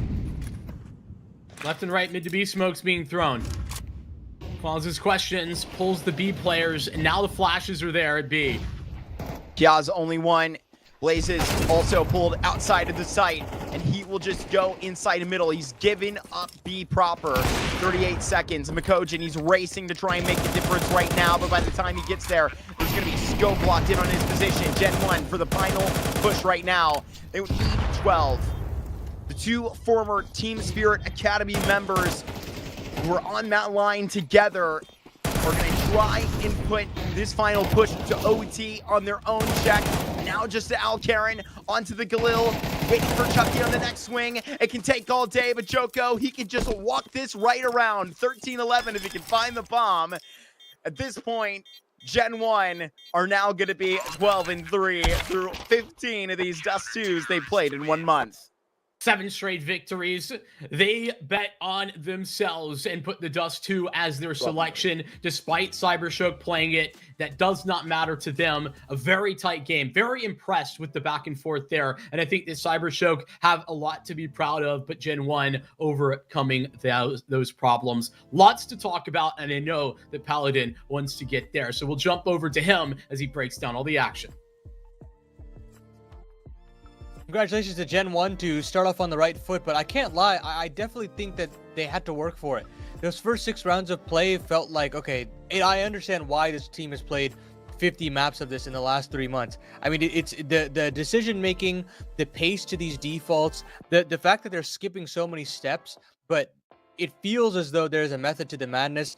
CYBERSHOKE could not keep up with that level of pace and that level of understanding of the map, that they were just winning these rounds off of pure, like, just it's the French intuition, right? Is when they play and they're in that flow state, they can kind of make whatever decision, and the other player that's alongside them knows exactly what's happening. And that kind of Counter-Strike is a lost art in a lot of ways. We haven't seen that in quite some time because we don't have national teams anymore. I mean, like, especially the French rosters, you kind of see that with 3D Max here and there, but it's a dying art. And so the fact that we get to see that on full display from GenOne was very exciting.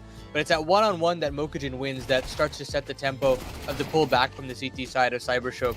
And then on out, default slowed down a little bit for GenOne. The ideas started not flowing as confidently. There was maybe just a step behind in certain sequences. You know, the B splits were not as ironed out as you were expecting.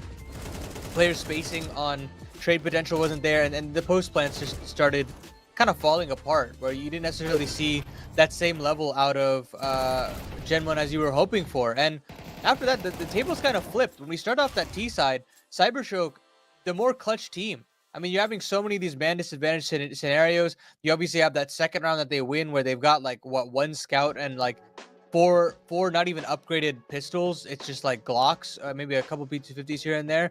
But yeah, you have no expectation for them to find anything. And then round after round, you're getting a big multi from Mokujin. You're getting a nice opening from Alcarin, and things just look very nice for CYBERSHOKE to just cruise to a win. It's really, as Vincent continued to mention, it's Kios that really kept them in it. Kios and Blazes that really found a way to make sure this team stayed afloat. It's not even necessarily like these big triples or what have you. It's just like getting 1 kill, 2 kills here to shift and keep the man advantage for as long as possible. And as you saw, GenOne just did enough through the form of Kios, their captain, to stay alive. He ends with 106 DAR, so you can't really ask much more from your captain as a caller and as a fragger as well. So for CYBERSHOKE, you kind of look at it and say there were some moments where they still could have put him away.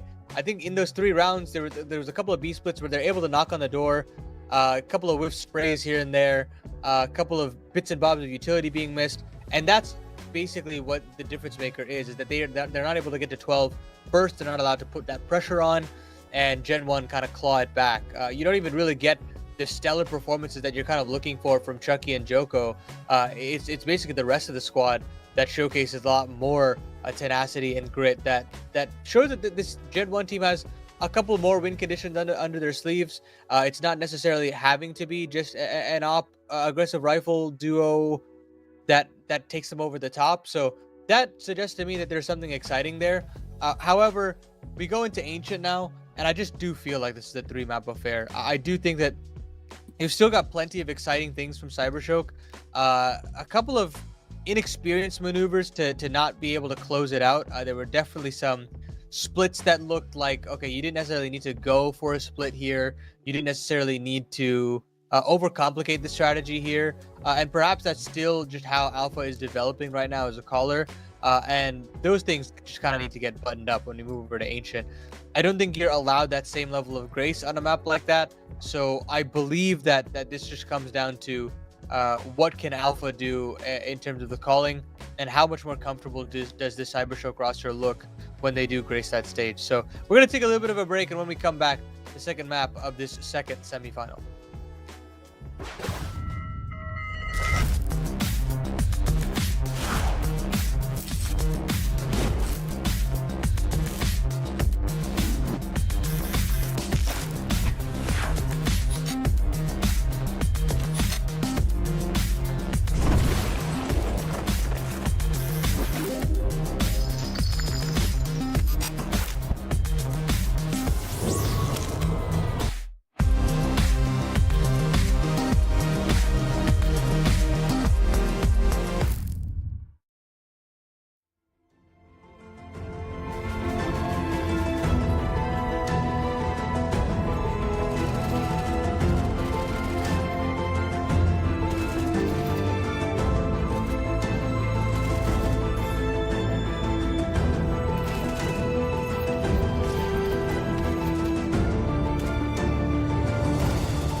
close on Dust 2 for CYBERSHOKE. They moved to their map selection. It's Ancient, and I was pretty impressed with what I saw from their Ancient previously.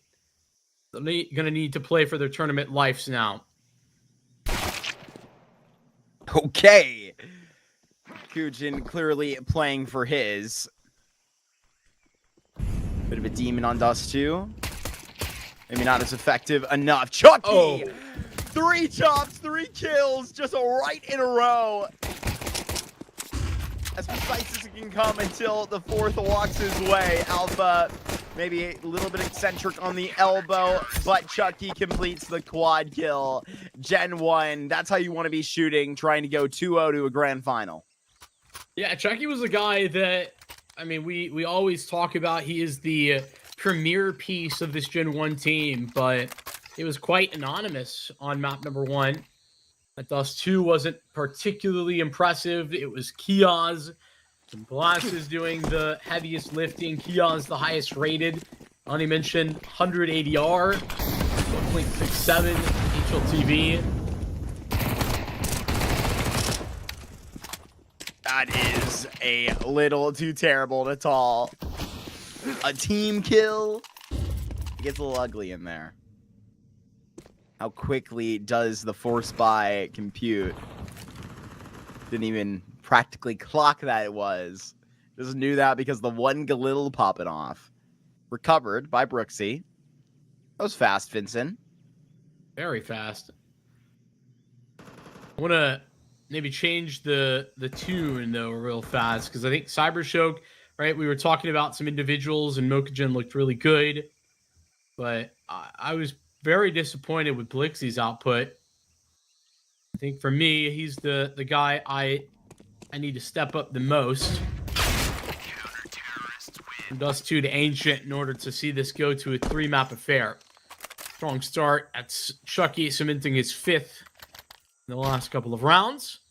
Hill and with GenOne beating the force by, CYBERSHOKE will be on the back foot. Yeah, Blixie, lowest rated player in the map. That's across both squads. Yeah, not good enough.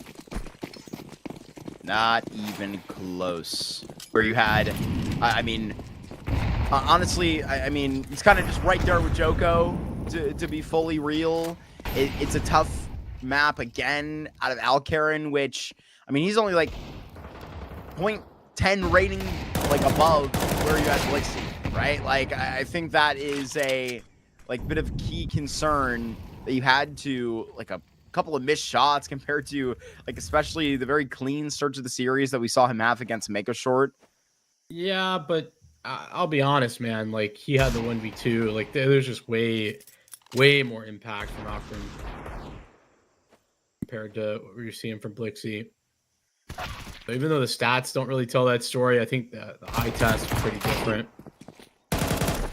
Which may matter more, right? If we can stand up and say something like that, kind of connect those dots, we can maybe make a more accurate line as to who's going to step up here into Ancient. A very comfortable pick for CYBERSHOKE traditionally. That's where they stab into the playoff today. Sort of when I was like preparing for this veto last night, I you know, see the obvious like permabans coming through to the wiggle room of obviously CYBERSHOKE loving a Mirage. It's very convenient that GenOne don't play that, right? You see that obviously in sort of conversation of having no Inferno. That's also a nice one out of GenOne. I wouldn't say as important as Mirage is to CYBERSHOKE, though. No cash. We talked about that. Could produce an interesting situation headed on to Nuke, obviously. If we do end up getting there, so close to this big flash, and it is Brooksy to clear them both. Nice setup in A main. How often do you get that, especially so early? I'm a huge fan of the reposition from Brooksy. He's obviously doubled up right there, close with Joko initially, but moves back. Great counteraction to CYBERSHOKE's diligent clear, might I add. That's a little bit much. Okay, just collecting the Molly. Still sticking around. No way. Yeah, probably shouldn't have been able to get away with a third kill there. Yeah. But I don't know how I feel. This is still tentative. CYBERSHOKE, it's winnable.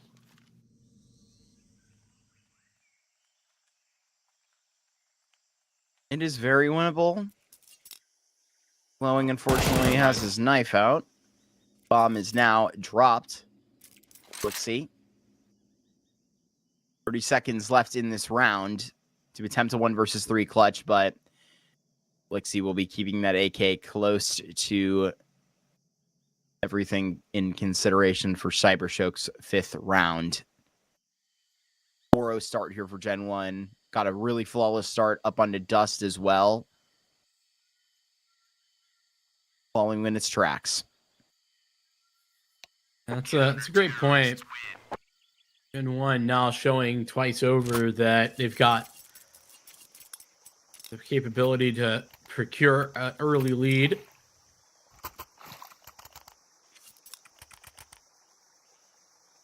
Just buy some pistols and armor to surround the Blixie AK. Not the frag on the Blixie side of things, but GenOne, that's comfortable. Quite comfortable. Impressive Brooksy performance in that round. Foot's gone a little too deep. Let's see, can't use that rifle for a second term onto Blazes. Glowing will have his chance at it now. It's a race back to the A site. megoshort is going to slam a Molotov right into the front of Donut. A risky swing. Chucky, he'll have distance from CT. Might have to be careful about that nade. That does dunk him. Kiaz in a clutch. With a minute 20 also dropped from this round. Quick to comprehend exactly what has occurred. May just risk this. It's Alpha facing his way defenseless. 1 versus 1 versus Glowing now. The former in-game leader who is now just focused on fragging. And now a 1 versus 1 that he has to dispose. Take it his own timing, but he looks to take the fight too early. It is a 5th in a row for GenOne. Kiaz was the biggest player inside of Dust 2, had so much impact, and now with another clutch. Yeah, that's a phenomenal 1v2. I don't think that it should have gotten that far. Really poor decision making, in my opinion, from the donut rotate. Like, no reason for Joko to be sprinting out and fighting like that. Seems very unwise, but hey, Kiaz got it done, and that is the biggest thing that matters right now. Also, just a little concerning for the way that Glowing is taking that fight. He just looks a little lost, a little frustrated. It doesn't seem confident. I know he didn't have a great map 1 either. So also concerning in that fashion. Didn't want a brief tech, but they're back in business almost immediately. Bomb plant will ensure that there's the maximum utility for CYBERSHOKE to go into this round with. CYBERSHOKE did a great job on Dust 2 of not panicking. They were down 06. They managed to finish the half 5-7. They need something like that here. Chucky opening kill onto Alcaran. Starting another round off for GenOne, very wealthy. One more penny in his pocket. Alcaran, a 1-6 start to this B side of Ancient.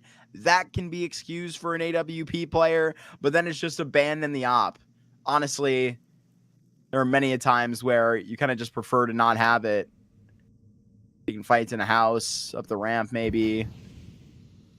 GenOne have really given a ton of space here, and they... Yeah, Glowing Wait, is about bomb, to... The bomb is outside of B.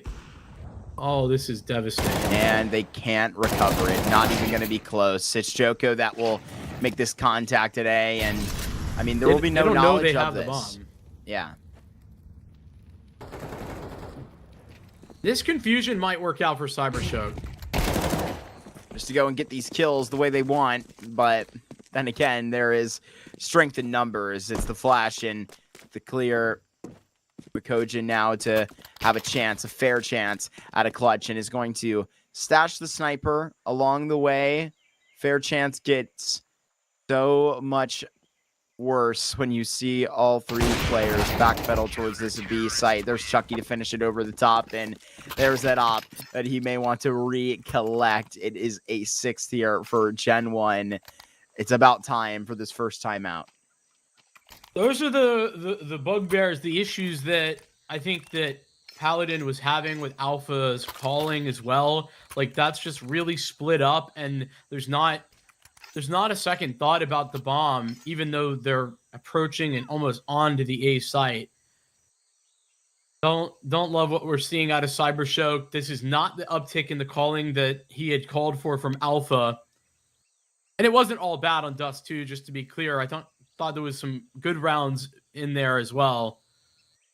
But some of the decision-making, particularly in man-down or even man-up scenarios, was left lacking. CYBERSHOKE taking the tack pause. Got a buy despite the lack of a gun for Alcarin outside of this deagle. Or towards B off the rip. The nades are feeling like they were on target, but actually everything's missing. Air burst on the molly as well.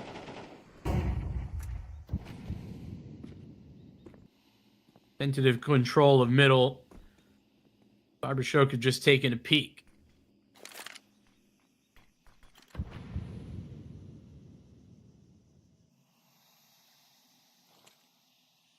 I don't love the resmoke of B door when they don't have any deep control, meaning they don't know if that's going to just be insta disrespected or not. Firefight that right away.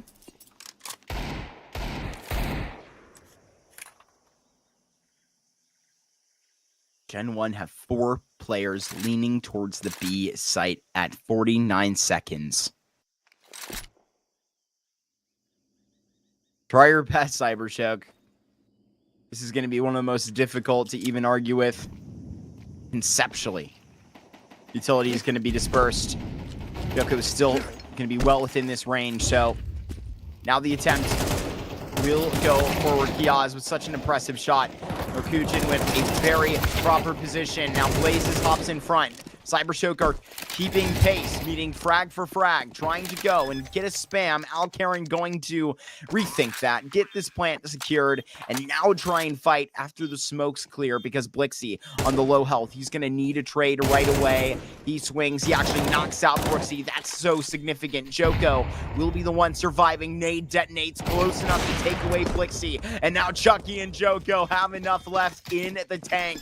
7 rounds here for GenOne. Even on their rotate, don't overdo it. They lost those first couple of defenders, but didn't immediately jump through the smoke trying to fight. They played the long game. Yeah, but those first couple of defenders and Kiaz and Blastus, they do their job. They go 1 for 1, and I think the setup was actually still pretty solid. They just don't overstep the bounds and allow for CYBERSHOKE to get the bomb planted. It's back-to-back tack pauses now for CYBERSHOKE as they are floundering, hoping to find a solution.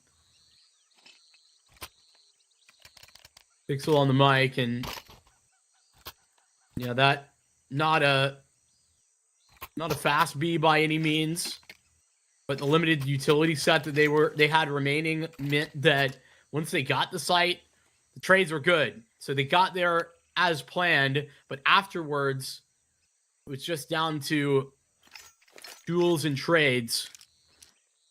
GenOne trading a little bit better. Chucky still has 1 death. He's 11-1 in total.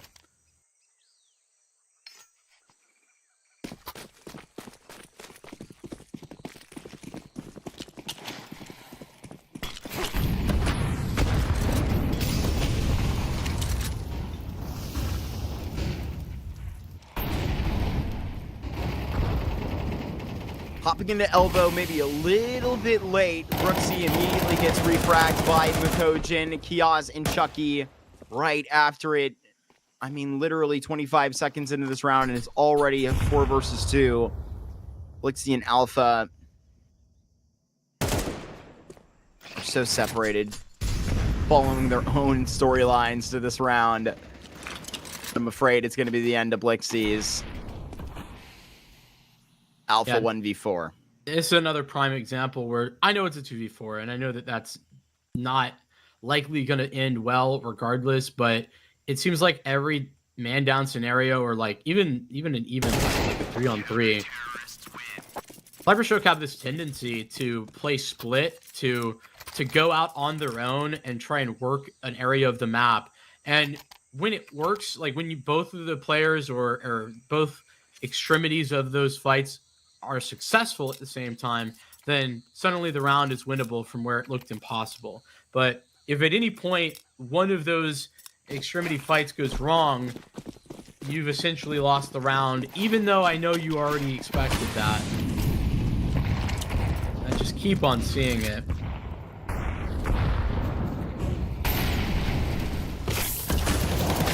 Eight to nothing. Second semifinal. GenOne find themselves 5 rounds away from matching up versus Lazer Cats. Kiaz starting off yet again in contention with Chucky to try and race to be the highest rated player of the map.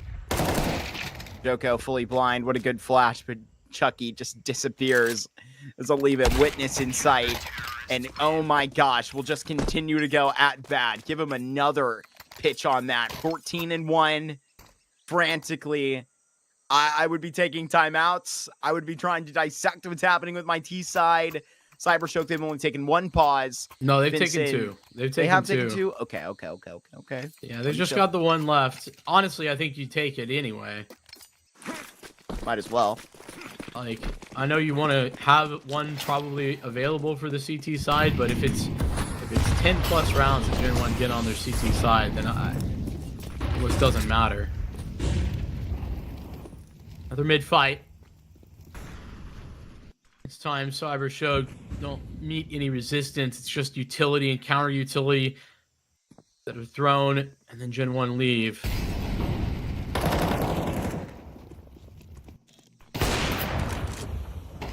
Brooksy, Chucky beat against a trio of riflers coming in through Donut. It's Al carrying that will remain on this site, fending for himself. This is just hard to watch for CYBERSHOKE.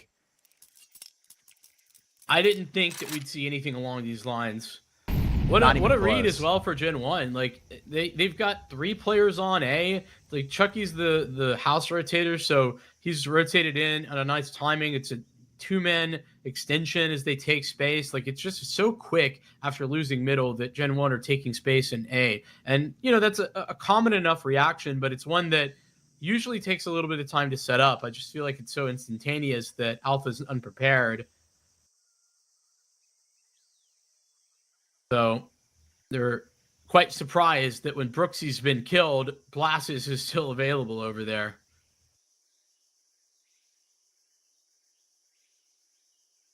Up to 15 frags to 1 death. Chucky pushing that 15 KD.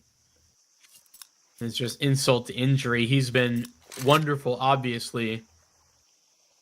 But it's been anyone that's necessary. GenOne have got them going. JiJieHao with some impact this round. Brooksy a couple of multi-kills. Kiaz has been wonderful. And you look on the other side. The flat CYBERSHOKE. Barely anyone able to answer. 10 straight victories for GenOne. Such a competitive dust too that leads to an ancient that has nothing at all right now from CYBERSHOKE.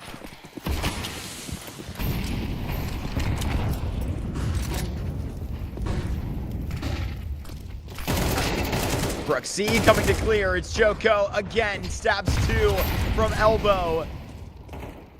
This is just an absolute slaughter. A triple kill for JiJieHao. Keep them coming.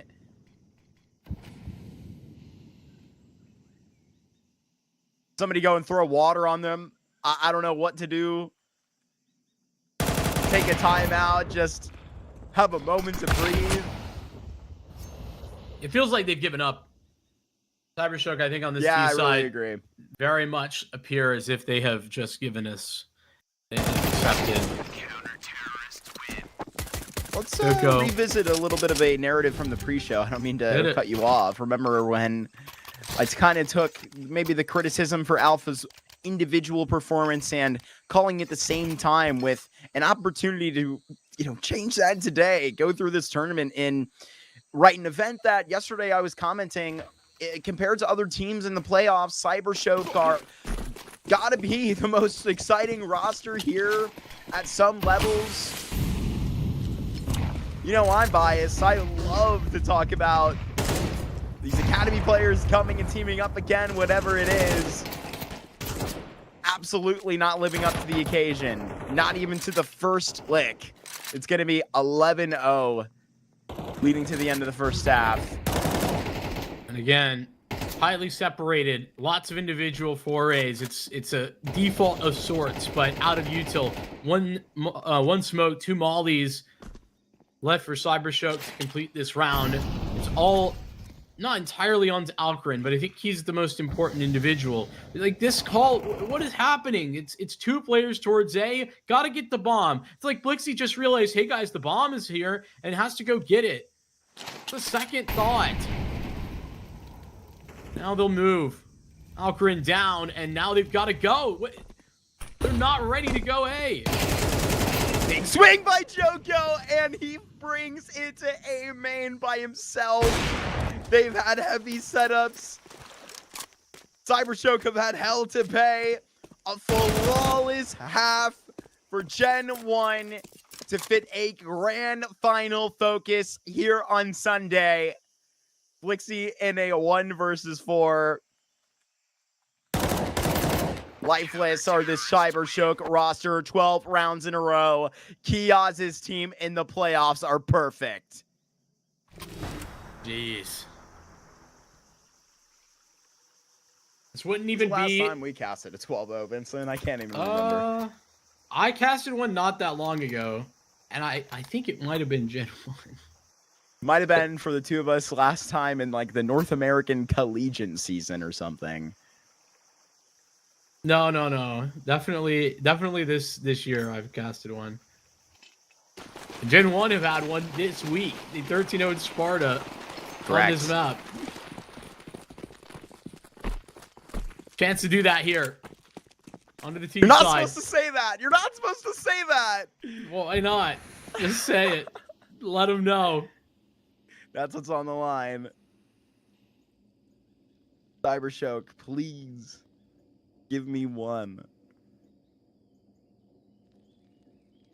He hits prepped. They got the 2 smokes that they need. Not going to be complicated. It's only the 2-man setup in cave for CYBERSHOKE.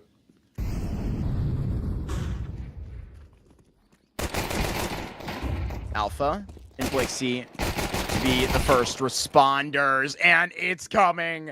It's a 2 versus 5. Who knew that GenOne's ticket to the grand final would be punched in this fashion? 13-0 here in the second map against CYBERSHOKE. GenOne move on inside Thunderpick European Series 2 to face Lazer Cats in a grand final. Well, GenOne bring us right back on schedule and then some, somehow. I don't know how that's humanly possible, but this is the quality that you get out of CYBERSHOKE when you don't have any of the individuals on board. The floor of this team will always be dictated by how the calling is and how the T side operates. And there's not a sustainable plan in place right now. I don't necessarily know what the change should be, whether it should be an IGL change or whether it should be, more time given, considering it's only been a month since Alcarin's been in the books. But you've also got to give credit to GenOne, Vincent, of just like top to bottom, how no matter what the situation was, you're getting a multi out of somebody on this squad. Yeah, listen, that was impressive. I think there's more to say about that, but I want to tag on to the point you just made about Alpha, because I really don't think it's I don't think it's very easy to find a solution here, because genuinely, there's a lot of rounds that Alpha sets up where I'm really a fan of it. I think that there's a lot of cool ideas, a lot of things that other teams aren't doing. Like they're trying new things, where multiple times over the course of me watching CYBERSHOKE in this event, I'm like, oh, okay, this is maybe it's not my first choice, but it's definitely something new and out there. I really like that, and I don't think that it's as simple as just like to hamstring those ideas. But yeah, the floor is just so rough, and when it feels like you're taking 2 tack pauses as well, and nothing changes. I gotta say, it's on Alpha, but it's on Pixel as well. Like they took 2 tacks and absolutely nothing changed. So whatever the answer is, they didn't find it in this map, but I'm certainly not ready to like throw Alpha out yet. Completely valid. I mean, Mark, I know you're always going to be the good cop in the good cop, bad cop situation. So I want to get your flip side of the situation with just a dominant performance from GenOne. You know, I definitely thought there was a rocky Dust 2 brewing after their 6-0 start there. So I was holding my breath for quite some time on this Ancient for like, when is the penny going to drop? But it never did. Yeah, I feel the same way. That's why I pointed out that comparison early to the strong start, because it kind of did feel like we were going to get that response at around like maybe around like 7 or 8, but like there was never that crack coming through. There was always some like, honestly, not like a different set of factors. It's more so watching JiJieHao get the same multi-kill like 6 rounds in a row on elbow, or watching sort of the same A play occur. There were a lot of issues, and it's like when I'm getting to that point, pointing to like round 7 or 8, like we might have seen that like mood drop way earlier. I really think Vincent partly pinpointed it very accurately, just to say about GenOne sort of like giving up on that map. But gosh, I mean, literally, because you have no breathing room. There was such good macro on that CT side, even where I call it basic, right? Like the little plays into A, but dude, when has Kioz played this good online lately? Even when like we've been watching this team and like so many of these praises, especially from me, you know, I love to watch this Chucky guy go absolutely insane. And he did absolutely that on this second map. But I mean, multi-frag after multi-frag from the in-game leader again. I mean, arguably playing as the highest rated. I think I'm waiting to see that drop. No, it's actually JiJieHao that like buries him in that by kind of a mile. But regardless, it's like a shared performance inside of this 13-0, right? Everybody's going to kind of get their take in that, right? I go back to Blazes during that Dust 2. He was getting so much impact off the lurks. It was incredible. Brooksy came in as the highest rated rifler for the series. Kind of seems like GenOne are clicking at all the right times. Yeah, Chucky ends with a 2.44 rating, going 17-1 in that 13-0. So 100% KAST, like all the numbers are just like eye-popping when you look at the performance that he was able to put to the pen to paper. So I'm really excited to watch more of this GenOne roster play. They're definitely very, you know, it's very old school, like French CS, but with like younger players, and I think that makes for like an old head. I guess I can call myself an old head now to enjoy this kind of CS a little bit more. But they're going up against some super young, super cracked Ukrainians over there on the Lazer Cats side, and we will have a banging grand final in just a little bit. We've got about 35 minutes or so you don't want to miss that action, but we'll take that extended break and we'll be back for our grand finals.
And it's grand final time here in Thunderpick EU Series 2. I am your host / analyst Paladin. Joined with me are Vincent and Mark as always, and I am excited to get into this one.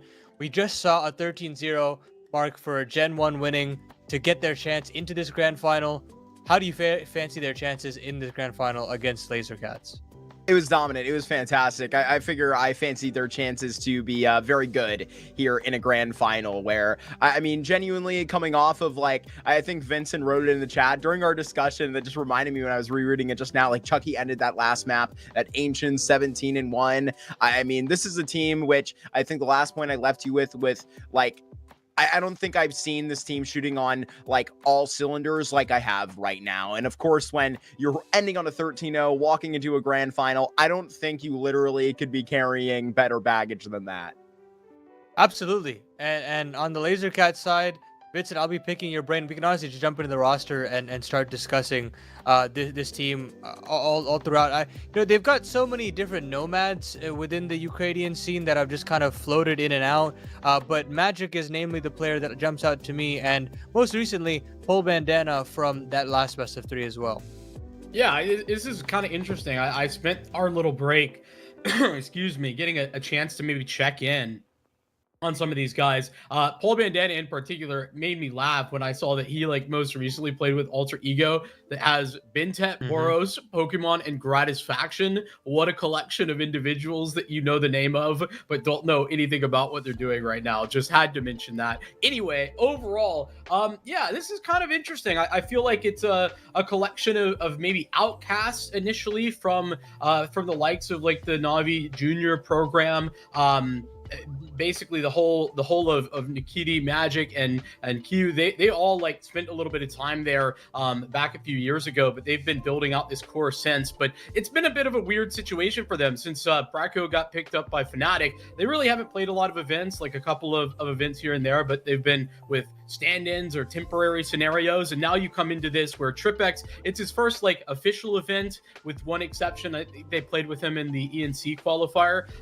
But then Pol Bandana as well, first event in the place of, I think it was Yaboku. So I don't know. It's very surprising to me that the Lazer Cats make it here. But the fact that they have is thanks to Nikiti and Magic playing very well. I mean, Magic is amongst the top rated players in this event. Yeah, they're on a bit of a roll right now. 4 matches won straight in a row.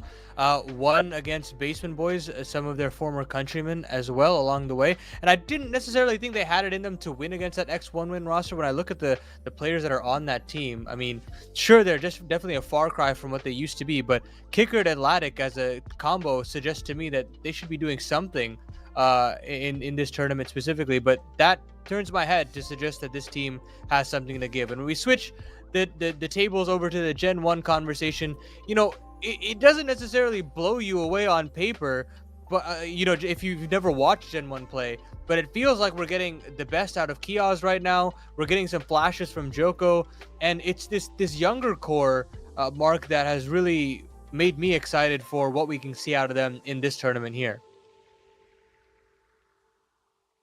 Mark's muted. Yeah, excuse me, to take your next couple of steps. I apologize. I hope I haven't been muted for long, but to obviously fill in where the rest of that like young rifling core is with, like, I mean, Blazes inside of that first map at Dust 2 during our second semifinal, I swear was just at every wrong turn for where I swear on every single like impact situation versus lurk situation versus CYBERSHOKE, like he was getting a kill. Like it was absolutely absurd. And then where Brooksy was coming in like as the highest rated rifler in this team to a series where I was coming in after, again, it had been about like a month and a half since like Vincent and I had like got to check in with this GenOne roster, right? And it was obviously Kiaz that kind of stole the show, but well, not exactly. It was, Brooksy playing very, very well, just not necessarily singing the highest inside of this squad, which, I mean, with everybody playing, like I said, probably at their best for the first time in like a long time, like there's going to be that to share. And right now, Brooksy will either like rise above in some of those highlights. He's going to be there either way, whether he's the top rated fragger next to Chucky, who, like I just mentioned, I mean, he finished that Ancient 17-1. He was like lights out. I feel like next to a Gen 1 team that could have used that compliment and did really well to obviously walk this way 13-0. Well, then we'll get into the veto now to discuss where this will actually head. And oh boy, I mean, Lazer Cats decide to opt in for Ancient again, which, look, man, if you guys think you're ready to go up against how GenOne are feeling on that map right now, then be my guest. And then you've got probably the most lopsided pick that you could have in this veto with GenOne picking into Dust 2, and then Nuke as a decider. So Lazer Cats are definitely up against it. I feel, Vincent. I don't know if you feel the same way.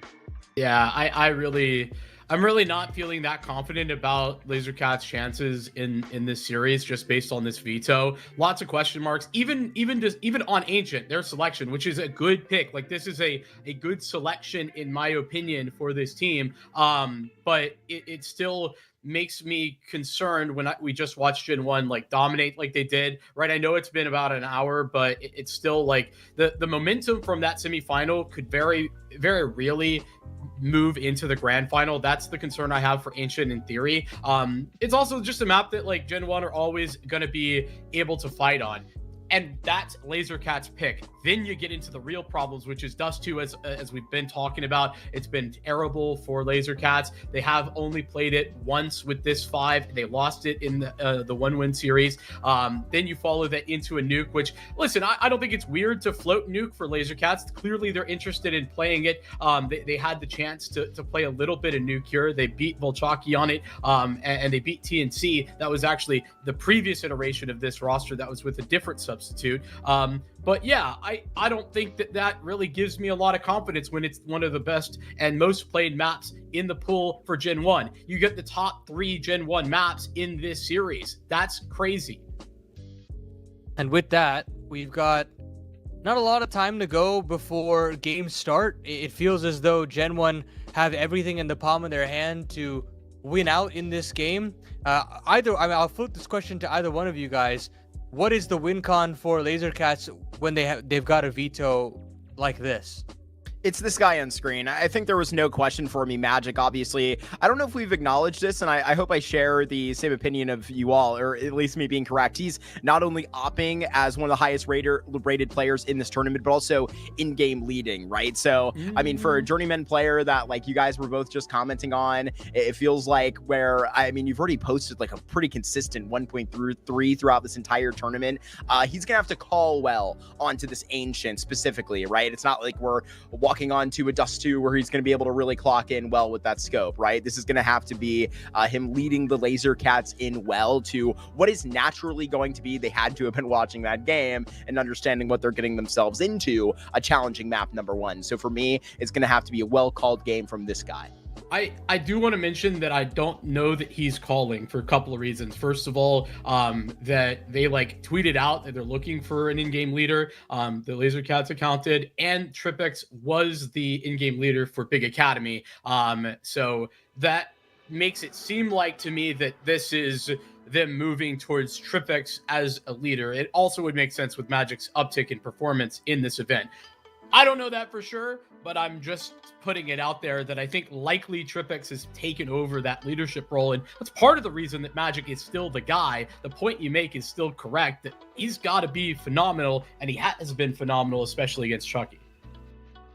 Yeah, absolutely. I guess if TRIPX is a bit of a newer feat, that might be, a more recent change that has helped them. I just don't see that like change happening as quickly, but I wonder how that pressure has affected this Lazer roster clearly in a positive direction, Ani. Yeah, absolutely. I mean, having this guy perform in this fashion will certainly be important. I'm thinking just about the comfortability of TRIPX when he's brought into question here. But for me, I think with all these question marks, I'm automatically like, hey, GenOne have somehow righted the ship very effectively. They figured out what really works for this team, and that is, again, retaining that DNA of how French CS is traditionally played. And it feels like Kios has really slotted into how he wants to approach as a as a caller and as a fragger. I think with all the times that he's had in all these various teams, I feel like he's lost a lot of confidence in as to how he wanted to play CS, given a lot of terrible roles. And of course, having the chance to play in a major grand final was awesome, but he's been trying to chase that ever since, and I feel like he's lost a lot of confidence since then. But now, in this kind of tier of competition, it feels like he's kind of turned the corner and feels a lot more comfortable in himself and how he wants to approach things. I don't know if you feel the same way, Mark. I think where I see a pretty general like set of comfort for that, I could definitely see it sliding that way. Do I hear that correctly? Do we have this Ancient ready, Ani? It looks like we do, and we're gonna jump into the first map of this best of 3. It's Ancient again. Mark and Vincent, take it away. I got it.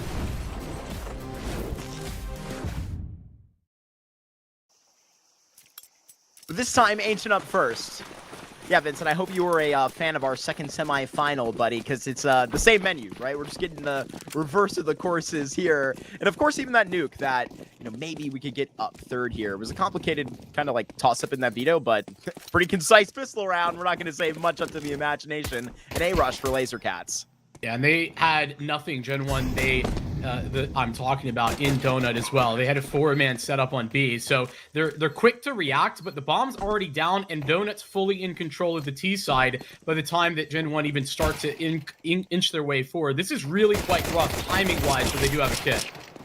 Oh, TripX, that second Glock shot came so quick. More than that is required. Had to get the USP, and he has got it. A triple kill inside of a main.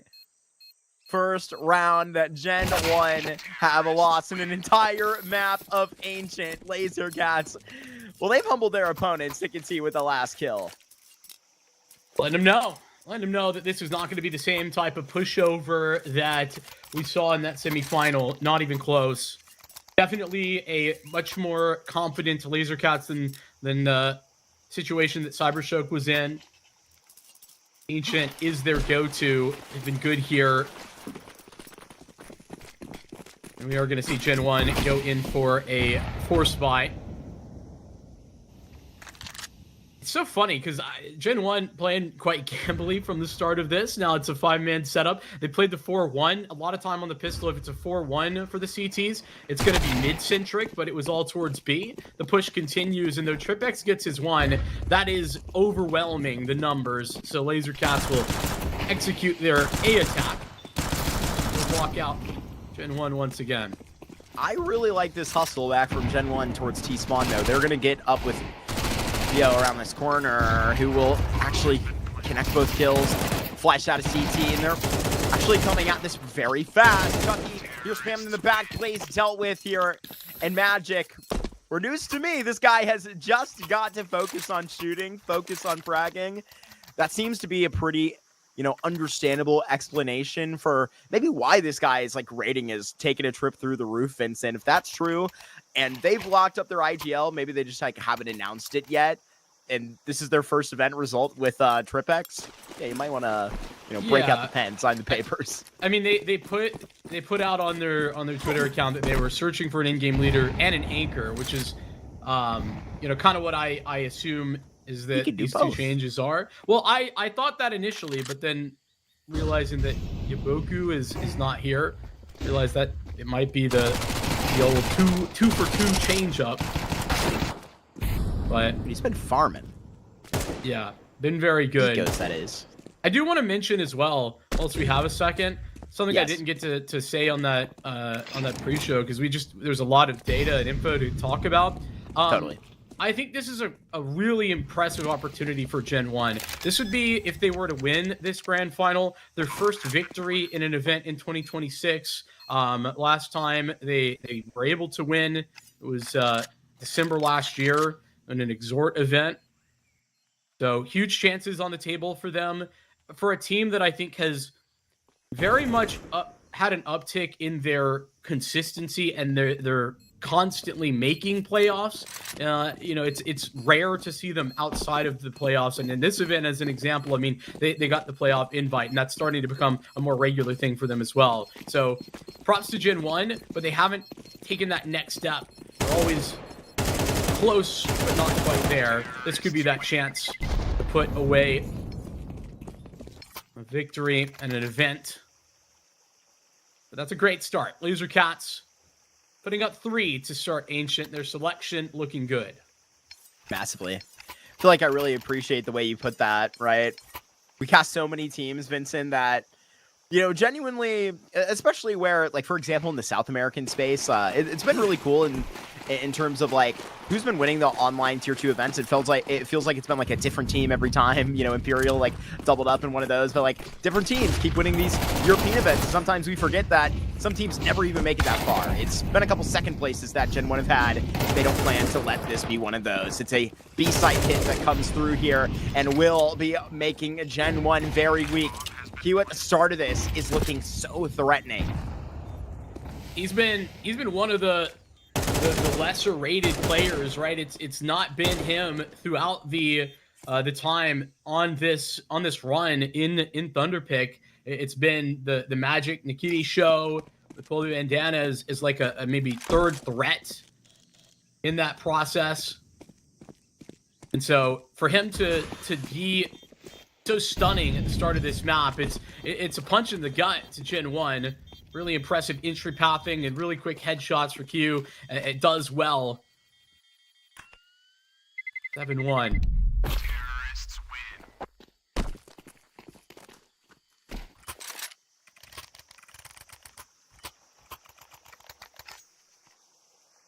Reality check time. That's sort of coming through the air here. They're going to keep up the pace. I know when Ani was, you know, announcing who we were going to be facing in this grand final, he was saying these cracked Ukrainian kids, right? Just keep on running at them, right? Don't let GenOne even have a second to think about this. I'm really loving the pace so far that we're going to be getting from this game. You know, I think my, like, standard still goes. I need a well-called game out of TripX to see this to be a Lazer Cat victory, and that type of pace is what I'm talking about. And hey, I was the one that suggested they not give it up, right? That means they get into trouble naturally, smoke into CT, but now there's wiggle room here inside the A site. This is great spacing though, and they don't know it, but Donut's not currently a threat. Okay. Q lets these two pass on. Real position for Q, and now the third out of the smoke! This clear mine for a grand final remains flawless for a 1v3. Kiyu, welcome to Thunderpick Grand Finals time. This is absolutely insane. Talk about having to step up at the right time, being the guy in the moment that your team needs. It's right now for Q at 11-1. A 1v3 quad clutch out of the A site. Great trades too. The start to that round was a little bit more brutal. GenOne, they played with that setup. We saw them in the semifinal, and they're gonna keep on the pace. Lazer Cat's been going fast. Chucky this time manages to engineer an opening kill. Here goes Kiaz swinging from that back line. Chucky to follow it up, and well, that's just a reminder of what you got in the second map of your semifinal you just witnessed right before this. Lazer Cats give up that opening kill, end up seeing that entire B site fall underneath them. Try to go fast on A, showed some cracks. Finally, GenOne broke through there on B. Yeah, I think that Lazer Cats probably need to slow things down a little bit. As I mentioned, I haven't gotten to watch this team, so you know I don't know if this is just the normal pace of play that they like to go with, or if they're just working to play with the momentum that they've built up. But GenOne, they had a broken bye last round, and because of Kiaz and Chucky, they're able to work through things. Joko, this is a nice spot for an auto shotgun. Still could be tough. Oh. Swing and a miss. Dude, I'm again noticing GenOne, like, so many stacks. They were 4-1 again. The investigation. Phase play inside of Cheetah. And Kiaz finds the in-game leader.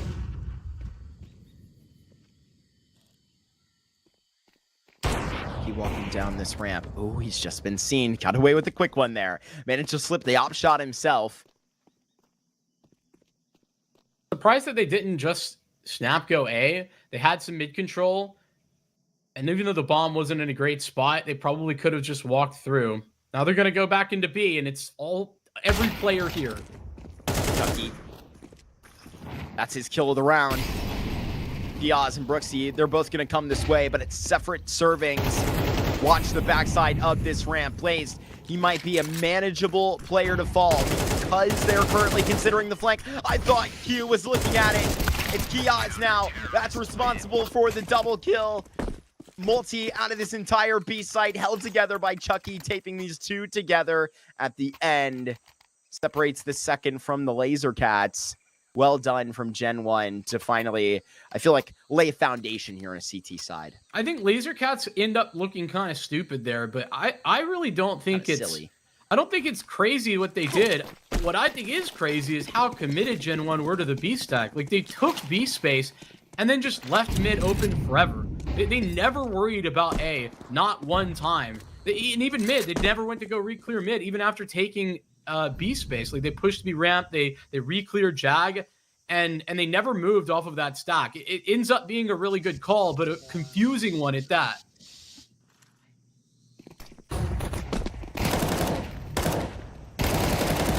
Joko, 1, 2, 3. On an absolute spree after losing that shotgun. And Magic, what are we working with here? Bomb picked, back up. Whole bandana. Be tip-tap-toeing here into the B site. One level at a time. The angle here is really weird. Blaze might have gotten eyes on the barrel here. He's got a neon pink deagle. I would imagine that's pretty hard to miss. Don't think he can see it. Mm-mm. Gonna catch this timing though. Oh my gosh. If you've been staring at your minimap, you know how absurd this is. There it is. Instant from Pole Bandana. Smoke for Game Ender. Your most apt entry to this site is through Shelf. And that's where Chucky and Kiaz will go. The saviors of round 7. Well, they're gonna separate. Both to the bottom of the ramp. Separated are Magic and Pole Bandana, and just gunned down is Magic on top of this A4 with full HP, full armor. Chucky crosses, but he just costs his life right there. Kiaz, 2 seconds, down to 1, and it is a fake. He calls his bluff. The super sub is standing at every moment that a stand-in should. Going for a clutch. Lazer Cats need every one of these in a grand finals, and that cuts off GenOne getting warmed up on their CT side. Impressive. And that's the round that Lazer Cats didn't have much to work with in. One rifle, that was it. Pole Bandana, who just catches the most incredible timing up long. Unlucky for Blassis, who's not having the greatest of starts to this map. Was quite impactful in the semifinal. But talk about a stop to the momentum that GenOne were building, or what may be, considering that now they're just one round away from getting reset again. That was a Lazer Cats tech for just a moment, but they're back already. Hugely impactful 3 kills. Full bandana.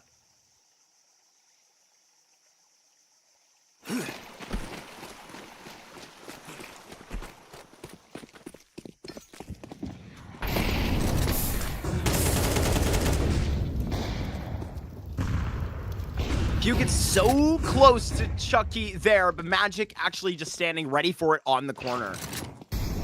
Smoked out are both members of GenOne in middle.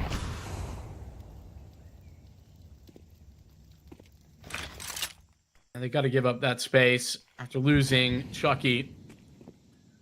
And again, very heavy-handed in one direction. The bomb, though, is outside of B. And Nikiti has just taken a fight, so they know that that push is there. Great reaction from Lazer Cats to take back space, knowing that there's a lot of B presence.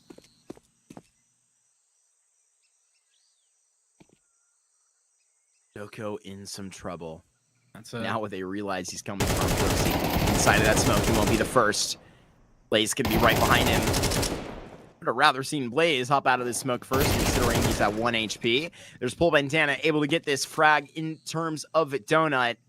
And now things are just well said and done. Kiaz and Blaze just going to stay out towards the B lane anytime this A advantage will be activated. Kiaz finds his 10th frag. Expert mid-rounding. Really impressive mid-rounding right now from Lazer Cats. This round is phenomenal. It's actually funny because we were talking so much about the lack of reactiveness from CYBERSHOKE and from Alpha. Like it's almost the polar opposite in this exact round. I feel like I'm rewatching that previous game in the semifinal, but done differently.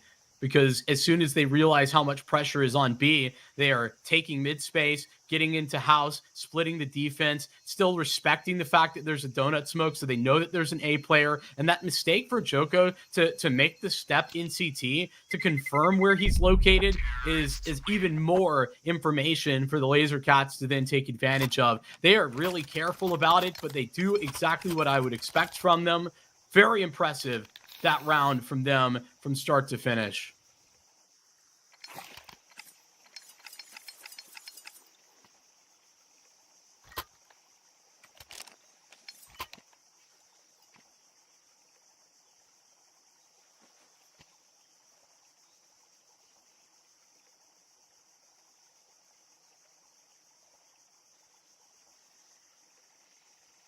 One didn't have to worry about any sort of tack pauses last time they were here. No, they did not. Time for a talk. I feel like this is a little bit different from that first go around. You're absolutely right. Didn't need to take time and speak about it. Got Hugh taking that time out for him. On and off coach for GenOne. Yeah, is he currently there? That's what the Liquipedia says. Yeah, but he's not been on the HLTV for a while. But let me see if he's on the low getting HLTV results. I was telling you about that. Yeah, I actually checked that. Oh, okay. Because you told me yesterday. So I would then say he's probably not here. Take your guess. Big mid attack. He's the one that's literally inside of elbow. Feels like he can dictate a lot. Blaze missed one. That's a little bit wild. How long will this go on for? Last will just likely looking to pull Bandana here momentarily. He will actually backpedal, and there's that A4 catching a kill. Likely a little bit surprised to realize that. And now they're going to be completely closed from that entrance. Really unlucky for a moment there. Lassus has another smoke, but that's the last of the smoke, so these are all faded.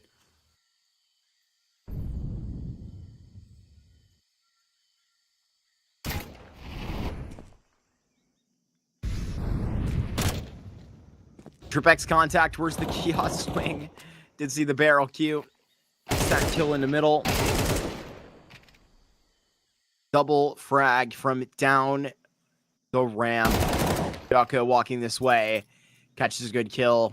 Both anchors of their sights have got to manage this well. And, I mean, single kills, duels managed have really set that tone. It's going to be a disruption of this plant before it even goes down. But a Molotov protects them. Going to have to be the double spray down. But from Iniquity, cannot finish. Joko with a big round here for GenOne. Success off of the timeout. 30 seconds taken as a third round results. Yeah, lots of fun timings and stuff to talk about for this round. I do like the adjustment for GenOne. A lot more aggressive with their mid take, and it's actually aggression everywhere. Not only do they push mid, so 3-man mid take, they also push A main, then they continue to push down ramp. Like the second phase to the mid take is then the full lane take, and they're down B ramp as well. Like it's just everything all at once from GenOne. Lazer Cats, I wouldn't even say that they mishandled it. It's just tragic timing that Paul Bandana misses, doesn't actually see Blasses, and then he walks back and it's just a free kill for Blasses on the backstab. So I think that Lazer Cats played that well, but a good adjustment from GenOne and a big timing for Blasses changes the game. It's Lazer Cats' turn to take the tactical pause. This one, no question, Monar is their coach. There for a little while and looking to maybe have some adjustments of his own. A pretty crucial round in the 11th. This one's probably worth 2. Both sides quite close to being reset economically.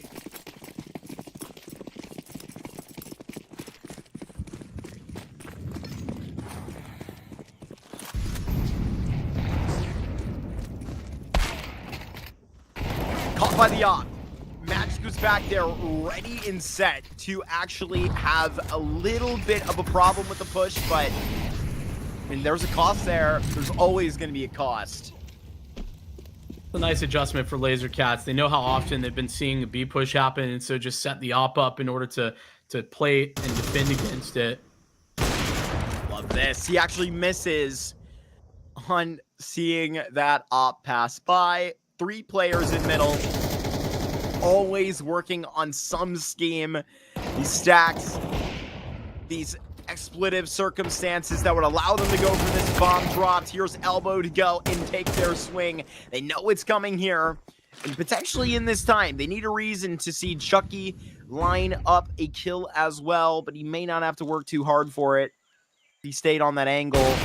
Lando would have just walked into his crosshair. Answers here to where these players had gone.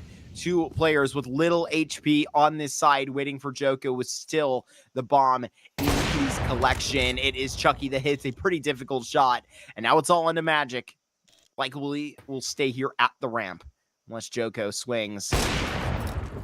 These one more kill out of this position. Magic, 23 seconds, and now he's got the temptation of the bomb. He's gotta be more decisive if he's gonna win this round. No, he won't be. Won't win the round, won't take the chance, won't even try. As I said, money, a very clear issue for whichever team lost this round as we get to into the first half.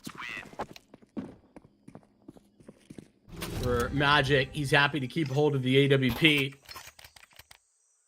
Have that threat. And even with the win, I mean, GenOne's a little bit of a struggle. It's not bad, but having to pinch some pennies there. Another tech pause. This one's Lazer Cats as we lose Pole Bandana. That's much better from GenOne. I like the round from a conceptual point of view. Lazer Cats adjustment was good, but as soon as they refrag on B and realize it's not going to be an instant B hit after getting the opening pick, they come back for a mid re-clear, and when dropping the bomb, that's the critical piece. Lazer Cats can never recover.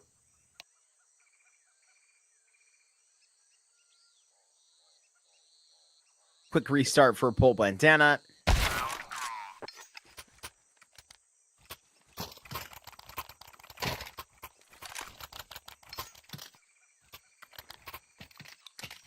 He won his last 2 events. I don't know why I'm still saying he for Pole Bandana. Mr. Tripex did for Big Academy, but I know you were talking about, where you'd seen Pole Bandana recently too. He was playing with Alter Ego. You were talking about that really wild roster, but he also subbed in for Fnatic over in Rogue Journey Summer here. I mean, pretty recently. So that must have been fun, even, connected with Brodco. Yeah. Definitely an interesting history there. Not one that they share with Lazer Cats, but one into the final round of this first half. T-side, this is already a good T-side, just to be clear, for Lazer Cats. They get one more. Lose the mid player, sprint out A. Last round in the first half. Lazer Cats can really put some punctuation on this if they can punish GenOne warming back up on the CT side. Keeping their distance, though. Allowing Lazer Cats to fit this the way that they want to. It's by jumping into the FAMAS. Blank forms, Magic going to be clipped in the back of the head, and it's just Q to try and remix this back to the B site. Nobody going to check him through house. They're just going to be straight prioritized to the bomb site that Chucky will have this angle out to cave. It's a bad smoke, so it may make it a little bit more difficult, but this is the best case scenario for GenOne to be grabbing a 5th here after a slow start into our grand final after having Fortune's momentum. Pretty poor from Lazer Cats. Like, they had a smoke for Donut, and they mollied it, and then they waited, and they waited, and they waited, and then they didn't smoke it, and then they were about to smoke it, and then they double swung it, and never got the bomb down. Just very, very silly, in my opinion. Could have certainly set up that round better, but they waited forever, almost 25 seconds, whilst they had a smoke. It could have allowed them to confirm a bomb plant and get into the late round. Regardless of that, I still stand by. 7 T rounds is good. And GenOne move on to their T side.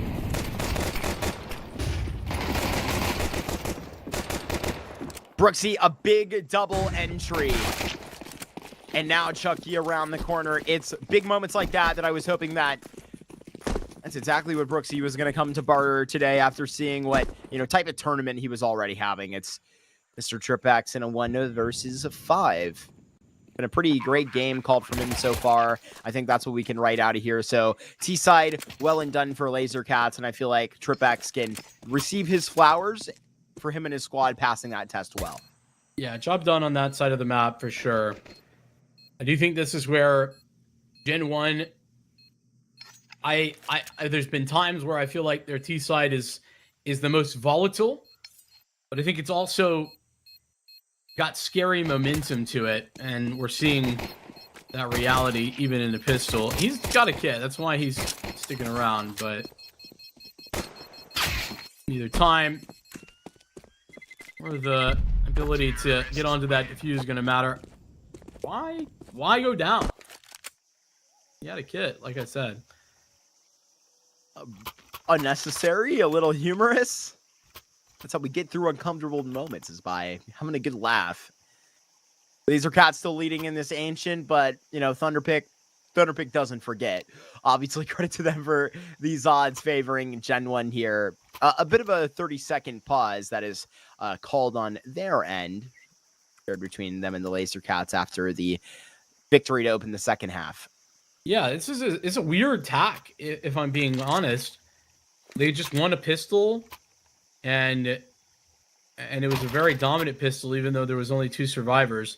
And they've called attack pause for round 2, which presumably, I mean, at best, we can see that Lazer Cats maybe going to eco this. But at best, it'd be 5-7s, maybe an MP9 for TripX, who had extra frags, so it gets the extra money.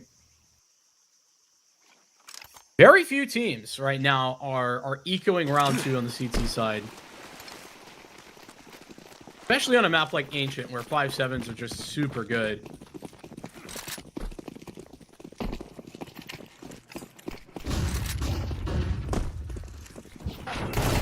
Batch of USPs come to surprise. Yeah, providing 2 kills. That flash came from TripX. Punching in those digits, GenOne generate a tied game. Any second now for the Ukrainian in-game leader to pop up and get this plant. Tell me, how does a Ukrainian in-game leader pop up on Big Academy? Good question. Wildcard Academy. Bam. Well, I mean, yeah, that's technically the answer. I also thought it was pretty funny that he had, like, I want to say, or maybe it wasn't him. Maybe it was Q, who played for just like one event. Yeah, on a UK organization. Yeah, Reason, right? Yeah. At the time, that was the Bevy Extinct scenario. So I think that's also pretty funny. Yeah, it was Q. Yeah, Reason tried there. I think when 2023, they had a couple different lineups. Wasn't even North American. Yeah, that was wanted to get to their 2014 sticker drip back in the game. didn't work out, as did many low-level attempts. It's pull a bandana that does go down. Q in that next mix. Out to cave. A solid, sturdy Lazer Cats victory to set this tone on a CT side. That was sort of passing the bar at a high height at every level, especially inside of the site with that crossfire. That's super fast rotations as well. I think that the site itself wasn't even all that superb. I do want to say Nikiti does a great job of just not ever giving up cave control. Like he's always reliant on his teammates there and is putting his trust in them. Trust that's very well placed as it would turn out. GenOne chugging through tack pauses. As I mentioned, it felt like it was weird that they called it in round 2 of the second half after winning the pistol. This is not so weird, but another tack pause that they bring up after losing the opening gun round for Lazer Cats. Ukrainians retake the lead.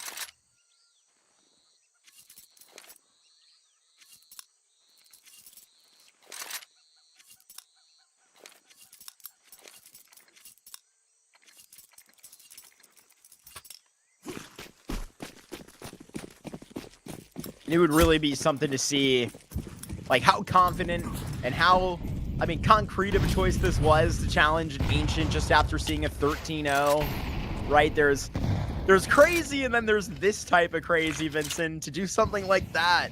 But Lazer Cats, they really like that right now. Wow. Magic tucks that shot. More coming. Access to the scope, and that's not insignificant. Yeah, Especially if I feel like a well-placed smoke here can disrupt. Flash into spawn. I know that this is still just pistols. Bomb not yet planted, but I do have some worries. Because Lazer Cats are basically all moving to CT and Temple. And Tripix, that's a little bit ambitious. He had a flash, but that's so alone. Chucky and Op. Joko Famas. Pistols to take their eyes off of the prize. Q onto Joko. Blazes. Area clears, and it's all on to Chucky. All on to Chucky. He was 17-1 in the previous Ancient in the semifinal. A swing and a miss on that first check. As close as it can get. Not enough time in the world to take all 3 shots in this maneuver. The Ukrainians move up to a 9th right now.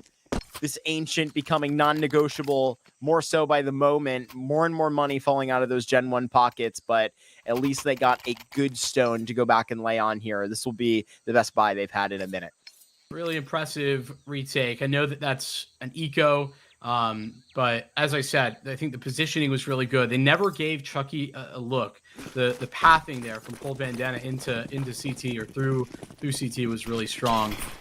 Got a lot of high impact kills. He's 10-10, but critical clutch earlier in the first half, and that triple kill is quite the important one, even against an eco. Nades are really rough for GenOne. Taking tons of damage at the start of the round.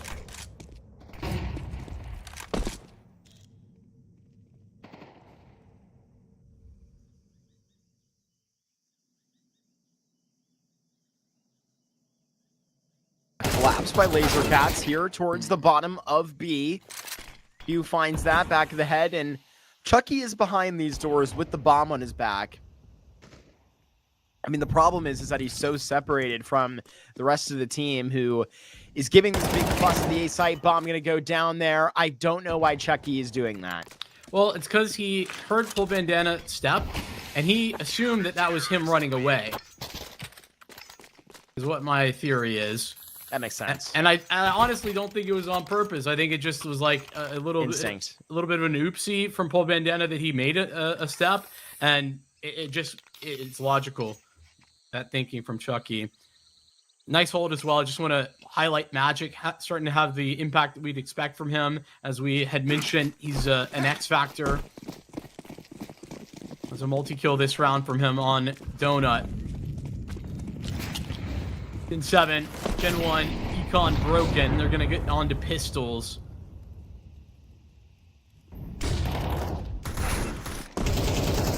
Walczaki onto Q. 3 more kills. Rather, 2 more kills that come down the ramp in totality is a triple kill. Full bandana. Looking like a damn cowboy spraying that AK like that. Just whipping it around so quick over to Cave. My gosh. We'll just spray from the hip. 11 rounds. One of those will hit for a 12 eventually. That's what Lazer Cats are feeling, but GenOne, this is their best and brightest opportunity to shut that down. Money's been belt, so they're going to need at least 2 wins in a row. And as per usual for GenOne, it's really been fast, and that's it. Like, they've slowed down a little bit in these last couple of rounds, but they're looking back to middle again.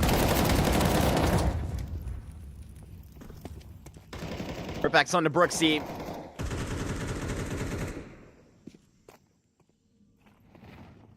Magic holds a really good angle. Kia is going to step into it first, dodge the nade. Rippback's going to be so close to it, and Q at the same time will allow this crossfire to blossom. Bloom to a Lazer Cats map point. 4-1.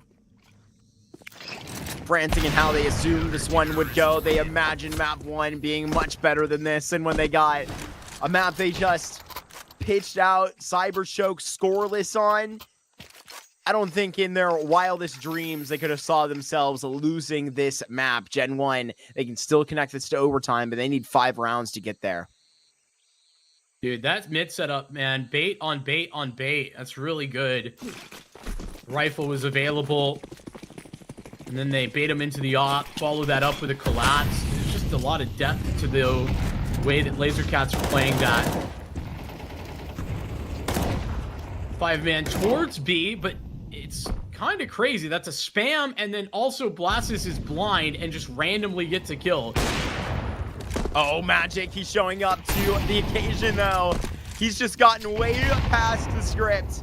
May have hopped a line or 2, but they're keeping this thing rolling. It may not make much sense if they continue to go for this. But wait for 12. GenOne just threw up a simple play in round 20, and that one stuck. Would not have expected to be seeing as well the big performances from the individuals that we are. Obviously, Nikiti has been somewhat missing. Magic's been okay, but it's TripX, the highest rated, and Q with a phenomenal start. They'll eventually go down. As previously mentioned, Lazer Cats money good for 2, probably 3 rounds, especially with Magic saving his op. But this first loss is not too big of a deal. Also think that GenOne get a little lucky at the start of that round. I mean, the success on a spam, and then you follow that up with Glasses being blinded and still getting his kill. Those are not going to be consistently occurring.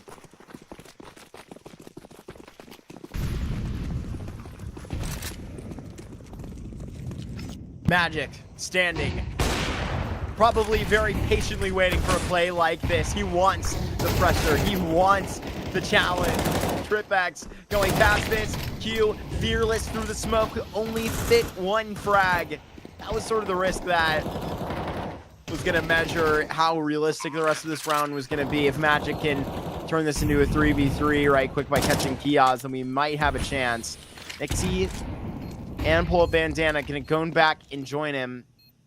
Lazer Cats, do they really send some of their really great economy out here to risk in a man disadvantage? They will play their cards here. Nixie in a clutch, and they might as well have kept it in the case. They only managed to get 1 frag out of that final push, but now there is gonna be a lot worse financial standing here for the Ukrainians. Great flashes to start the GenOne attack to get them onto the site, forcing the AWP of Magic back and disallowing him from having impact on the round. Lazer Cats clearly didn't want to give up that space. They're flashing through smokes and Donut, then in CT, and then multiple times you could have seen a world where they turned it around, but no. We'll see a triple kill where he's been quiet. He comes alive.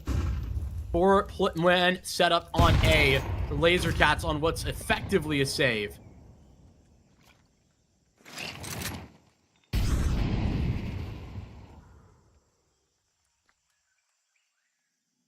They're all the way through A main right now. I feel like they made noise the way that this is being watched. Yeah. Lysis turns around, only will be netting one, but information as to what threat still stays here.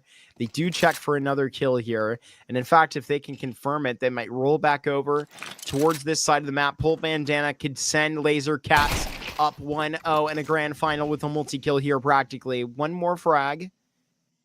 Fits for the bare definition of a multi. Kiosk still going to find his way in the house. 3 players for Lazer Cats stay up, but they stay up in this B site. Yeah. I feel like it's weird that they're so committed towards B. Might work. They're down ramp. Coco's still sticking around. Oh, and Magic's about to die. He's going to have his knife out. 5-7 in the corner. Does well. And that will spread the love a bit. AK back to Nick T. Nicky T will stand here and just sprint to try and cancel a plant. You can respect the try, but now it's TripX. 14 seconds. Chucky here for the taking. Hops off of that. Claps a man. Little HP for Kiaz. One bullet would do it. Lazer Cats don't have the first map as easily. They are going to have to go. Vincent, when we've been watching Thunderpick, we have seen teams have so much difficulty closing out these games that they've either been a big in, had the best chance to close, whatever it is. Lazer Cats here, you can pin a couple of those on them. That's why they take another moment to pause. Sigh of relief for GenOne. That doesn't go so poorly. Magic lulled into a full sense of security after not making contact with anybody on B for so long. Leads Lazer Cats. End up losing out. Close, but not quite. TripX is 5-7. 2 more rounds necessary. Last one was an effective save from Lazer Cats, even with the op and an M4. This one's the buy. GenOne have continued this scary pace. Lazer Cats have a crossfire and create success off of moments that they have their guns just straight in front of them and nothing else to worry about. But it is GenOne that is leveling up. This is semifinals. Kiaz back to greet us. A double kill here to activate 24 rounds. Oh, they gotta save. Surely. Hey, I'm afraid you're gonna need these guns. It's the Brooksy refrag it long. That's the key. That's what is sealing the deal. Because Q was there, he comes in a little bit late. And I think after the crossfire is broken between first at long and cave, then you're not anticipating a second man to be at long so immediately. But Brooksy was. Really great shot from him. His 2 kills, or his single kill, very important as Kiaz babysits the bomb, even going down to it. That won't be a bother. It's round 24. It's coming up. Lazer Cats. They had control. They have had chances. And now it's their final one. Will they be able to convert it? 12-7. GenOne making this comeback.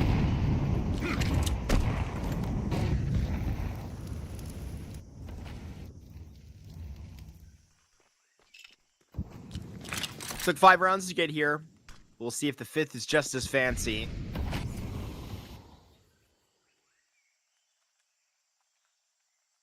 Very slow. This is such an aggressive stack for Lazer Cats. To call this 4-1 seems insane. And GenOne have absolutely gotten the counter. They're just walking 4 players up mid alone. Going to be just down to Magic here to make an impression to the rest of this group. Covering off his help. Can't call for backup. Magic, he's got to acknowledge the problem. Face on. They're going to be coming after him. Magic can't get it. Chucky, in fact, found the collateral in that time. Lazer Cats cannot protect regulation. They hold on to 12, but they're just holding on. GenOne, till maybe they're done. These off, these MP9s, they're still trying, they're still going, legging a man. Kia's gonna be so close. You're telling me this is happening? Just spit it out. You've already chewed this round so well. And now it is TRIPX that will swing into the AK. GenOne have activated overtime here in the grand finals. Many chances there for Lazer Cats. 12-9 lead, but not to be. And it's GenOne's speed that is so difficult to contend with. Lazer Cats did not have a solution. There was nothing in that stretch of 4 rounds for GenOne outside of these fast-paced plays, A rush, B rush, delay mid hit. The irony is that Lazer Cats stacked B at the beginning of round 24, and that's the round that GenOne slowly walk out middle 4 strong.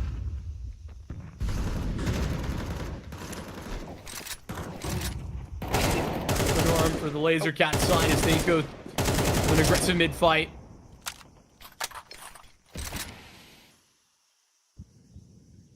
A little bit of team damage, nothing really to rustle of feathers too harshly. Magic slides deep into middle. Oh my gosh.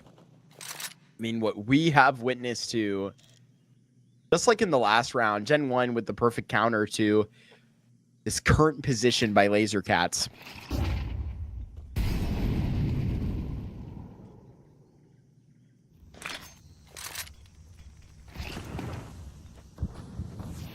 mean, if we were in regulation, Lazer Cats are so disconnected they would save.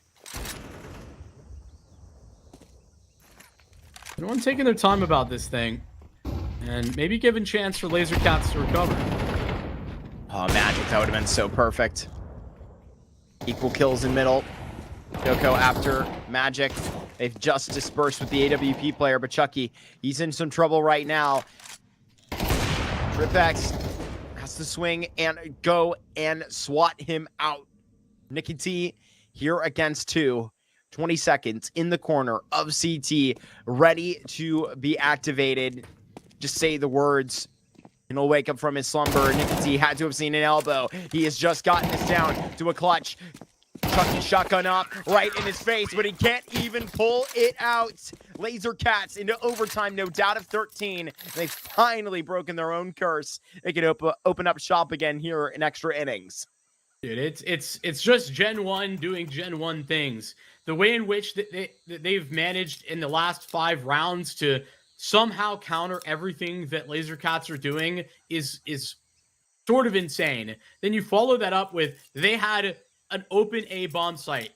An open A bomb site with control of Donut very shortly thereafter from like 55 seconds. And somehow the bomb's not planted at 8 seconds and it becomes a 1-on-1. Great clutch from Nikiti. I agree. But unfortunately, GenOne have to recognize that some of that blame lays at their feet.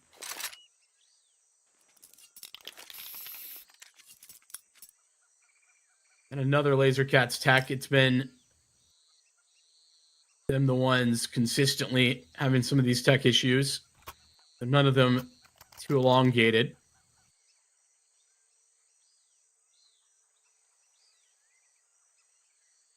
This map is a necessity for Lazer Cats to have any chance of winning this grand final. They had control. It was unlikely duo of individuals in Q and TRIPX that were topping the table and continued to do that.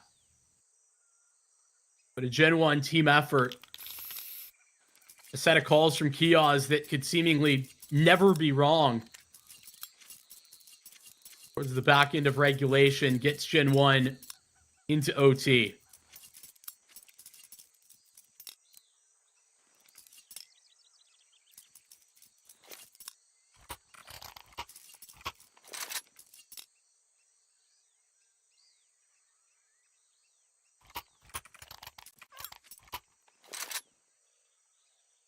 I was hoping that like in that little lull of silence, we would have like a couple of tip tap types and unpause, if you will.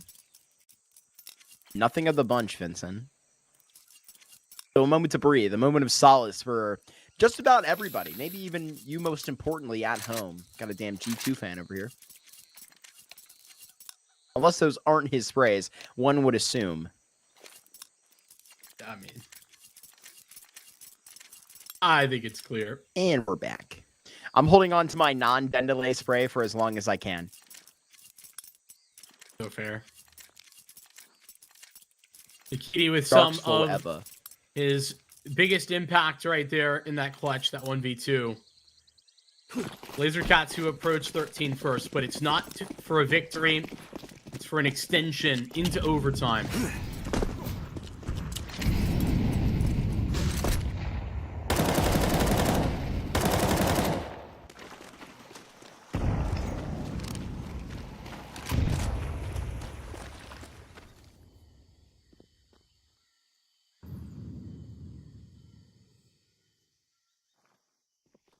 Minute and 30. Not a rush, but delayed execute. Riffing inside his B site now with the flash that goes over the top. You know where Full Bandana is going to go and fight from. GenOne got Joko and Chucky dropping in. They're all lined up here for Q. Such a little HP left on Joko and Kiaz. Such a insane spray down that just had so much implication on this round. Kiaz and Joko going to be right next door. Does the smoke get pushed by Q? He's remaining very wary of where these mistakes may come from. Brooksy drops and, well, there goes the risk in this round. These riflers, they're going to be capped so easily. Q with the quad. This is his B site pulled together. More than a bandage that Lazer have put on falling through 5, coming into overtime. They've got 2 on top of it. That's the Q that started 11-1. That's the guy that we had been seeing, and it hasn't been quite the same, though certainly still a strong piece. Lazer Cats could make this a perfect first half of OT.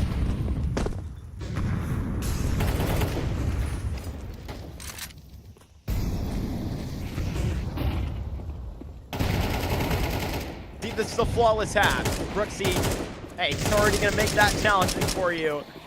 You still Just hear drop the Cubby. game leader to rip, and I don't think there's going to be much indecision here whether to take Cave or not, Donut or not, and move to the A site. It seems like they've slowed on the half bit of that.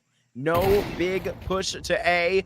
Forgot about Q here. He was able to be forgotten. That's the thing. He took the smoke to his advantage.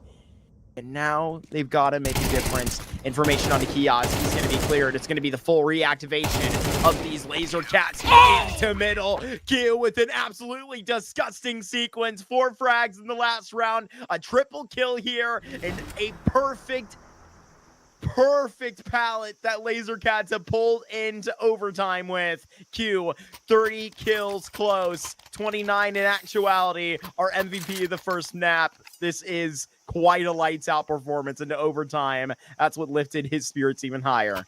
I'm so happy that Lazer Cats played that so closely. Q, he's just sitting inside the smoke, inside of Cubby, and he calls in the AWP first. Then he's like, hey, I need you to come clear, close in Donut. I can see this guy, but I can't shoot him. Patience pays off. Lazer Cats need the 1 round to get into an opening victory here in the grand final.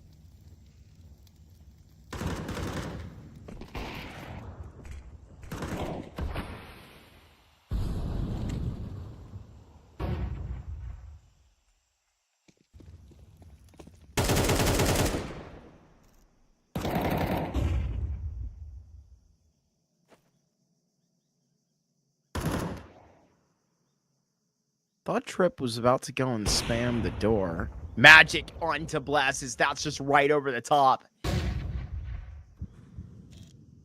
Barely took his head off because that angle is just so tight. Brooksy going to be right next to this line. 4 players of GenOne survive. Lazer Cats still not making their move distinct at this point. Audio that won't be heard. A re-clear of middle. Diaz that's walking back in.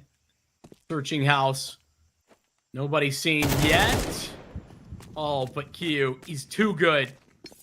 That's It's his 30th. I can jinx you for that, Vincent. But guess what? We still got more to talk about. 24. And here they come. 24 to go and make this bomb plant with 2 last faces to find. GenOne 13-0 against CYBERSHOKE. Let's not forget. It's a series lined with a Dust 2 next and a nuke to finish. All of those will sound familiar, but let's not let me get too ahead of myself. You're going to have a very clear key to winning this game, and coincidentally, it's going to be Q. GenOne didn't drop a round, now they drop the map, Vincent. They pulled things back, and to be honest with you, I think probably should have seen Lazer Cats close that in regulation, but man, did they turn up. Did Q turn up in overtime? Basically an individual effort, if we're being honest, from him to get them across into the victory. That being said, it's just the start. It's just map 1, and with Dust 2 up next, there's still plenty to be thinking about if you're Lazer Cats. But first, before we get there, we've got Paladin to talk about all of the details of that Ancient. Great start from Q, great ending from Q. Not necessarily the cleanest of work from Lazer Cats, but hey, they get started on the right foot. You know, we talk about the grand scheme of this series and how important it is to actually win Ancient here. And all of a sudden, you know, them getting through this now makes me feel like we've got a series on our hands. They've still definitely got an uphill battle when it comes to that next map in the series. But for right now, I think they can hang their hat upon staying mentally in this one. I really liked how they started off this game. As you could see here, it was just unbridled pace. TWC really felt one with calling there, where it felt like he couldn't really make a wrong call. Obviously, he had individuals helping him out, Kiyu, namely the big guy, to facilitate that, and same goes for TWC himself. But then there was a bit of a slowdown.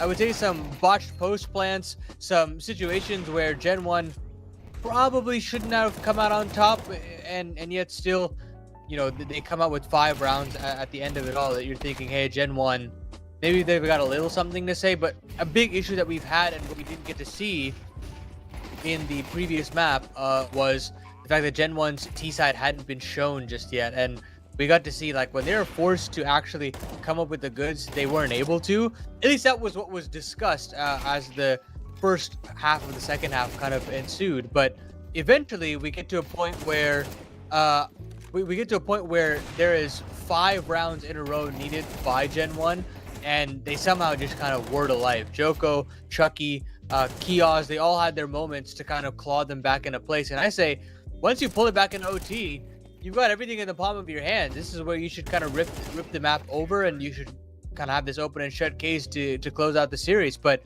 no, it doesn't happen, and Q, I feel like, gets like a mental reset almost of just realizing, hey, like, we can kind of go tabula rasa, wipe the slate clean, and just say this is a new map all of a sudden, and it completely changed how he approached the game.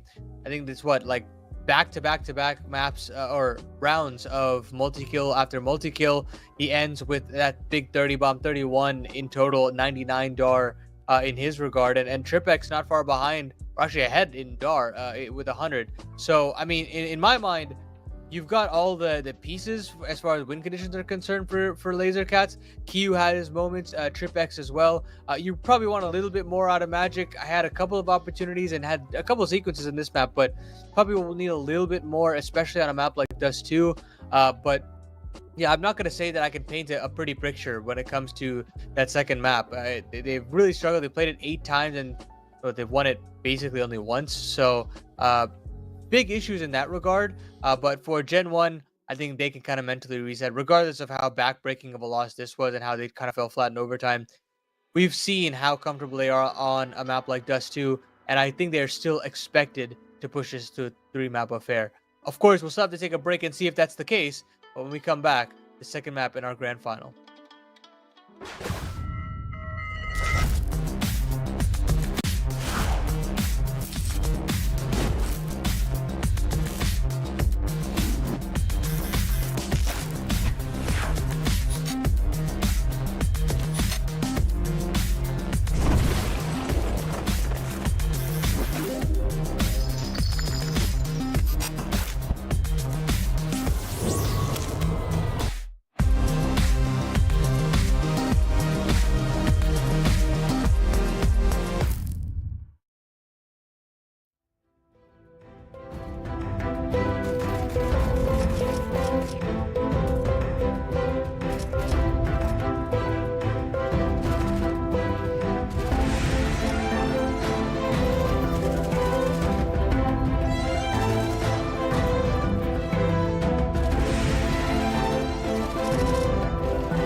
We got Dust 2, baby. Who would have thought? Who would have thought? Literally, when GenOne picked it in the original video, I'm going to say this morning, even though it's like nighttime where this is taking place, Vincent, I went, surprise, surprise. This is GenOne's home turf, and they're going to have to haul it in back here in order to get back in this grand finals to a place where this is manageable, right? They have to dig themselves out of the hole.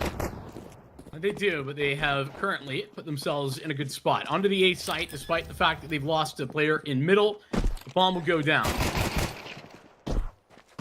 JiJieHao, he's just going to take the fight straight to Lazer Cats inside of CT. GenOne aggressively answering the call to this, but Bold Bandana, he's got two on top of Catwalk, and these are getting way too close for comfort, but held together by Chucky and JiJieHao, who had this thing on their backs the whole time. And the 51st Dust 2 played earlier today against CYBERSHOKE by GenOne of the last 3 months. This is the 52nd. Oh, it's a lot. Yep. Lazer Cats. Yeah, it's pretty grim. I don't think we even need to talk about it outside of just saying they've won 1 out of 8. And, well, the reality is that none of those wins are with this roster. You happen to be correct there. Different day. Oh my gosh, it is a brand new day. Goodness gracious, time to say that. TripX with the scout through the wall and whatever else. Lazer Cats. Oh boy, they got us hyped for this. They're going to send this retake in here soon. Okay, no, they had 2 smokes. I thought they smoked. They didn't smoke door, but they did. Tough task as well for Magic, who's now got to walk through one of his own in tunnel. Again, using that scout as a little bit of distraction. Chucky just as clean, and GenOne won't be phased by this. Yeah, the level of weaponry that was available there to Lazer Cats just really didn't lend itself to that retake. 2 scouts coming in on the retake, never great. Even if the scout TripX provided the double kill, gave them the man advantage, it still is painful to break the crossfires on B.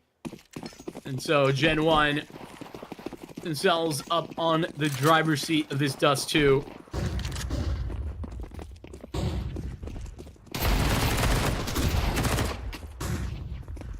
Around the corner, Q on the Deagle. Concerning, but JiJieHao, Chucky, they have broken us out of every issue that has faced GenOne in Dust 2 so far. TripX, he flashes through, they're both lined up, and it gets scary. But then again, it's Chucky and JiJieHao responsible for every kill. 3 straight multis out of Chucky. That's the type of performance from him that you love to see. For Lazer Cats, it was the 2 most unlikely individuals, Q, TripX. They're the 2 that have had the lowest ratings out of this squad in this event thus far. They were the ones leading the charge on Ancient. Got them the victory. Q especially.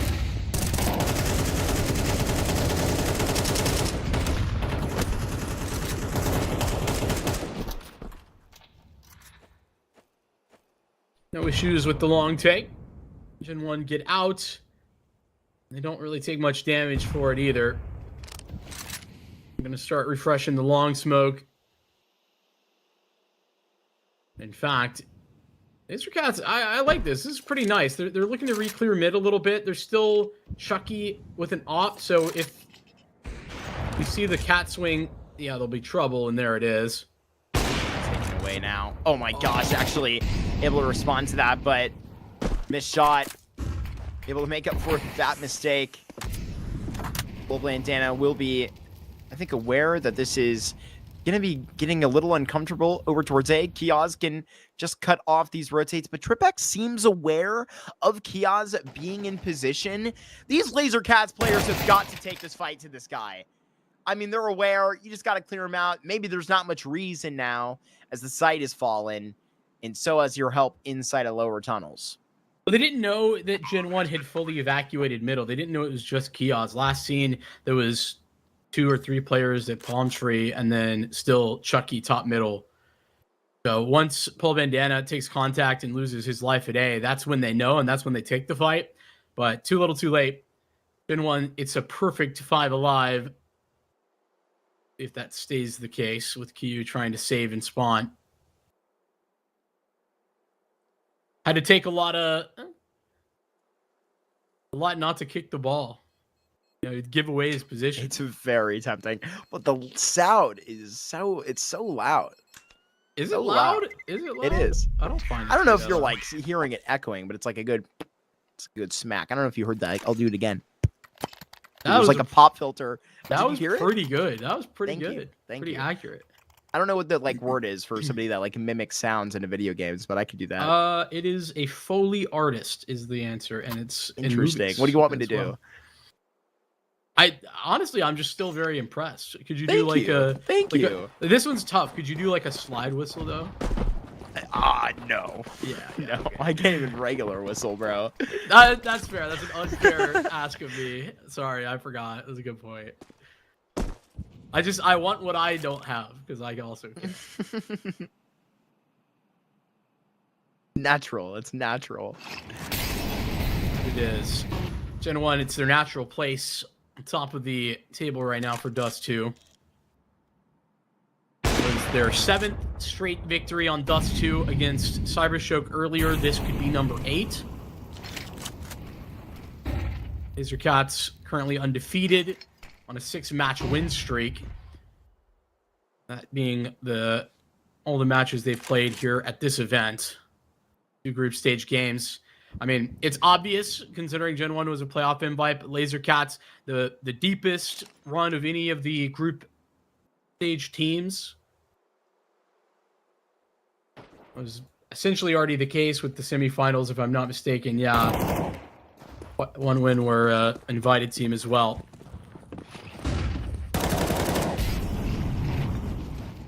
Brooksy converts a nice kill. Lazer Cats again have lost their last leg in the A bomb site, and they will be saving these last 2 guns. GenOne happened to be in a scarily similar start to their last Ancient, and I want to calm down the ridiculous expectations of what that would come to suggest. I'm just saying, Chucky was off to a ridiculous start. Seems like everybody was moving with the gracious speed on this team. Like, I'm not seeing any flagrant holes at the moment, but we've only seen 5 rounds. Yeah, I think that's an important bit of context to keep in mind. But I am, even though it's only been 5 rounds, kind of concerned for Magic. It was a slow start on Ancient, and as I think Ani put it pretty well, I think he had some moments. There was some sequences where I was seeing the 1.3 rated individual that's one of the top in the event, but those were rare and also all backloaded. They were also all towards the second half into the first half.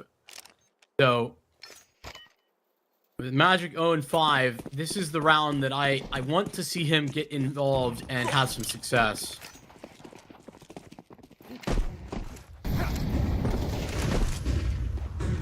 Choco onto Nikiti, pulling Banda back in, can't pull destroy these fantastic flashes. GenOne able to get the refrag on that corner just because of the extra utility. Magic still holding here within the car, and this is going to be inescapable considering TripX and Q are going to be running through tunnels. I wish Paul Bandana had just pulled back. There's no reason to keep on the fighting, in my opinion. Yeah, it's a great position to like understand GenOne in this scenario, the gaps that exist. Lazer Cats have just cleared things out, and Kiaz is going to be a little too late to see them elevate back onto Catwalk. But still, not a full stack on this A site. In fact, it's still just going to be Magic, as GenOne have cut audio for now more than 30 seconds.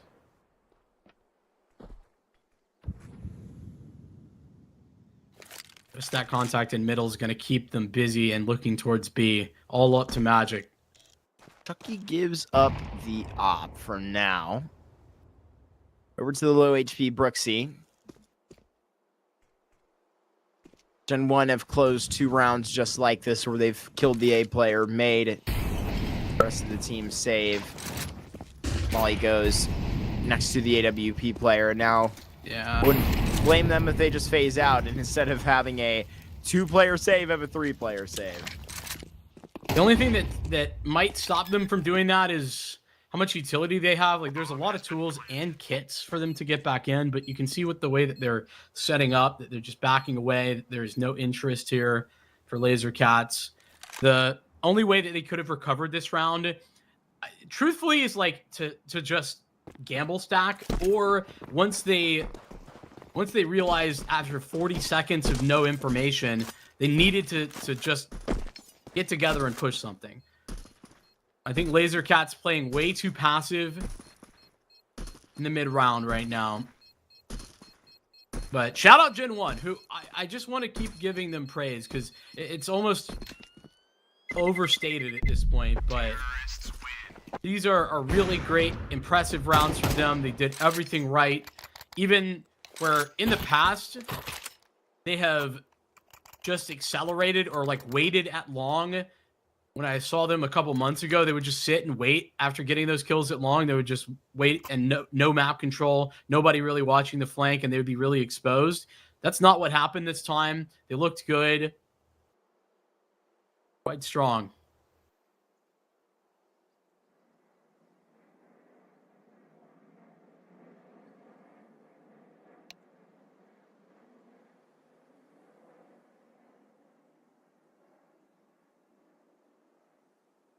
The Lazer Cats tack pause right there.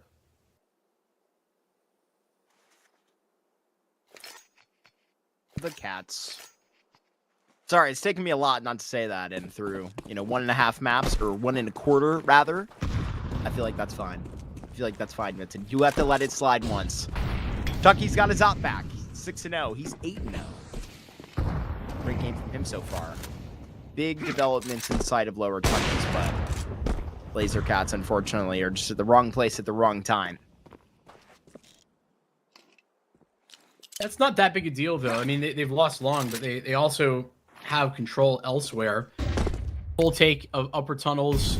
Lazer Cats just need to get the Nikes on and make this move fast. Oh, that's so unfortunate. TripX elects to push further, and so Blastus gets a freebie. Gonna slow this rotate, too. They think that it might go back B.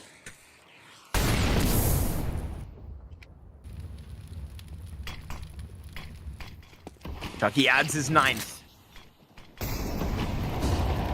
That's just defending on the push. Here comes the rest of the Lazer Cats. It's Magic that finally checks into Dust 2. Nicky T finds the spam. Maybe a little bit of luck to come the way Lazer Cats as well. Here's Kiaz to find this frag. Very good timing on top of that. But now Nicky T might have an issue with this bomb plant getting so close to stopping it. Just hopping and dropping a couple of shots in the process. Smoke that's going to be exposed for long. That's where Nicky T takes this kill. Assist. All the utility is going to be set up here for Chucky to succeed. Does see that player on catwalk. Nicky T might be the player that can make the difference. Waiting for it on the corner. When will he fight? Maybe just too late. A triple kill out of Blastus from the car. And it is GenOne that work this smooth. It's a 7-0 lead. As we get deeper into this CT side for Lazer Cats, the problems become more and more apparent. Every reaggression is slow, is alone, and generally is just not well timed enough for them to have impact. You can see the gears turning for Lazer Cats with the 3-man push, but it's just not enough for them. See, above with the flash, that looks so good. From the point of view, lined up, TripX doesn't survive, but it's Nicky T that will follow it up. Lazer Cats, checking the Dust too. Goodness gracious, they'd spit it out. Jeez.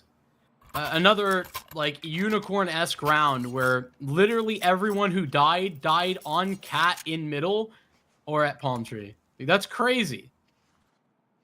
Just man after man sprinting up mid. Good flashes from GenOne. I honestly don't know how they didn't get the kills. It felt like Lazer Cats were able to dodge like right at the last second. It seemed like they should have been affected, but they weren't. Very funny to me that that's the round that Lazer Cats win. Yeah. And now it's a long stack, big setup there. GenOne have pretty consistently been like taking those fights early, and so I think this is a understandable read. But nobody home in this case for GenOne. And Lazer Cats take it. Double push out of long doors, and both players go down.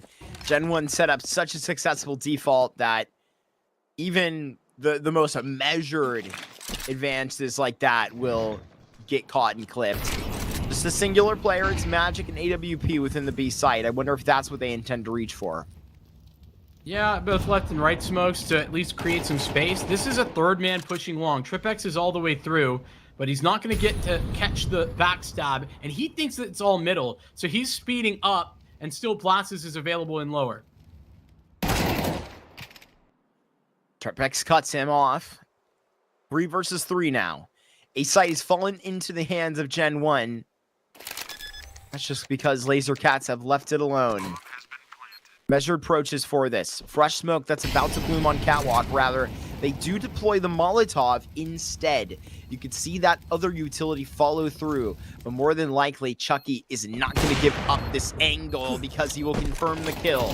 There's more that will come from this. In fact, the entire team of the Lazer Cats have rotated Catwalk, and now will likely have to just leave. It's going to be an 8th tied up on this A site. A thing that I noticed on Ancient for a second, late into the game when GenOne were making the comeback on the second half, is that when Lazer Cats got into a rut, they really struggled to find adjustments in the mid game. Like they were making moves. They changed things as they went, but if the first adjustment didn't work, it was hard for them to find another solution. And that's what they're at. That's where they're at right now. Is okay, everything we're doing isn't working. We've played a little bit gambly at times. We have tried to be aggressive, and that's the only thing that actually had any semblance of success. So we're just going to be aggressive. And that's what these last 2 rounds have been. Lazer Cats just sprinting mid. Eventually all 5 players get into that spot, and it's 4 players stacked it long to start round number 9. And when that isn't the destination for GenOne, they assemble a 3-man push up long. It's great work from GenOne to deal with that. And it's really good mid-rounding from Kioz. Again, I feel as if that's been the biggest step up of this version of GenOne from where I saw them previously.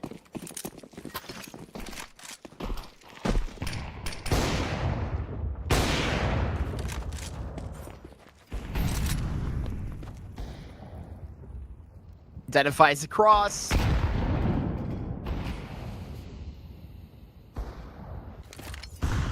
The last round just showing the default of catching that push out of long doors was just so exceptional as well.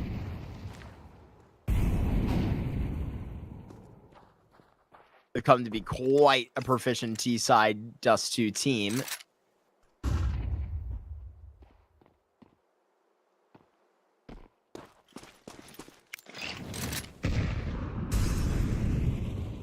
Lazer Cats have just about nothing towards short right now. Only the site player with his belty utility.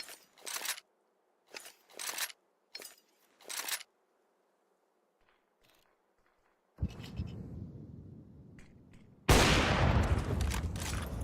that op ringing out towards the window. And one have really successfully split Lazer Cats effectively. Yeah, it's just going to climb the ladder as designed. TWC next to it. Nicky T actually tries to cut through the spam. He knows where those smokes cover up. It's a Magic that will also find a very excellent kill. Joko getting into this. It's a 1 versus 5, and he almost grabs the third in CT. Lazer Cats managed to grab a second. Pretty unimpressive round, even though it's a win. I don't know if it's... I didn't see exactly where the mid to B smoke landed, but normally that should provide coverage. Maybe they broke it, or maybe it was just not on the ledge. regardless of the Y, that gives the sight line for Nikiti to get the kill into B, and it's great defense of the B side as well. Fortunately, it's not going to be a great defense of long for Q and for Nikiti. They both fall down. Oh, wow. I mean, pound for pound going in each of these peaks. Full bandana with a big double kill there. Brooksy had massive entries to start that entire conversation. But GenOne are really going to be moving quick. I mean, they've gotten to the long corner. Have Kiaz walking and trying to clear towards car. There's nobody facing this way. Lazer Cats might be a little bit surprised to the timing on the site. Get back, they're running. Magic hits a very impressive shot. A molly that will go and try and discontinue this bomb plant. TRIPX moves through CT at a pretty solid pace as well. But this bomb is going to be reestablished. At least you can count on that. Has a Molotov in his pocket as well, but Cat is not going to allow that to happen. Motion that they should have been able to identify because of the sound. One kill only. Lazer Cats produced the first consecutive rounds that they've had on Dust 2. Quite the important set of them as well, and it's no surprise to see Magic at the forefront, but the way in which they get there is pull bandana. That, in my opinion, should be GenOne just essentially taking the rest of that round and winning it out, but a double kill, it stalls the push it long, makes Lazer Cats a very reasonable victor. Magic puts it to bed. Obviously, the target for the CT side right now is just to get as many as possible for... Certainly not great, but better than they were at a couple rounds ago. He does shoot here. Gonna open this smoke on the T lane. Magic, it's Brooksy. Gets a gap in the mid-smoke for just a moment.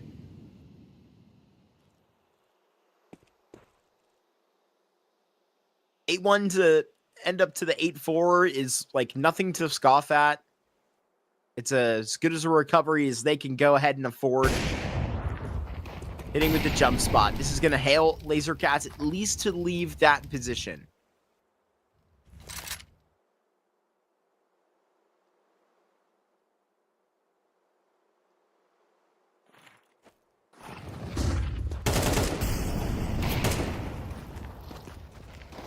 Bad look for Magic off of that corner. Joko finds Pull a Bandana. A lot of distance here for GenOne. Not even ready for the fight is Magic, obviously, having to go for this long. Joko had that frag just moments ago. Another smoke. Oh, that's brutal. Diaz, this is round winning, and I don't even see a way through for Lazer Cats. They're going to have to give it their best shot. Oh my god, he's spamming him. Okay, maybe hit him once. I don't think he heard him, but they do clear him. Risky positions being taken. Joko with it off. Manages to blow away one. Now down to a singular duel. It's Blazes versus Nikiti. To the top of the site. The CTs will show out. Lazer Cats have that 8-4 after all. I gotta say, that will be a very good feeling that they will share. They've worked very hard for it, and I think substantially they've at least brought their mental back inside of this Dust 2, because that was an ugly start, but I feel like they've done enough to bring themselves back.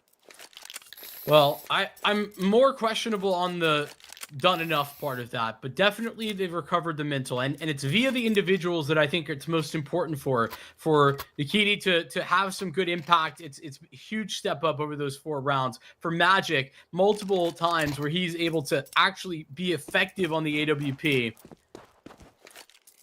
even though it's still a 5-8 scoreline for him. But is it enough? Honestly, I don't feel like it is. GenOne CT side arguably better than their T side. For Lazer Cats, it's onto a much more difficult setup. They've got a read. Straight through mid. Nobody watching from the A side of the map right now. Brooksy's actually just been pulled over. Gonna leave Magic alone, knock out CT middle, and then execute B with him to cut off rotates. One flash, that's all they need. That's their formality towards the B site, but not exactly rampaging out. Slow and steady, clearing corners, adding entries to this tally. This is going to be a very good start to the second half for Lazer Cats. They put this bomb down.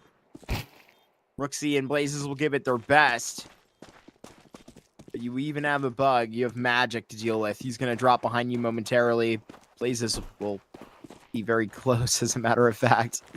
They're just going to save their Kevlar. Another insane clear from Lazer Cats. I mean, they had the one onto baskets. There Kiaz was on Cat last round. But they cleared the player in the far cubby there. Like, just hard cleared them. Really impressive read. And I like the round. You get Magic into position. He's out in middle, and he executes on the promise that if they start going B, especially if they put pressure enough to pull GenOne's rotates, then he will get the kill. He does. That disrupts GenOne, and in fact, the rest of the rotates never arrive because they never can clear out Magic from his ingrained position in CT middle.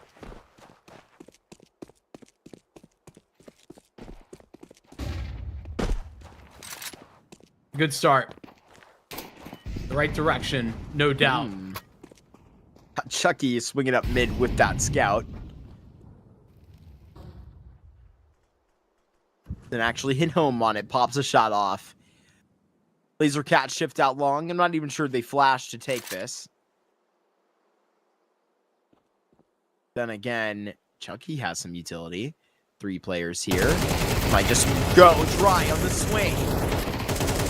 Meeting this fire just a little bit more. You would assume these AKs would have enough to just turn this thing all the way out. It's Magic that will see things through onto Brooksy. Chucky gonna be patient. A lot of damage done. Yeah, all but TripX just one tap with the scout.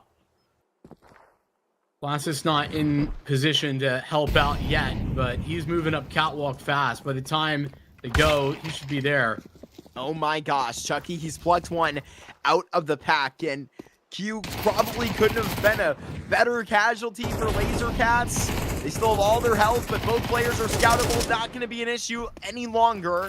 MP9 is also going to be low on ammo. Managed to land the headshot, continuing to swing. It's Blasses that has this clutch right on time for GenOne to take advantage of the second half. Brutal. Brutal loss for Lazer Cats. They did a wonderful job to win the pistol, but you have to continue to work that. It cannot be a couple of MP9s at range, at long of all places as well for GenOne. Should not have been very advantageous, yet they are the ones that come out alive. On its a tag onto Magic. Chucky gets a kill into Q. GenOne are building where Lazer Cats were unable to. A strong start to the second half, countermanded.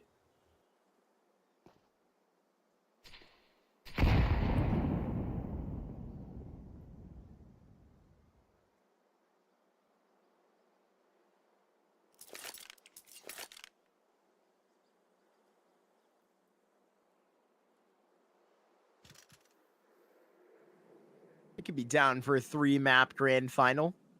It's like we had half a map. How we casted in our semi. That got us like back on track due to the timeline. But we're getting it back here. You even see that confirmed through map number 1. A little bit of breathing room in that corner with that smoke pulled. TripX, how much more pressure are we going to put on GenOne here? Brooksy will be wiping him away, so here comes these pistols. Honestly, it would be pretty impressive to even see to a bomb plant at this point, given the health and given that that would be pretty impossible. But here we go anyway. Chucky with that pistol. Honestly, doing something like that in this 2v2 would be very risky, but I think we're going past the plan. There's a real point that they can push this. The Deagle has got to be the player that does this, attempting a boost. I think Polo Bandana knows exactly what's happening. He's left to his own devices, but he's just feeling this out. The scout from Pit, and it's going to just get Chucky 12 HP. Halfway there onto Blazes. He can't get it. It's the headshot, and it will be the Lazer Cats that upset this at the T side. This thing keeps on turning. Lazer Cats could potentially turn out to have more energy to attempt to come back on Dust 2. It's just so overcomplicated there for GenOne.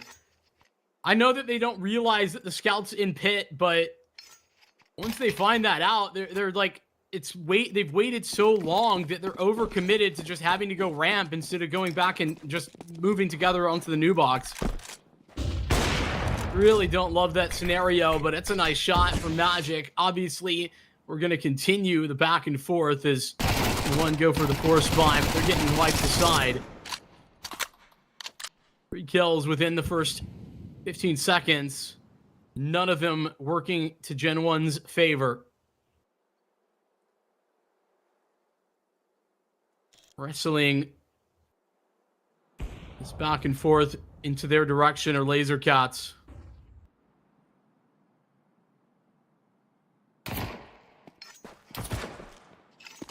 Next to get here. At least acknowledges Blazes. That's Chucky that will land the kill. Room to maneuver. Both these players are just so far away. The maximum distance that will likely result in them keeping both of these guns up. Lazer Cats, they're going to submit a 7th. There we go. It's seeming like a set thing, a done deal. We'd see 3 maps. GenOne beat them on the force buy. The Lazer Cats put them through their paces, do the same, and then follow that up with the anti-force buy victory.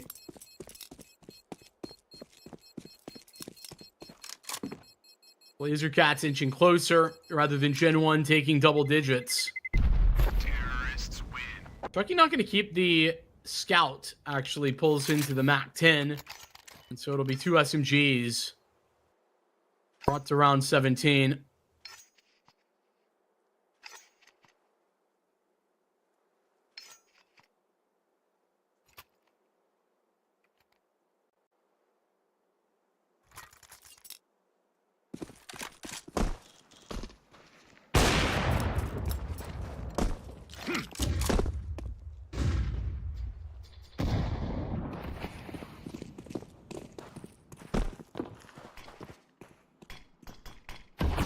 One player seen on the cross. Lazer Cat's not going to be baited in. GenOne start 4 towards A. They're already up catwalk after nobody explodes out long.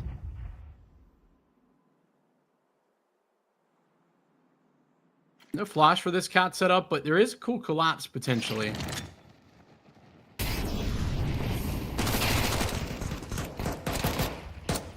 Here's that collapse. Unfortunately, it will be checked pretty harshly. Brooksy round this corner. I'm not even sure that you're going to have Magic close enough to attempt a bomb plant by the time this round ends. The answer is no. Ooh, now we're shooting bodies. That doesn't help our, chances in the game of having good energy around us, Vincent. There's got to be a reason for luck to come our way. And if that's like being a good sportsman, I guess that's being a good sportsman. And that opposite of that, it is what it is. Kind of what the fans want to see, though. No? I'm here for it. Hell yeah. Could be a PM, never hurt nobody. Maybe a little fire did. Still going to be seeing. We can see you take that swing out long. One round separates GenOne and Lazer Cats. Moment for Joko over the top, who finds this on Q. And there is Chucky that confirms one on the AWP. A brief man advantage for GenOne. Flash flies through. There's TripX still in this corner at 1:14, hearing everybody hop around him. We'll get this kill. Joko is 1 HP. If he's not going to die to the Galil, he will die to the AK. Not like this. Losing their man advantage, one player at a time. Kiaz will be coming off the contact of Blazes. They're off of Catwalk now. Magic is going to even be deeper than the deepest man. Behind Kiaz. Bomb dropped. Is this on the corner or is it drop the CT? If he can just whoop, get that thing out of there. Get away in danger. Confirm a kill while you're at it, but it's the corner of the box that gets ya. And now Kiaz has got to understand that Magic is going to be in a bad situation here. Does he try it twice, or does he make his way over towards the other site? Kiaz waiting for that cross. When will it come? Waiting for Kiaz to take that fight. Magic equipped the right gun for the job. You have a tied game. Brilliant moves from Magic. What a recovery that round. There's a real up and down affair, roller coaster scenario. Love the clear from GenOne. The push on Catwalk. Missed shot actually from Chucky, but that ends up baiting Lazer Cats in somewhat, and Joko is right next to him. So it's a double kill unopposed, only for TripX to be unchecked by Kiaz, and it's a important kill that he gets. Waits so that Joko is then able to get baited in by the rest of the team into a clutch. Unfortunately, Magic, the only survivor last round, he won't survive the first 15 of the next. But the tied score line, GenOne might not have a lot that they've purchased, but they definitely are still a threat. Feels like no matter who holds the scout for GenOne, it's always capable.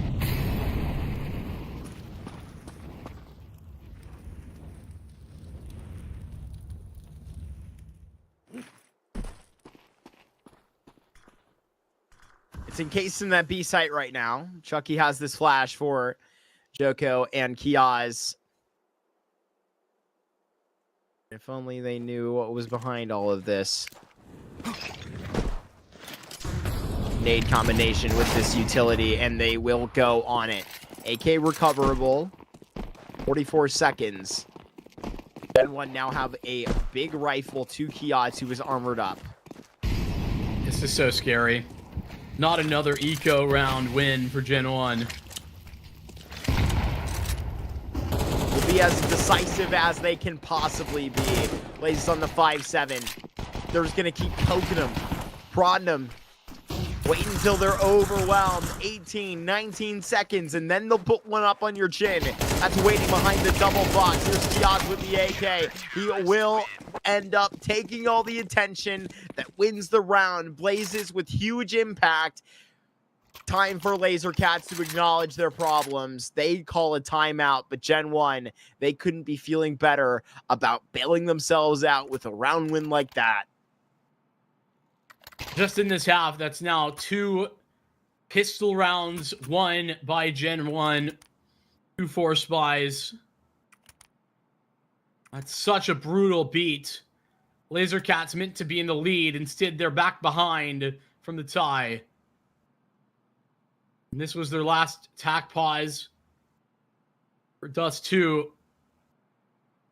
And so the remaining rounds are going to have to be without.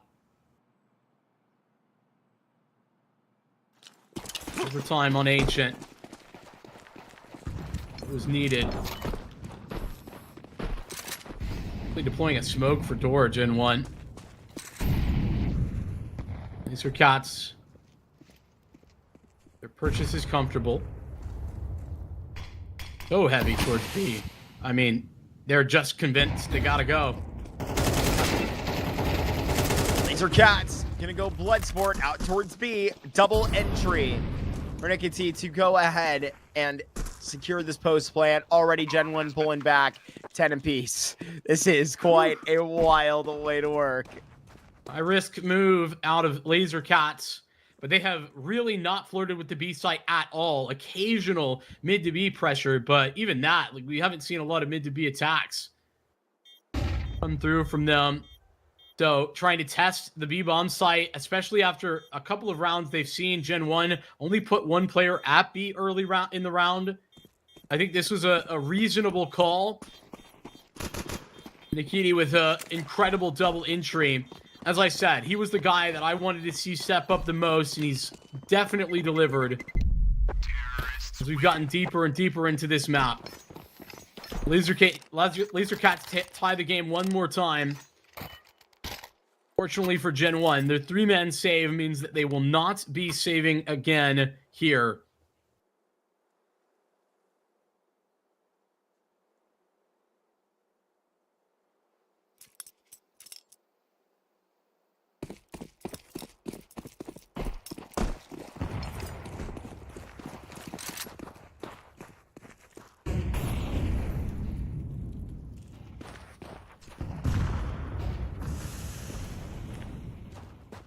Lazer Cats can afford to lose another one and then buy back, but GenOne can't say the same. GenOne fit to 3 players on Catwalk. Chucky with a massive kill. They need to be here to shut this down. They're wondering what kind of setup is this. They were just trying to get into one. Paul Bandana is right here. The bomb is also secure. Magic around this corner. Goes and gets traded by Brooksy. This is a fast round that GenOne ends the conversation to. Couple of shots in the back of Tripbacks, who should not have a shot back in this round. What the hell is that? Out of Lazer Cats, just like raw swinging cat. I know that they think that they've got like a relatively early timing, and that because they haven't used your utility to take the cat control, that it might be a bit more surprising. GenOne, as was the case on Ancient a couple of times, I just feel like they had the perfect setup to deal with it too. Counter-terrorists win. Quite the simple round with an outcome that's the same. Mr. Cat's punching one step forward, only to be knocked back down again. Will this continue? GenOne. I don't know if this is the right time to take attack for them. You want to play your own game, but Lazer Cat's out of tack pauses, and this is the pivotal round for them. They have guns, they have money, and GenOne have given them a chance to talk to their coach.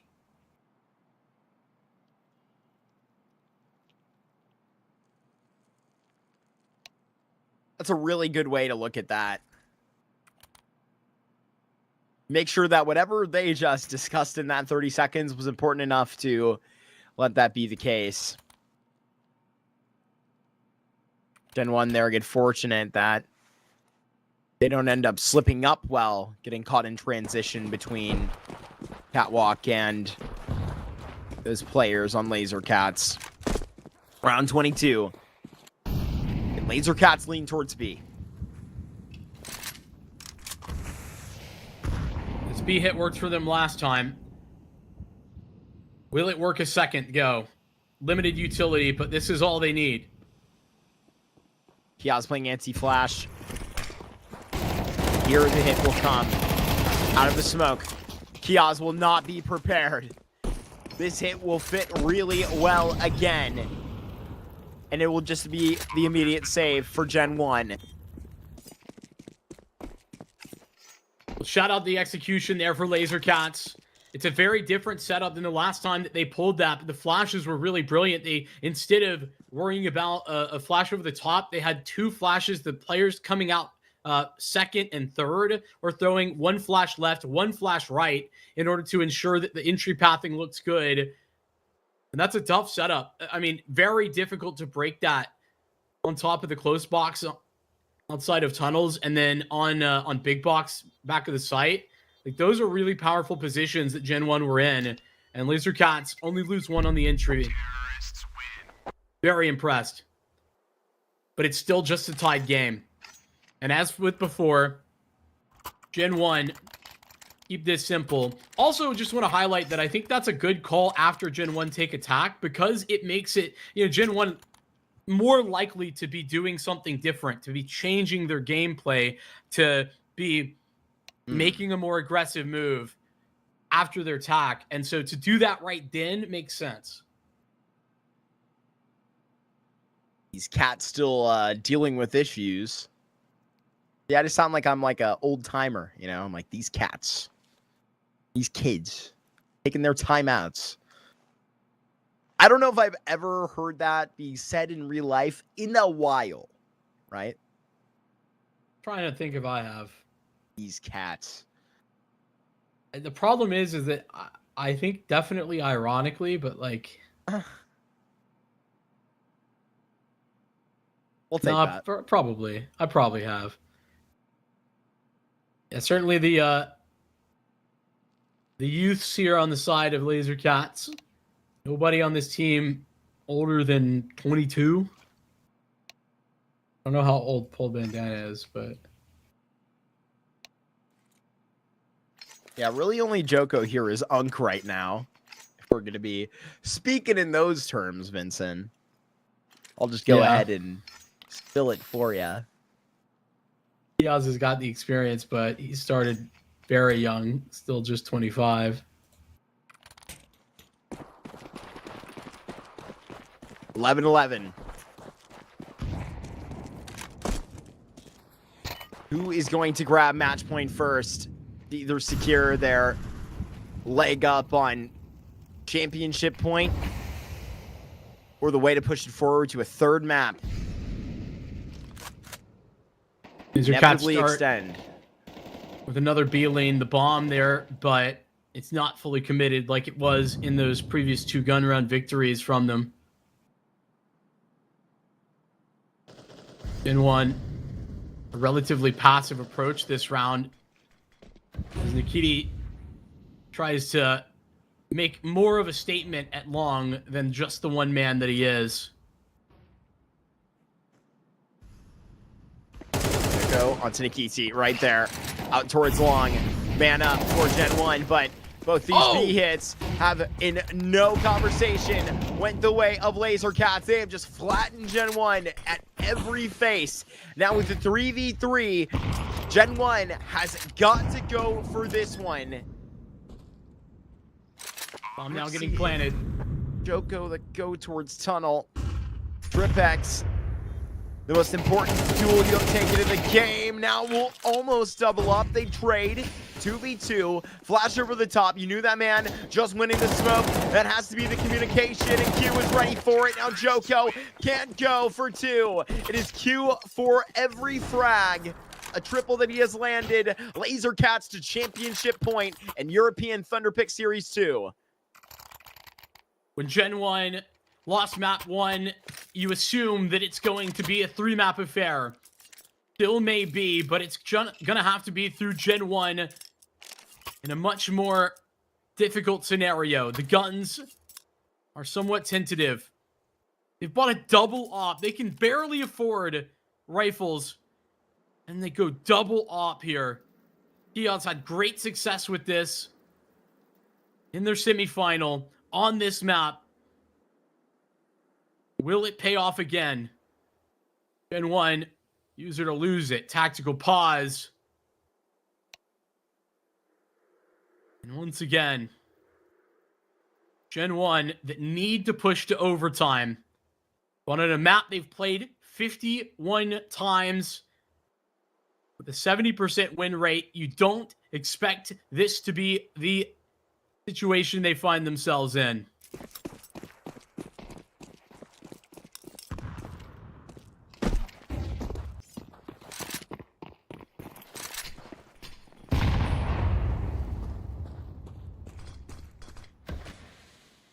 This is your gambit. This is your ace in the hole, GenOne.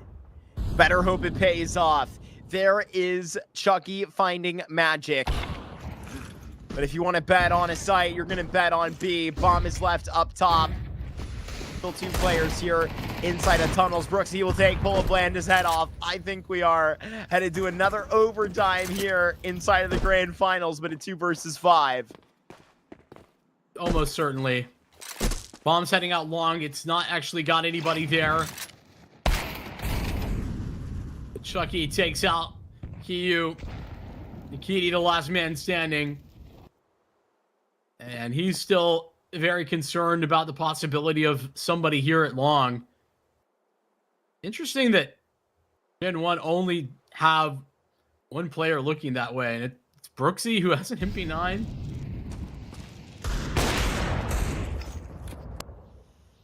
Nikiti for the championship 1v5. Got the bomb on his back. We're going to be funneling the way of Cat. Another attempt at a plant. Playing anti-flash. Going to find that first kill. Nikiti lines up another. Oh my goodness. 2 players survive. We're headed to an overtime. It was a 16-12 win on Ancient. We go further on Dust. Put all the money into the double ops. GenOne. It's a gamble that pays off. Chucky and Kiaz both get theirs ×2. With GenOne or more experienced, you think that's probably where they will be at their best is OT. They won't keep the double up for overtime.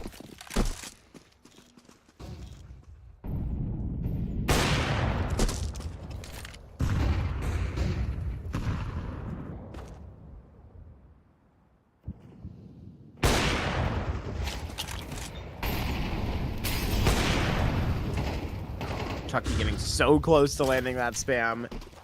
It's ridiculous.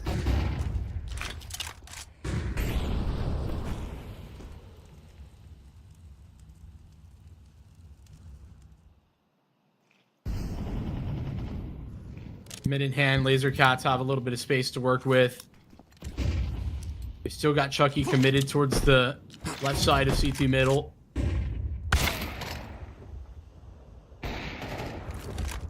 Oh my gosh, just colliding 2 of them through the door. Through the door. 1 HP. Brooksy gonna finish the job. And it's magic when the Nikiti trying to work back with the bomb in no man's land. It's a flawless start to overtime for GenOne. Six stuff out of Chucky. Only gets 1 kill there, but absolutely ridiculous. I just there's almost no words. He's the reason that falls apart so magnificently.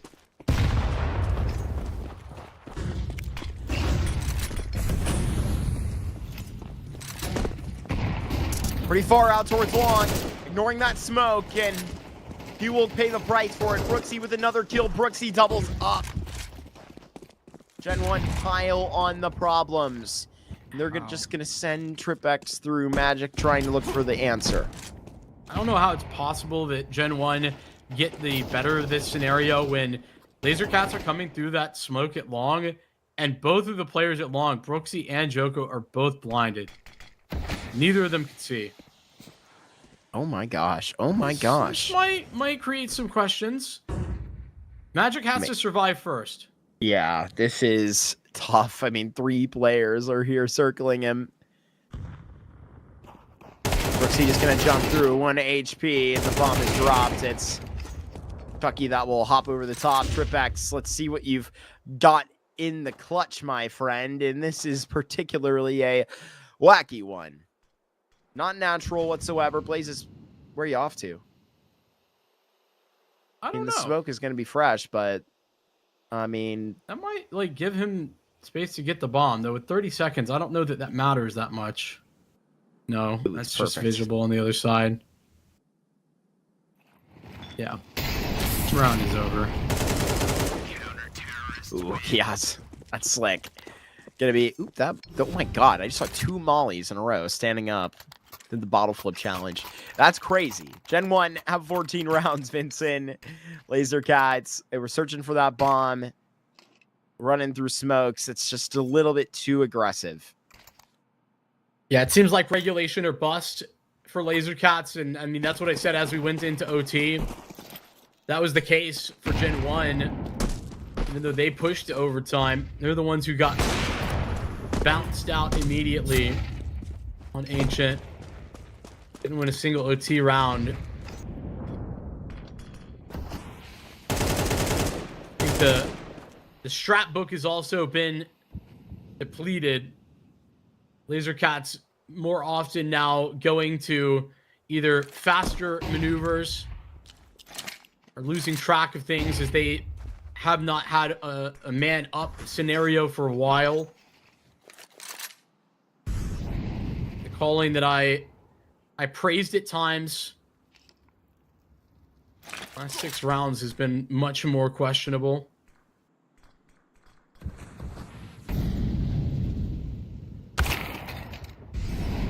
Big kill out of Brooksy.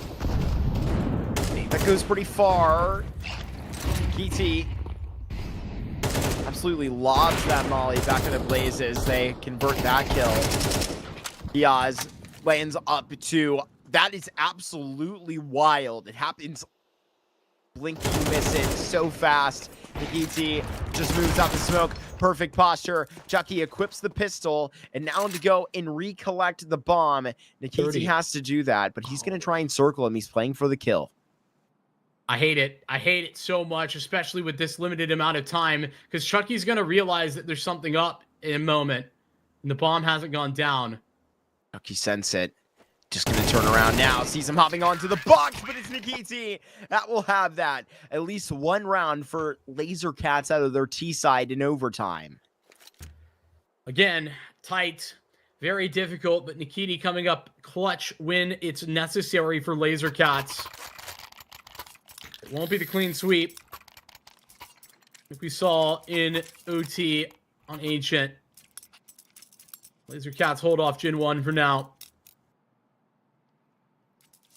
T side that GenOne got 8 rounds on. Lazer Cats with a slow start. Have things changed? Double AWP. Trip X. It's the secondary.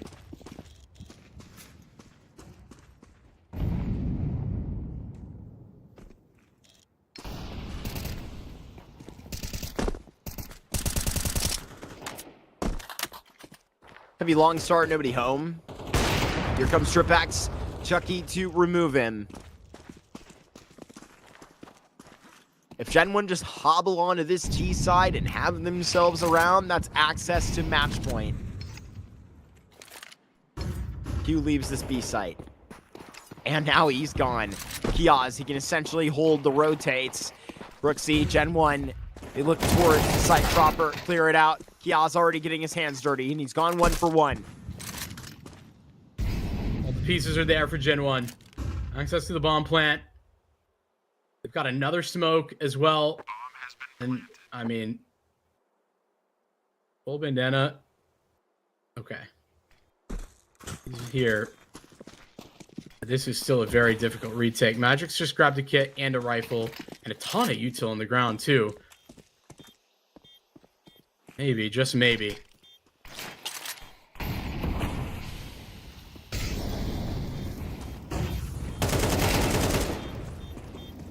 No way. He gets Blazes out. It's a Magic in a 1 versus 2. There was a chance.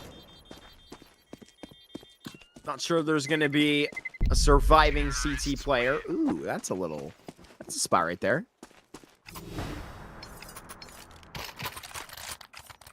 Fifteen rounds for GenOne. They are right on target. Impressed with Lazer Cats' capabilities on Dust 2 currently. Long attack pause with the refresh of those. They haven't had one for quite a while. Beginning of the second half is when they used their last. Nikiti been the step-up player that I asked for, but it's not looking like it's going to be enough. Double up again for Lazer Cats, though it's Q to take the secondary. Magic with the long spawn.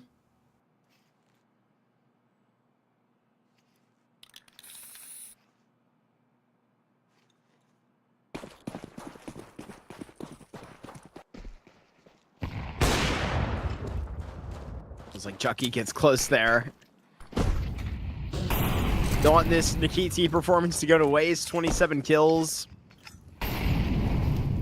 Double op here for Lazer Cats. Pulling out all the stops before GenOne end this map. They walked one of them up to take that peek. Paul Bandana is the one that's going to essentially be just standing here in long doors. They're now running because they mollied it back, yeah. Nice creative boost. That's not going to affect TripX, who's tucked in the cubby there on the left-hand side of the site.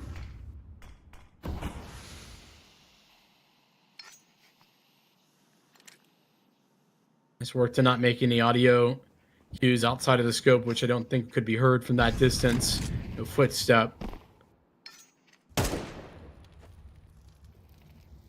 And one taking Cat. They pull and remove Chiyu.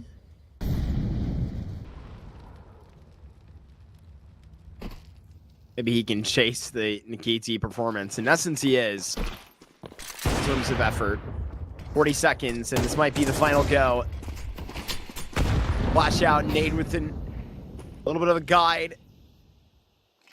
There isn't exactly magic dropping down to provide this protection to the cross. A CT smoke. Lazer Cats just lodge themselves into this B site. Huge nade by TripX. It is Nikiti and TripX that fall down. We're headed to Nuke, ladies and gentlemen. What would it be in a grand final without all three maps?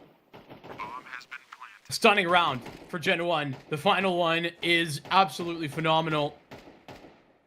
Successfully manipulated, rotates, pulled Fuse off into its death. They follow it up with a big crunch onto B, despite the fact that Lazer Cats looked more competitive there than you could have ever expected from their win rate, from their previous examples.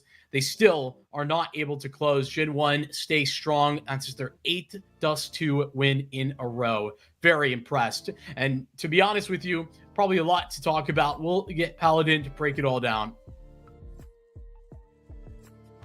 Well, not necessarily the performance that you were looking for from either one of these teams. Honestly, you could give credit to Lazer Cats for keeping it as competitive as it was. But for GenOne, I think there's just this issue with them where they start off strong. Like the initial game plan of the first like 7 or 8 rounds just are buttoned down, and I definitely think that the way they approached their initial T side looked smart. Like it wasn't as pacey as their previous best of 3 was when they approached it not too long ago. It was very calculated. I mean, the defaults looked solid. The way they were taking map control, the push and pull was really nice, and that to me suggested that hey, GenOne, they've got this one under lock and key. It's truly that more lopsided HLTV statistic that should favor them in the long run, and they just weren't able to go for the jugular once they swapped sides. The CT side looks lax.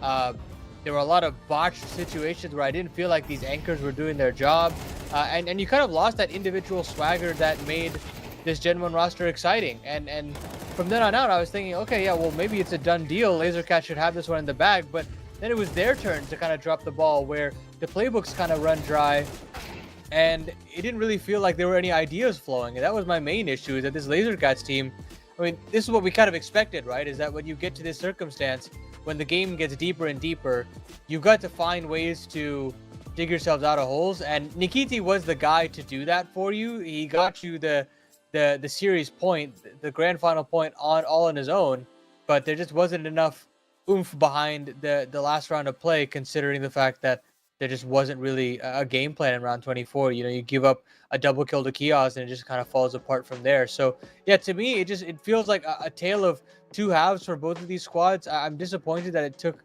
GenOne so much out of them to get to this point, and I really just want a more focused roster. You know, I think they go on autopilot after they get these fast starts, and it costs them in the end. It makes it a lot more difficult on them. And I think that, you know, when we move towards Nuke, you know, let's say they have that CT side start, yeah, you get the 6, 7, 8 rounds in a row. I'm a little worried about the long-term success if they're not able to sustain that into adapting the CT sides a little bit more, you know, continuing to adapt it and showcase new styles that they do have in them. You know, it takes a little bit to get out of them, but it's there. So I'm looking for that kind of variety from them and making sure that they don't kind of cruise along and just just wait until the last moment until they have to kick in the gear and kind of hope that they can clutch into it, because against better opposition, I don't think that's really going to be allowed. They kind of leave you in the dust. In this kind of circumstance, maybe there's a little bit more to give. But for me, I'm looking towards this third map. I'm saying Magic needs to be here. This is a guy that has been touted as the highest rated player for this roster, but hasn't necessarily shown it to me just yet in this head-to-head. And Kyu kind of disappeared as well.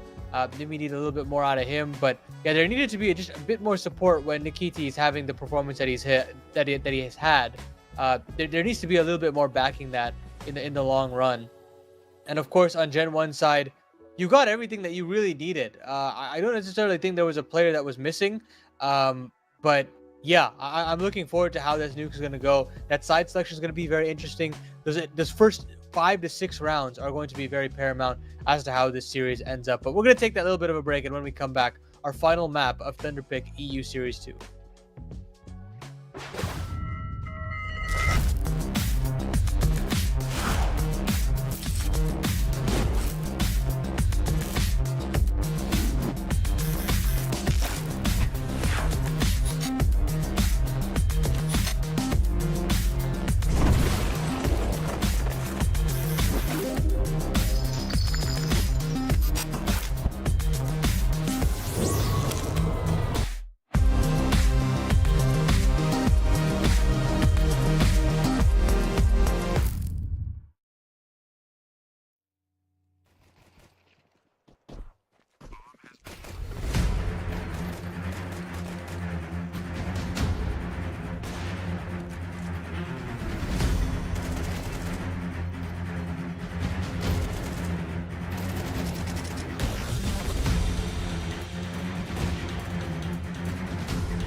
One final map inside of Thunderpick European Series 2, and we're kicking it off very quickly. It's Brooksy and Q that exchange kills here inside of Nuke, and we'll be going down to the lower B bomb site. JiJieHao already having to deal with these rotates. It's Magic that didn't know he was here.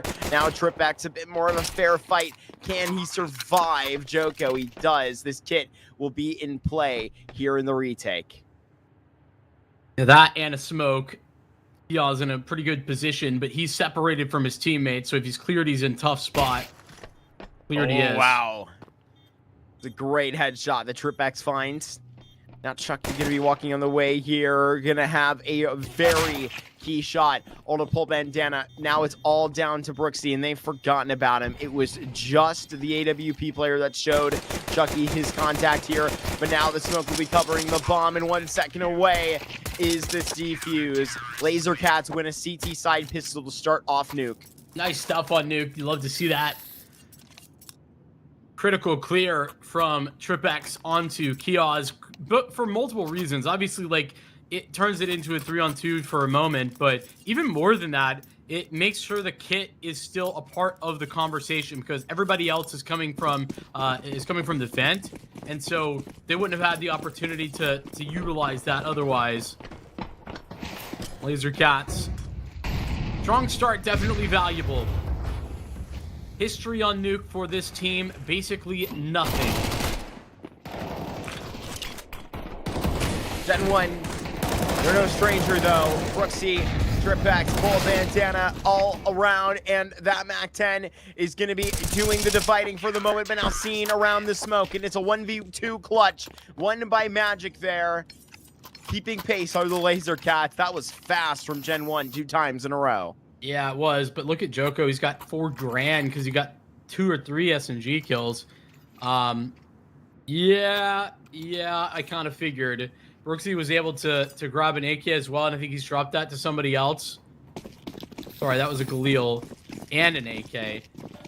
Not surprising. This is very much a Gen1 type of move being made. This force buy is very threatening. Going to be unexpected, you would think, from Lazer Cats' perspective. Played Nuke just one time in the lead up through this event. Beat Walczaki on it 13-9. Prior to that, didn't really play this map. The only other match they've logged is back in May.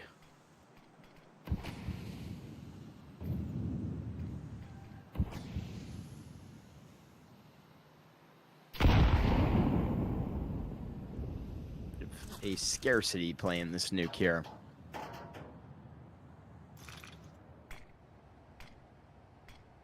Not clear yet the Gen1 have bought, I don't think. Smokes, I mean, the amount of utility will give them an idea.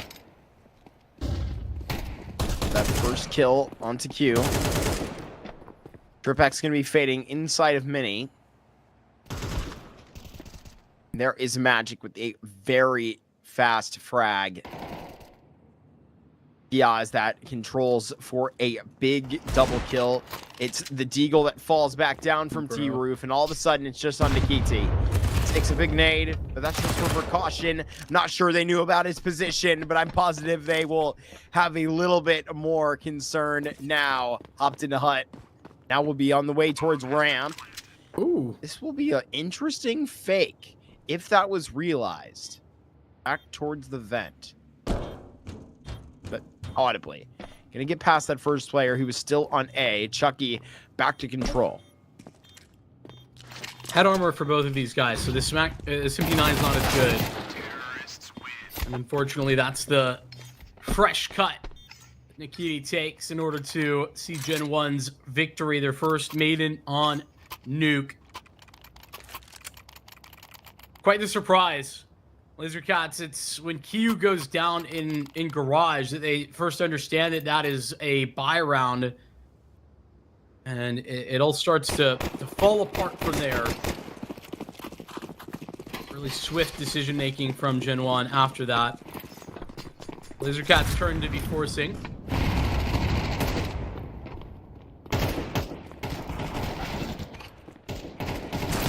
5-7 around this corner. Those can be very sharp. It's full bandana with that next. Push back towards lobby. Back to the wall right now. Kias is keeping them controlled. GenOne can't lose it now due to the HP. Nikiti got to be careful of that fire, but now separated. He wanted so badly to go through that. Brooksy, he's not looking this direction right now. Oh, but Nikiti doesn't know, isn't even interested. And in fact, Brooksy might have seen this. Yeah, it kind of feels like Brooksy saw him. Bomb has been planted. Definitely. Yeah, going to be quite comfortable to call the bomb plant now and hold from that second vent, waiting for the rotate. KT will get close here. But if he does attempt it, we'll go back in from heaven. I'm sure he's headed to CT spawn. He might try a like last second defuse, actually. He's got a smoke and a kit. Do it. Looking around. Brooksy, 9 seconds. And he had a feeling. He just had a feeling. GenOne figured they might just stay and watch how things play out. They tie the game.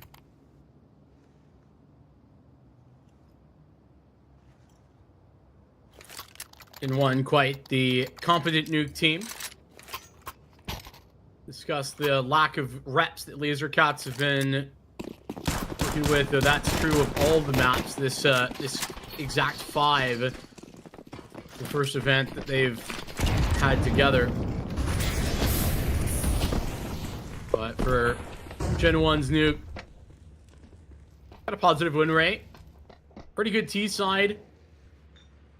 Nothing special on the CT side, but I think you can already tell what makes them a threat is their ability to win in just about every sort of purchase possible.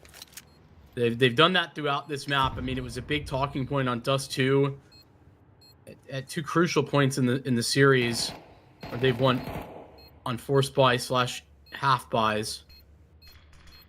And they do it again to start out nukes T side.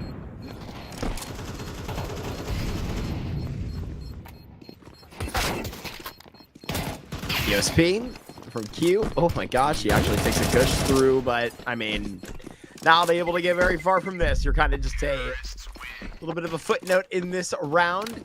Able to remove 1.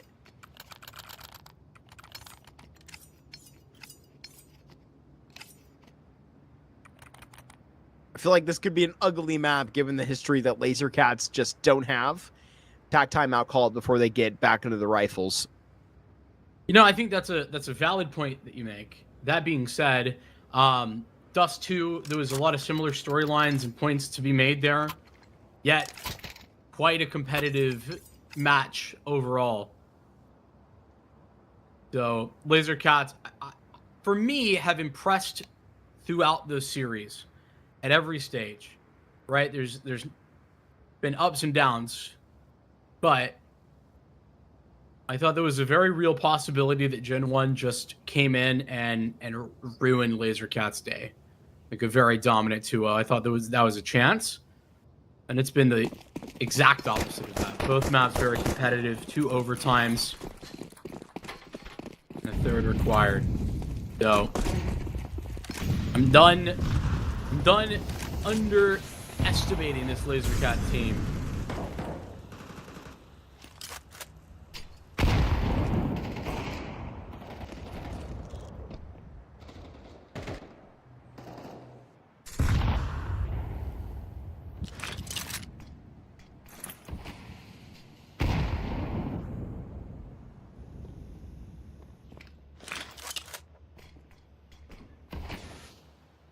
Refreshing door. Ramp rotate. Paul Blanda is just doing that jump spot. Gotten Brooksy over to have that hidden cross to heaven. Magic will still find Kiaz on the left. Not sure if he'll be expecting that repeak out of garage. They will send Brooksy walking. Here goes that kill recollected. Trip Axe actually rips a very easy kill back from the hands of Brooksy. Now Chucky's still going to be standing around. Nade bounced back. Cats. JiJieHao will find Magic. I mean, this is very much depending on just how these kills come through, but it's JiJieHao that comes through again. Lazer Cats almost falling backward into a victory, but now they're in trouble. Key, a big duel. Goku's still alive, but not for long. Ikiti, 18 HP, still here on the A site. Now he's been dispatched. Places one tap under the spawn, pull up Landa, full health in the 1v1, and he will have the range to secure it. AWP back into the hands of Lazer Cats. Keeping the CT side controlled to a point where I'm worried about this game spilling over. I voiced my concerns about that. Keeping it close will just help that case not exactly occur. Lazer Cats, they could even reset GenOne on the ecos right now. Yeah, I stand by the fact that Lazer Cats kind of oops their way into that victory. GenOne got into a lot of really good positions, and I don't think Lazer Cats were aware of many of them, particularly like Kia's being on the left side of garage. Brooksy's like walking backwards into very clearly a setup. But it's via JiJieHao that it gets close. It's a buy on both sides, but Lazer Cats actually the ones with the lesser weapons. Down B. JiJieHao already made his way in through the vent. They don't seem to know about it. Like, there's no reaction at all, right, for Lazer Cats. He's going to be flanking ramp.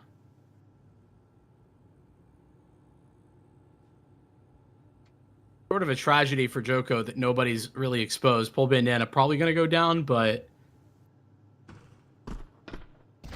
Brooksy shouldn't get past this first angle, but JiJieHao, maybe if he cleared it just a second earlier. Now GenOne, they're going to have access to the lower site. Immediate rotate, double of which will show up to control room. Deep Molotov. JiJieHao now in position for that. Chucky, in fact, just going to open the door. Getting so close to this. How many mollies can they fit right here? No more. U-Haul, what they got to worry about as well, and maybe they should have saved some of the utility for that. It's you that will have that angle towards the site. Nikiti on the FAMAS as well. Now they're taking those risks. It's going to be too close, but this won't make GenOne uncomfortable. They thrive here inside of the post plant. what a highlight round from GenOne. I mean, it's as simple as you could ever ask for. Lazer Cats missed JiJieHao getting down onto the lower bomb site via the vent, and that mistake really punishes Lazer Cats from start to finish. Nobody's ready to rotate, nobody goes down, and the ramp setup falls apart because of that. Even though the ramp setup doesn't actually lose as badly as it could have, it's a 1-for-1. There's still so much utility left because they got ramp for free, and they didn't really have to fight for it.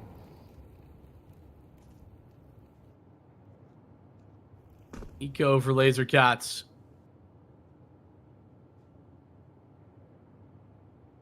That foot might give GenOne a bit of an inkling on the A stack. USPs outside of the P250 for Magic and Deagle for Q.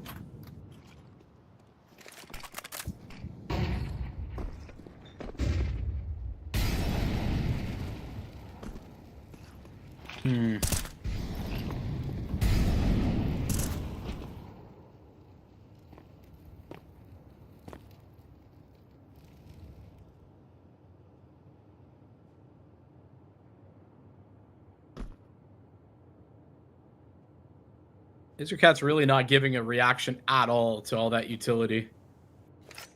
Yeah, that's okay. I mean, they're just going to be in the correct position. Don't see these fights going their way, but maybe for a little bit of damage, Hugh's going to get the back turn on Brooksy there. Nikiti will actually find that on the Zeus. Kill picks up on that AK. How many more? It's a triple out of Nikiti. Puts it down to a 1v1. That got way too close. I mean, oh my gosh. You got 4 kills in totality. That's a success for Lazer Cats. Yeah, it definitely is, especially for Nikiti. I mean, he does a great job. So I don't really think GenOne were particularly to blame for how bad that goes. I think they tried ineffectively, but to their best effort to bait him out, to cause a reaction. Lazer Cats just never peeked, never showed face. Waited. And so the actual execute for GenOne was not all that explosive.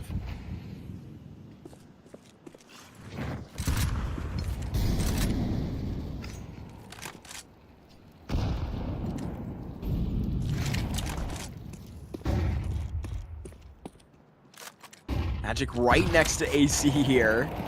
Might have to be careful. Brooksy and Kia's fall. It's a cleanup of GenOne right now. JiJieHao a nice fading moment, but if Blaze at that same time was able to find a kill, that would have been an opportunity in the round. Here's Heaven to follow it up and follow it through. It's Lazer Cats that survived with 4. After having so much impact in that pistol, money's gonna be bad. Let me keep it a bug. I feel like Lazer Cats had a wild amount of yard presence that round, and I don't really know why or like what clued them in, because GenOne, I mean, on round 3 where they waited for the smokes to fade and then they just like exploded onto Garage and Mini, like that was the only time that I feel like that was the setup for GenOne. Now it ends up being a really good read. Quite the impressive one, and it's going to keep this first half very competitive. That's something GenOne should be okay with, considering that they are on their T side, but for Lazer Cats, I think there's more question marks surrounding that. Ooh. I don't know that I love this buying decision from GenOne. It's not a surprise, but very high risk.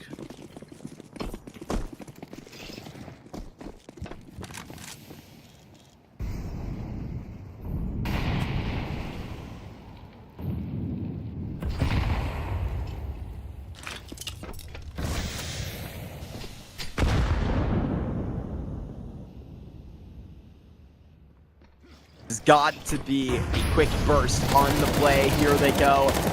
Nikiti, Magic. Don't even see Nikiti getting kills, actually. 3v3. GenOne separate with these Tech 9s, but Bullet Banda with the risk. Brooksy to find these 2 kills. And now Magic to leave this alone, most likely. A 1v2. GenOne gave it a risk. Why not Magic to go for the clutch? It feels like he wants to. There's a couple nades around here. The biggest problem is that he doesn't have a kit, and trying to pluck apart a 2-man setup or a crossfire on the A side with an op is just very difficult if they don't give you a freebie. And it's actually Brooksy who's already rotating around. That nade's pretty on target. Oh my gosh. That's like max damage. Chucky had like 45 health. Slowly to Heaven. No kit will hurt him. Oh, he's got Just picked one up. 8 seconds. This isn't happening. No clear on the hut. That would consume a kill. Up to the top of T roof. It's a 6th round for GenOne, and their risk pays off. Pretty disappointed with Magic not even actually trying for that. You know, if keeping the op is worthwhile, don't get me wrong. But he's already committed. I think that trying to play for the round wouldn't have been unreasonable either. Yeah, great execute. I was about to say, but I didn't have time, that GenOne haven't leaned on some of their most aggressive tendencies yet in this nuke. And I think a faster A-pop, they've done that once, definitely was something that they could pick up in that round. And that's what they did.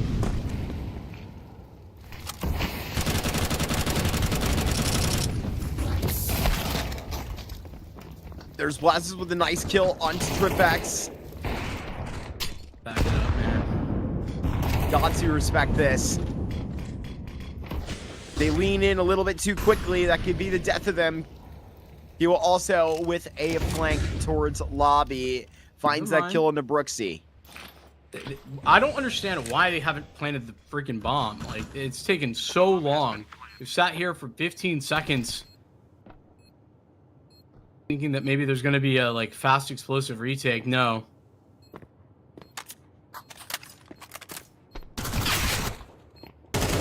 Gods onto Q, and now GenOne look like they have a handle at another round. Pola Banda will have this together. Well, Bandana drops that nade onto the back of the site. Should be the double swing. Ready for it. JiJieHao to chase him down. No Kid here hops on it instantly. I think Pola Bandana has got this. A quad kill for Lazer Cats. This is going to be down to the 0.milliseconds. So close here for Lazer Cats. And they have got a 1 versus 3 clutch. Out of nothing. Out of absolutely nothing. A little bit of an overstep, I think, from GenOne. They think it's already a victory. Old Bandana doing a wonderful job. He's the trade fragger on those first 2 fights, and then it's picking apart the 2 remaining members of GenOne that gives him the 1v3. Honestly, GenOne got to feel at home with this type of buy. It's been constantly scenario. Fast again, and what is even happening? I mean, it is GenOne that go from fortune to immediate flame. They get put on fire by Lazer Cats, who obviously lean out to a big 1 versus 3, but I mean, they got all the entries in actuality most of the time when they needed them. Very impressive by Lazer Cats to post this scoreline without the history on Nuke to support it. I agree, but you got to keep on talking about the context that was their CT side, right? It was very scrappy from GenOne, but that's where they thrive. Scrappy buys and fast plays is exactly what GenOne want to be doing. So close map overall, yes, but in theory, I think this is where GenOne probably just let their muscles flex, their Nuke experience shine, and run away with this grand final.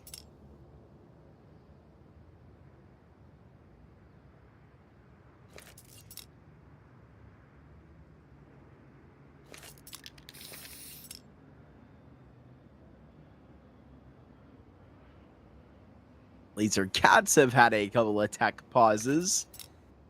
Here's another one. That's actually been a constant. I mean, we've had probably 5 or 6. I think all of them have been on the Lazer Cat side of things. All relatively brief. Clearly dealing with some general issue.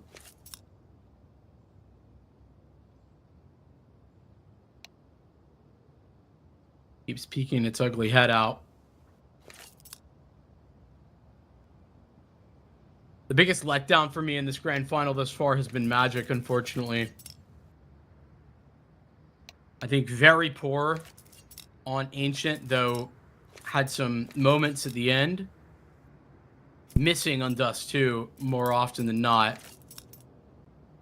And a relatively anonymous first half of Nuke. The promise of a 1.3 rated player, one of the highest in the tournament. We have not gotten that. Not even close. Whereas Nikiti, the first map was a little lackluster, but he's really turned it on since then.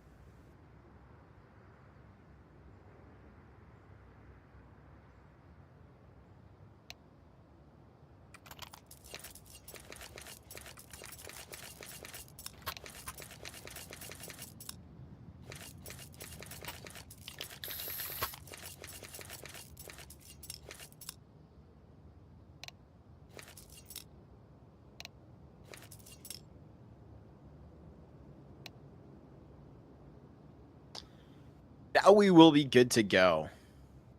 Hoping that typing would lead somewhere very positively. Second half to this, you're right about this T side.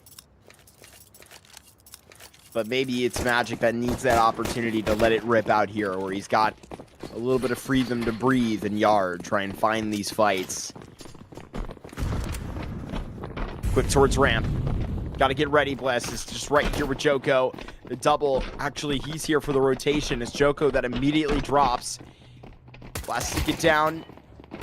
Joko with 1 kill. Continues to go on the run here. Kiaz and Brooksy immediately into the issue. Dooley's also going to go down there on Chucky after just 1 kill.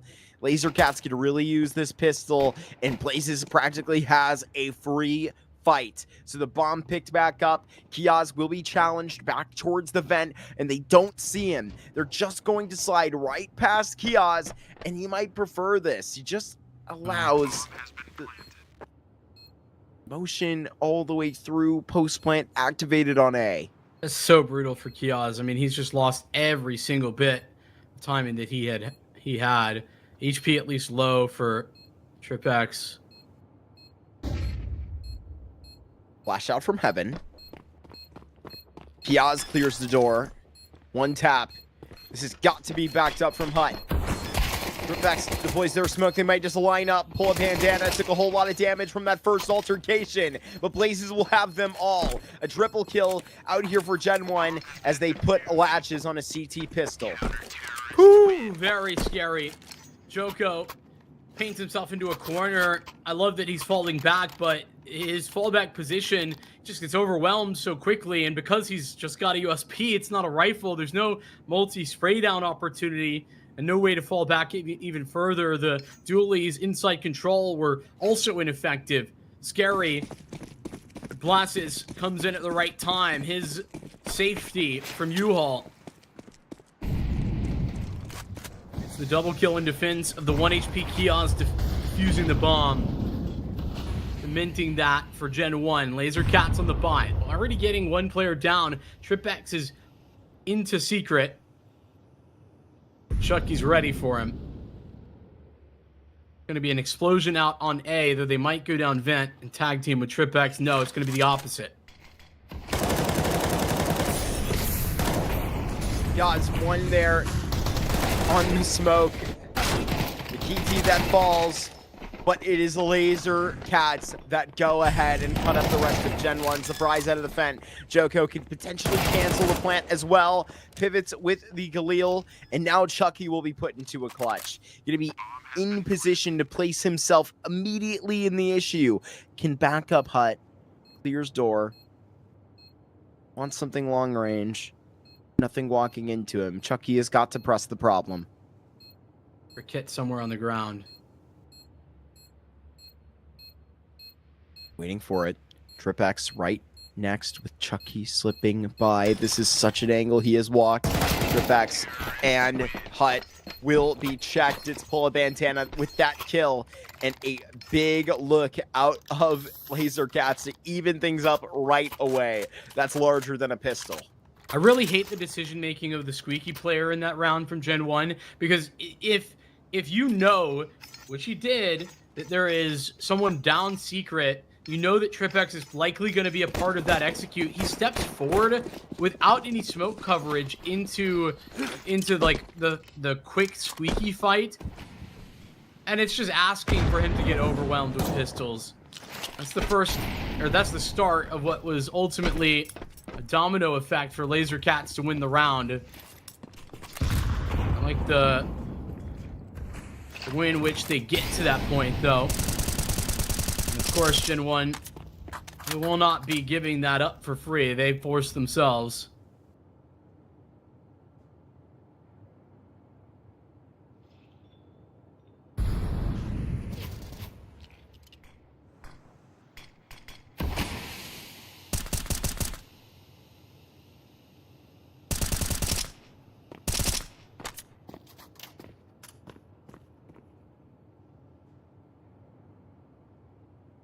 I mean, you have Kiaz in secret. He may be able to see Kyo here for just a second, but excuse me, sitting in range and actually will find that position of the pistol.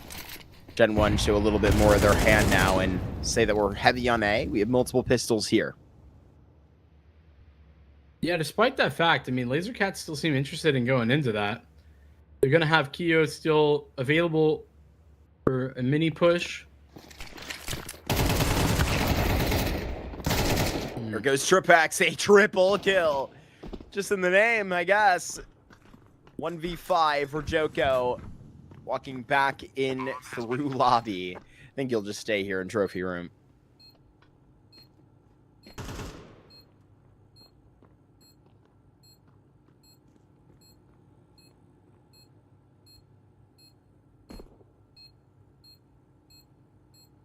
Yeah, not ideal. I don't think that GenOne are wrong for 3-man pushing Hut. I just think that it's a matter of timing. Lazer Cats end up unaffected with the Trip-X triple.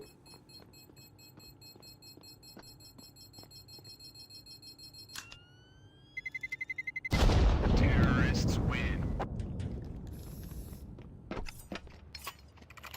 By survivors, Lazer Cats move into the lead on a T side that has very little expectations of it. Should be a bit more of a lead at the end of this next round as well. GenOne have Joko's MP9, but they really can't afford much else. And in fact, it will be 0 other purchases.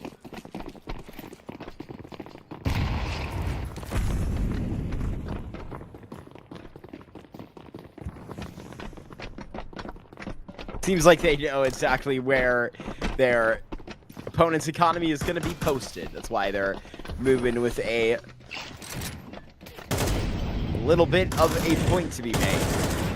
Get a point quickly towards this bottom side. Joko will be here, handling 2 fights, and at least you can count for those. Lazer Cats disperse those pistols. They have 2 rounds in a row. Yeah, that's a pretty important $1,200 extra though for Joko. That's going to afford him the full set of utility alongside his rifle. So the saved SMG is valuable in the end.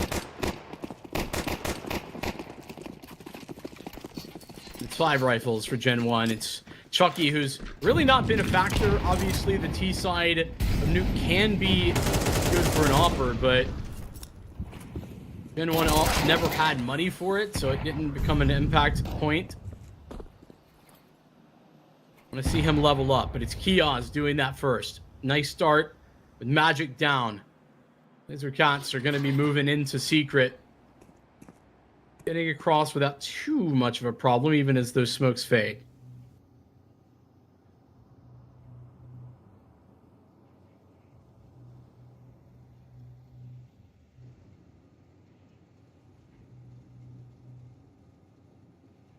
Yaz taking a couple of hops.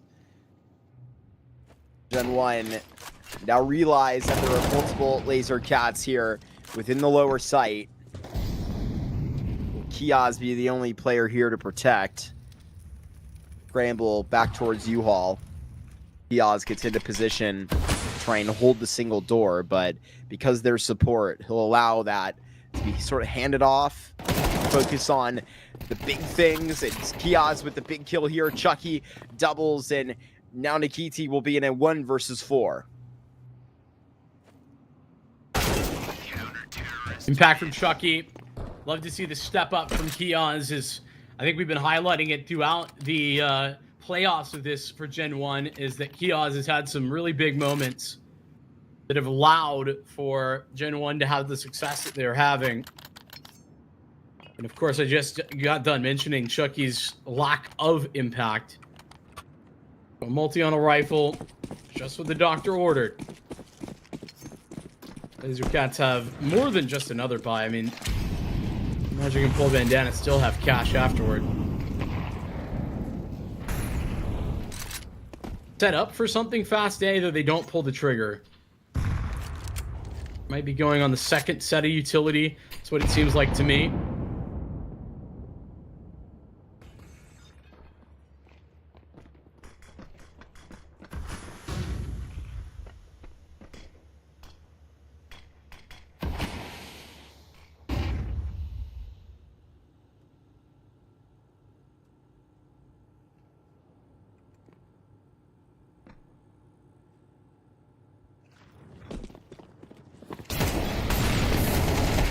Top of Hut, it will be a return by GenOne. Brooksy with a big double kill at the back of the site.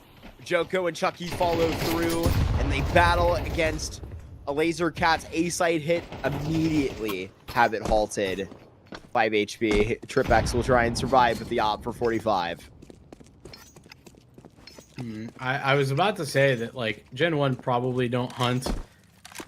Honestly, they can kind of afford it, but I'd prefer if they don't. Tied scoreline, though, regardless of the hunt.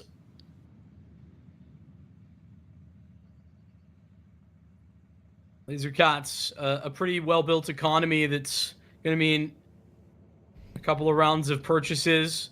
And if they successfully save this up on TWC, they probably will buy again. Round loss bonus. Do that to you. A couple of victories. Important ones at that. With a tied game. Now clear. Yeah. Lazer Cats calling attack pause, but I'm certain that they're going to be purchasing. Magic able to drop TWC and AK so that he can get the op back.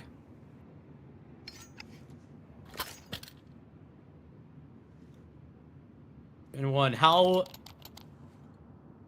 good can this be on the CT side? Can they corral the Lazer Cats who've been upsetting expectations all day? That's what the Thunderpick odds say. And one very significantly favored for a Lazer Cats that have been capable of making those odds look silly throughout the day. I don't think there's anything that's certain, even on a buy with 3 rifles and 2 Tech 9s.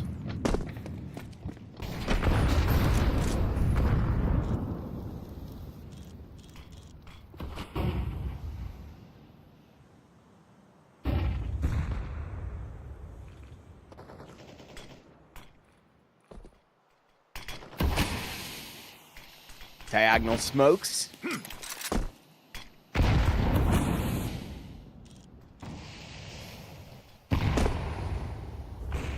think made with the cross in mind. Chucky, though, finds Q right through the smoke.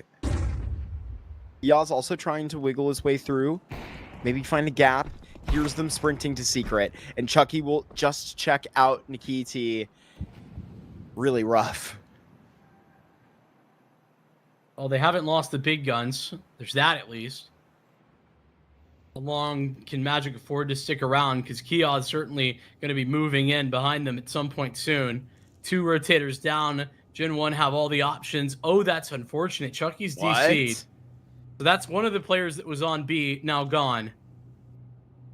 Wild stuff. And a grand final. Hope that's not something that is a long tech issue. We got to worry about the right now as well. 30 seconds. Joko got to hold this site together. 22. You all going to be smoked. Contact at single door. Joko back into cover. Whole bandana goes down. Magic managing that AWP. Kiaz has to get TWC past him. And now that quick scope misses. It's Kiaz responsible for it all. Moments ago, you pointed out that absolutely we have been giving this man the flowers he has deserved in the playoffs. And again, a big play by Kiaz, who bails his team out after seeing Chucky disconnect. But we're having issues. Yeah, he was back, but he's disconnected again, unfortunately. Clearly some additional technical difficulties. I maybe spoke it into being, mentioning before that Lazer Cats had a bunch of these hiccups, but nothing too significant, where GenOne have been doing just fine. Funny, GenOne or Chucky giving his teammates a 5-on-3 and then TCing. They put the round back in question. Nice closeout though from Joko and Kiaz.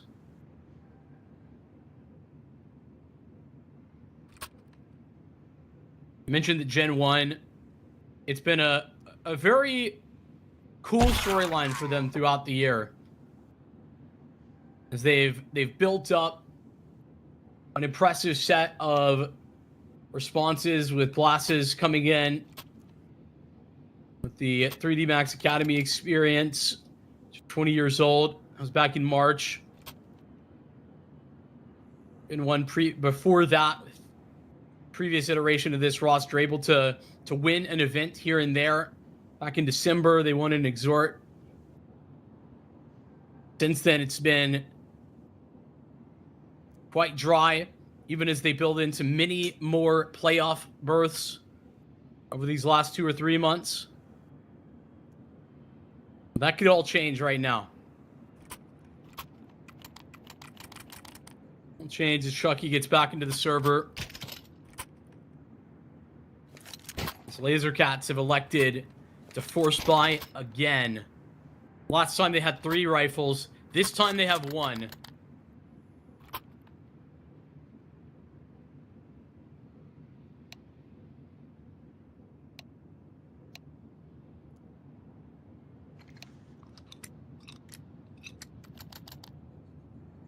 And now we're back into action. Admin has resumed the match. Hopefully the next time you see this thing stop fully in a pause, we'll be back out on the cameras crowning a champion.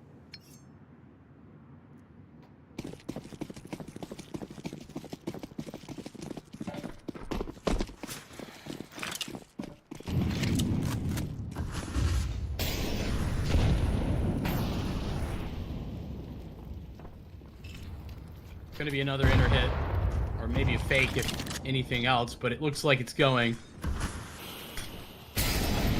Does. A play, the GenOne will have to defend. Brooksy, Joko, ready for it. So unbeatable at the top of the hut, but there will be an audible on this. I feel like it's natural to lean towards ramp after maybe not getting exactly Ooh, they what you wanted from that hit. They faked him effectively. That's 2 players down the vent instantly. Brooksy's now left alone towards A. But Lazer Cats rethinking themselves. GenOne has spread out, but they're not disconnected. Not like the Lazer Cats are. Nikiti alone, and it's Magic coming in and going out. Pia is ready. I really dislike this decision from Lazer Cats to split like that.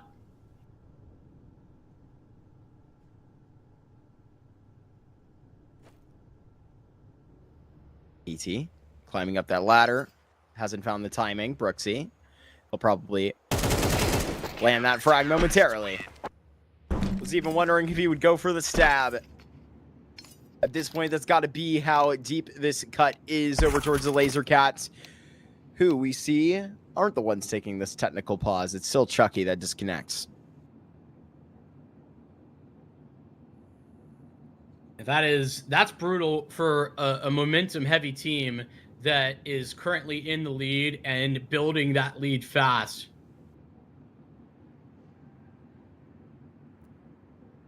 Cats received 2,900 at the end of that round. 2 straight force buys, 2 straight failures. And I think that Lazer Cats are kind of losing the plot if they keep on going for these forces. I think last round was the one that they should have saved. But considering that, you probably should just save this one. It's only 9-11. So if GenOne get map point, you've been happy to play it overtime on Ancient and Dust 2. Why not do it again?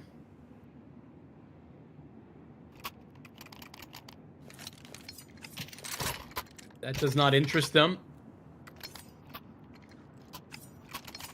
Nothing like that for Lazer Cats. They get 3 Galeals. A really poor set of utility. It's 2 smokes only.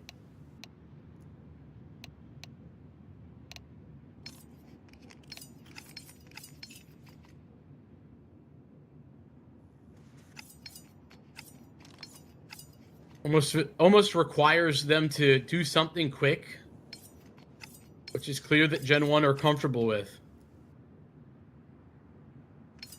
I think if we see GenOne close out It's these types of purchasing decisions that we're gonna be looking in retrospect and saying, this is where Lazer Cats lost this map and this series.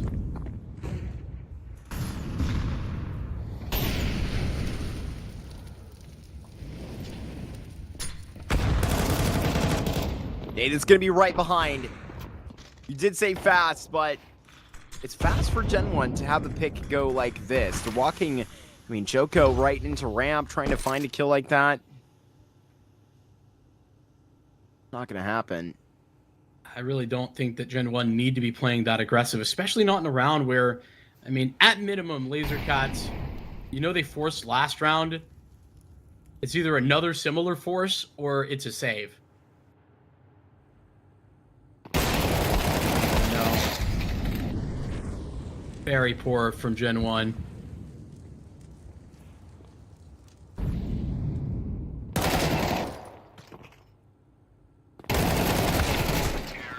And there it is. You're so right. I mean, controlled. Who knew you could afford to go slow there with that much left in the bank in terms of utility? Lazer Cats, maybe they do like your idea of a third overtime in a grand final. Lazer Cats didn't win that round. GenOne lost it. They didn't do anything. They just sat and waited, and GenOne were happy to give it to them. That is absolutely horrific decisions from GenOne. They have done nothing so poor all half, and then that.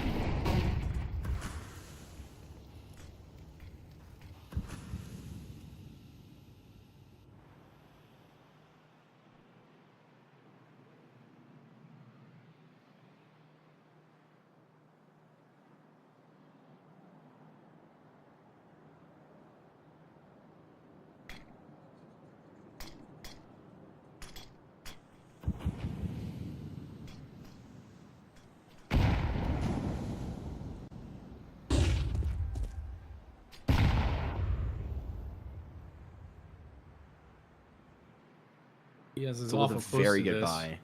Yeah. Yell's on the other side of red. JiJieHao inside a secret.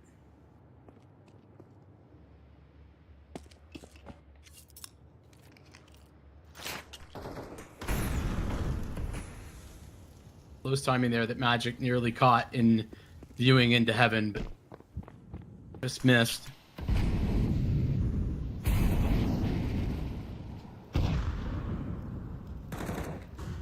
Here goes Q crawling. Doesn't clear the corner for Kiaz. 30 seconds. Oh my god, Chucky just disconnected after the kill was had. Chucky going through a nightmare scenario right here towards the end of a grand final. Let's see if his team can bail him out again in the lower side. Is JiJieHao responsible for a triple kill? Sometimes you just have to provide yourself, and it is JiJieHao that will secure grand finals point here, even after GenOne lose a crucial player at a crucial point. That's fantastic. GenOne can still work through these disconnects, these struggles for Chucky, and come alive, or come out on top. Just another added bonus to the story that's been their grand finals. The run in Thunderpick.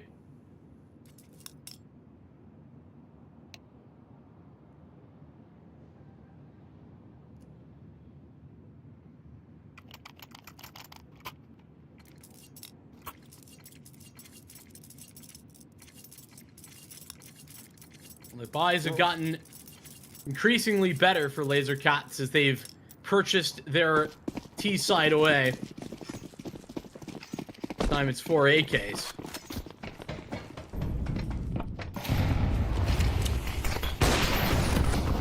Chucky with the big opening kill. He's here now. The key T. Q, 2 kills apiece in terms of entries. Chucky gonna open the smoke again. Bullets flying through that smoke. 2 GenOne players awfully low here. JiJieHao having to sprint out of the smoke and cause a difference himself. And we're headed all 24 rounds. Money's going to be really bad here. Chucky heading right out. No, it's okay for GenOne. It's not ideal, but Kiaz has cash. So does JiJieHao. So there'll be MP9s, but it won't be entirely done.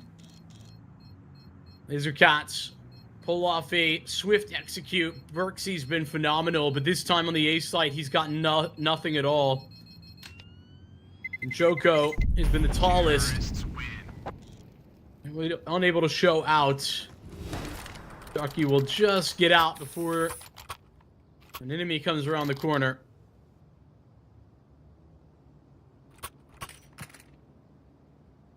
And it's pretty good. GenOne. But this type of buy, I mean, you really know what you're gonna get with them.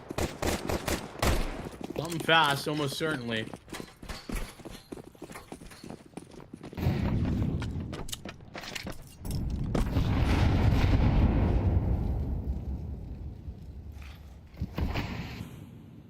Feels like the 8th time in this half. Lazer Cats set up early to prep for another fast day. Very inconsistent even about having yard utility thrown. They just had 1 yard smoke this round. That's now faded. Here comes this A hit. Joko will find Bullet Bandana. The A hit that was suspected. Lazer Cats throw a fake into round 24. And at least have ramp room after losing 1 player. Pretty big hit though. Joko not going down. Now he's responsible for B, calling in no reinforcement. So the A site's still quite threatening.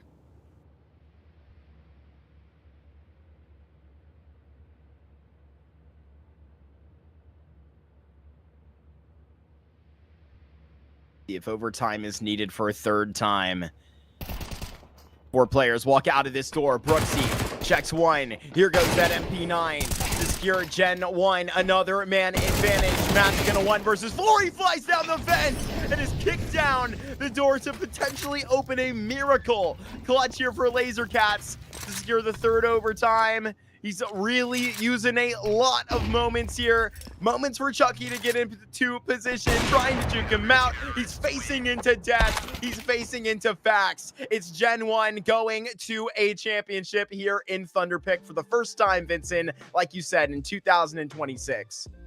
It's been a long time coming. I mean, this team has been grinding it out with so many veterans, with so many newer players, and finally it feels like they've got the secret sauce together of mixing both of those 2 types of talents, and you've got a winning roster. I mean, Vince, it didn't feel like necessarily it was the cleanest by any means. Just a lot of mistakes across the shop from both of these sides across the grand final, which you wouldn't expect it any other way. But I feel as though at the end of it all, you got to thank your lucky stars that you got Joko on your team.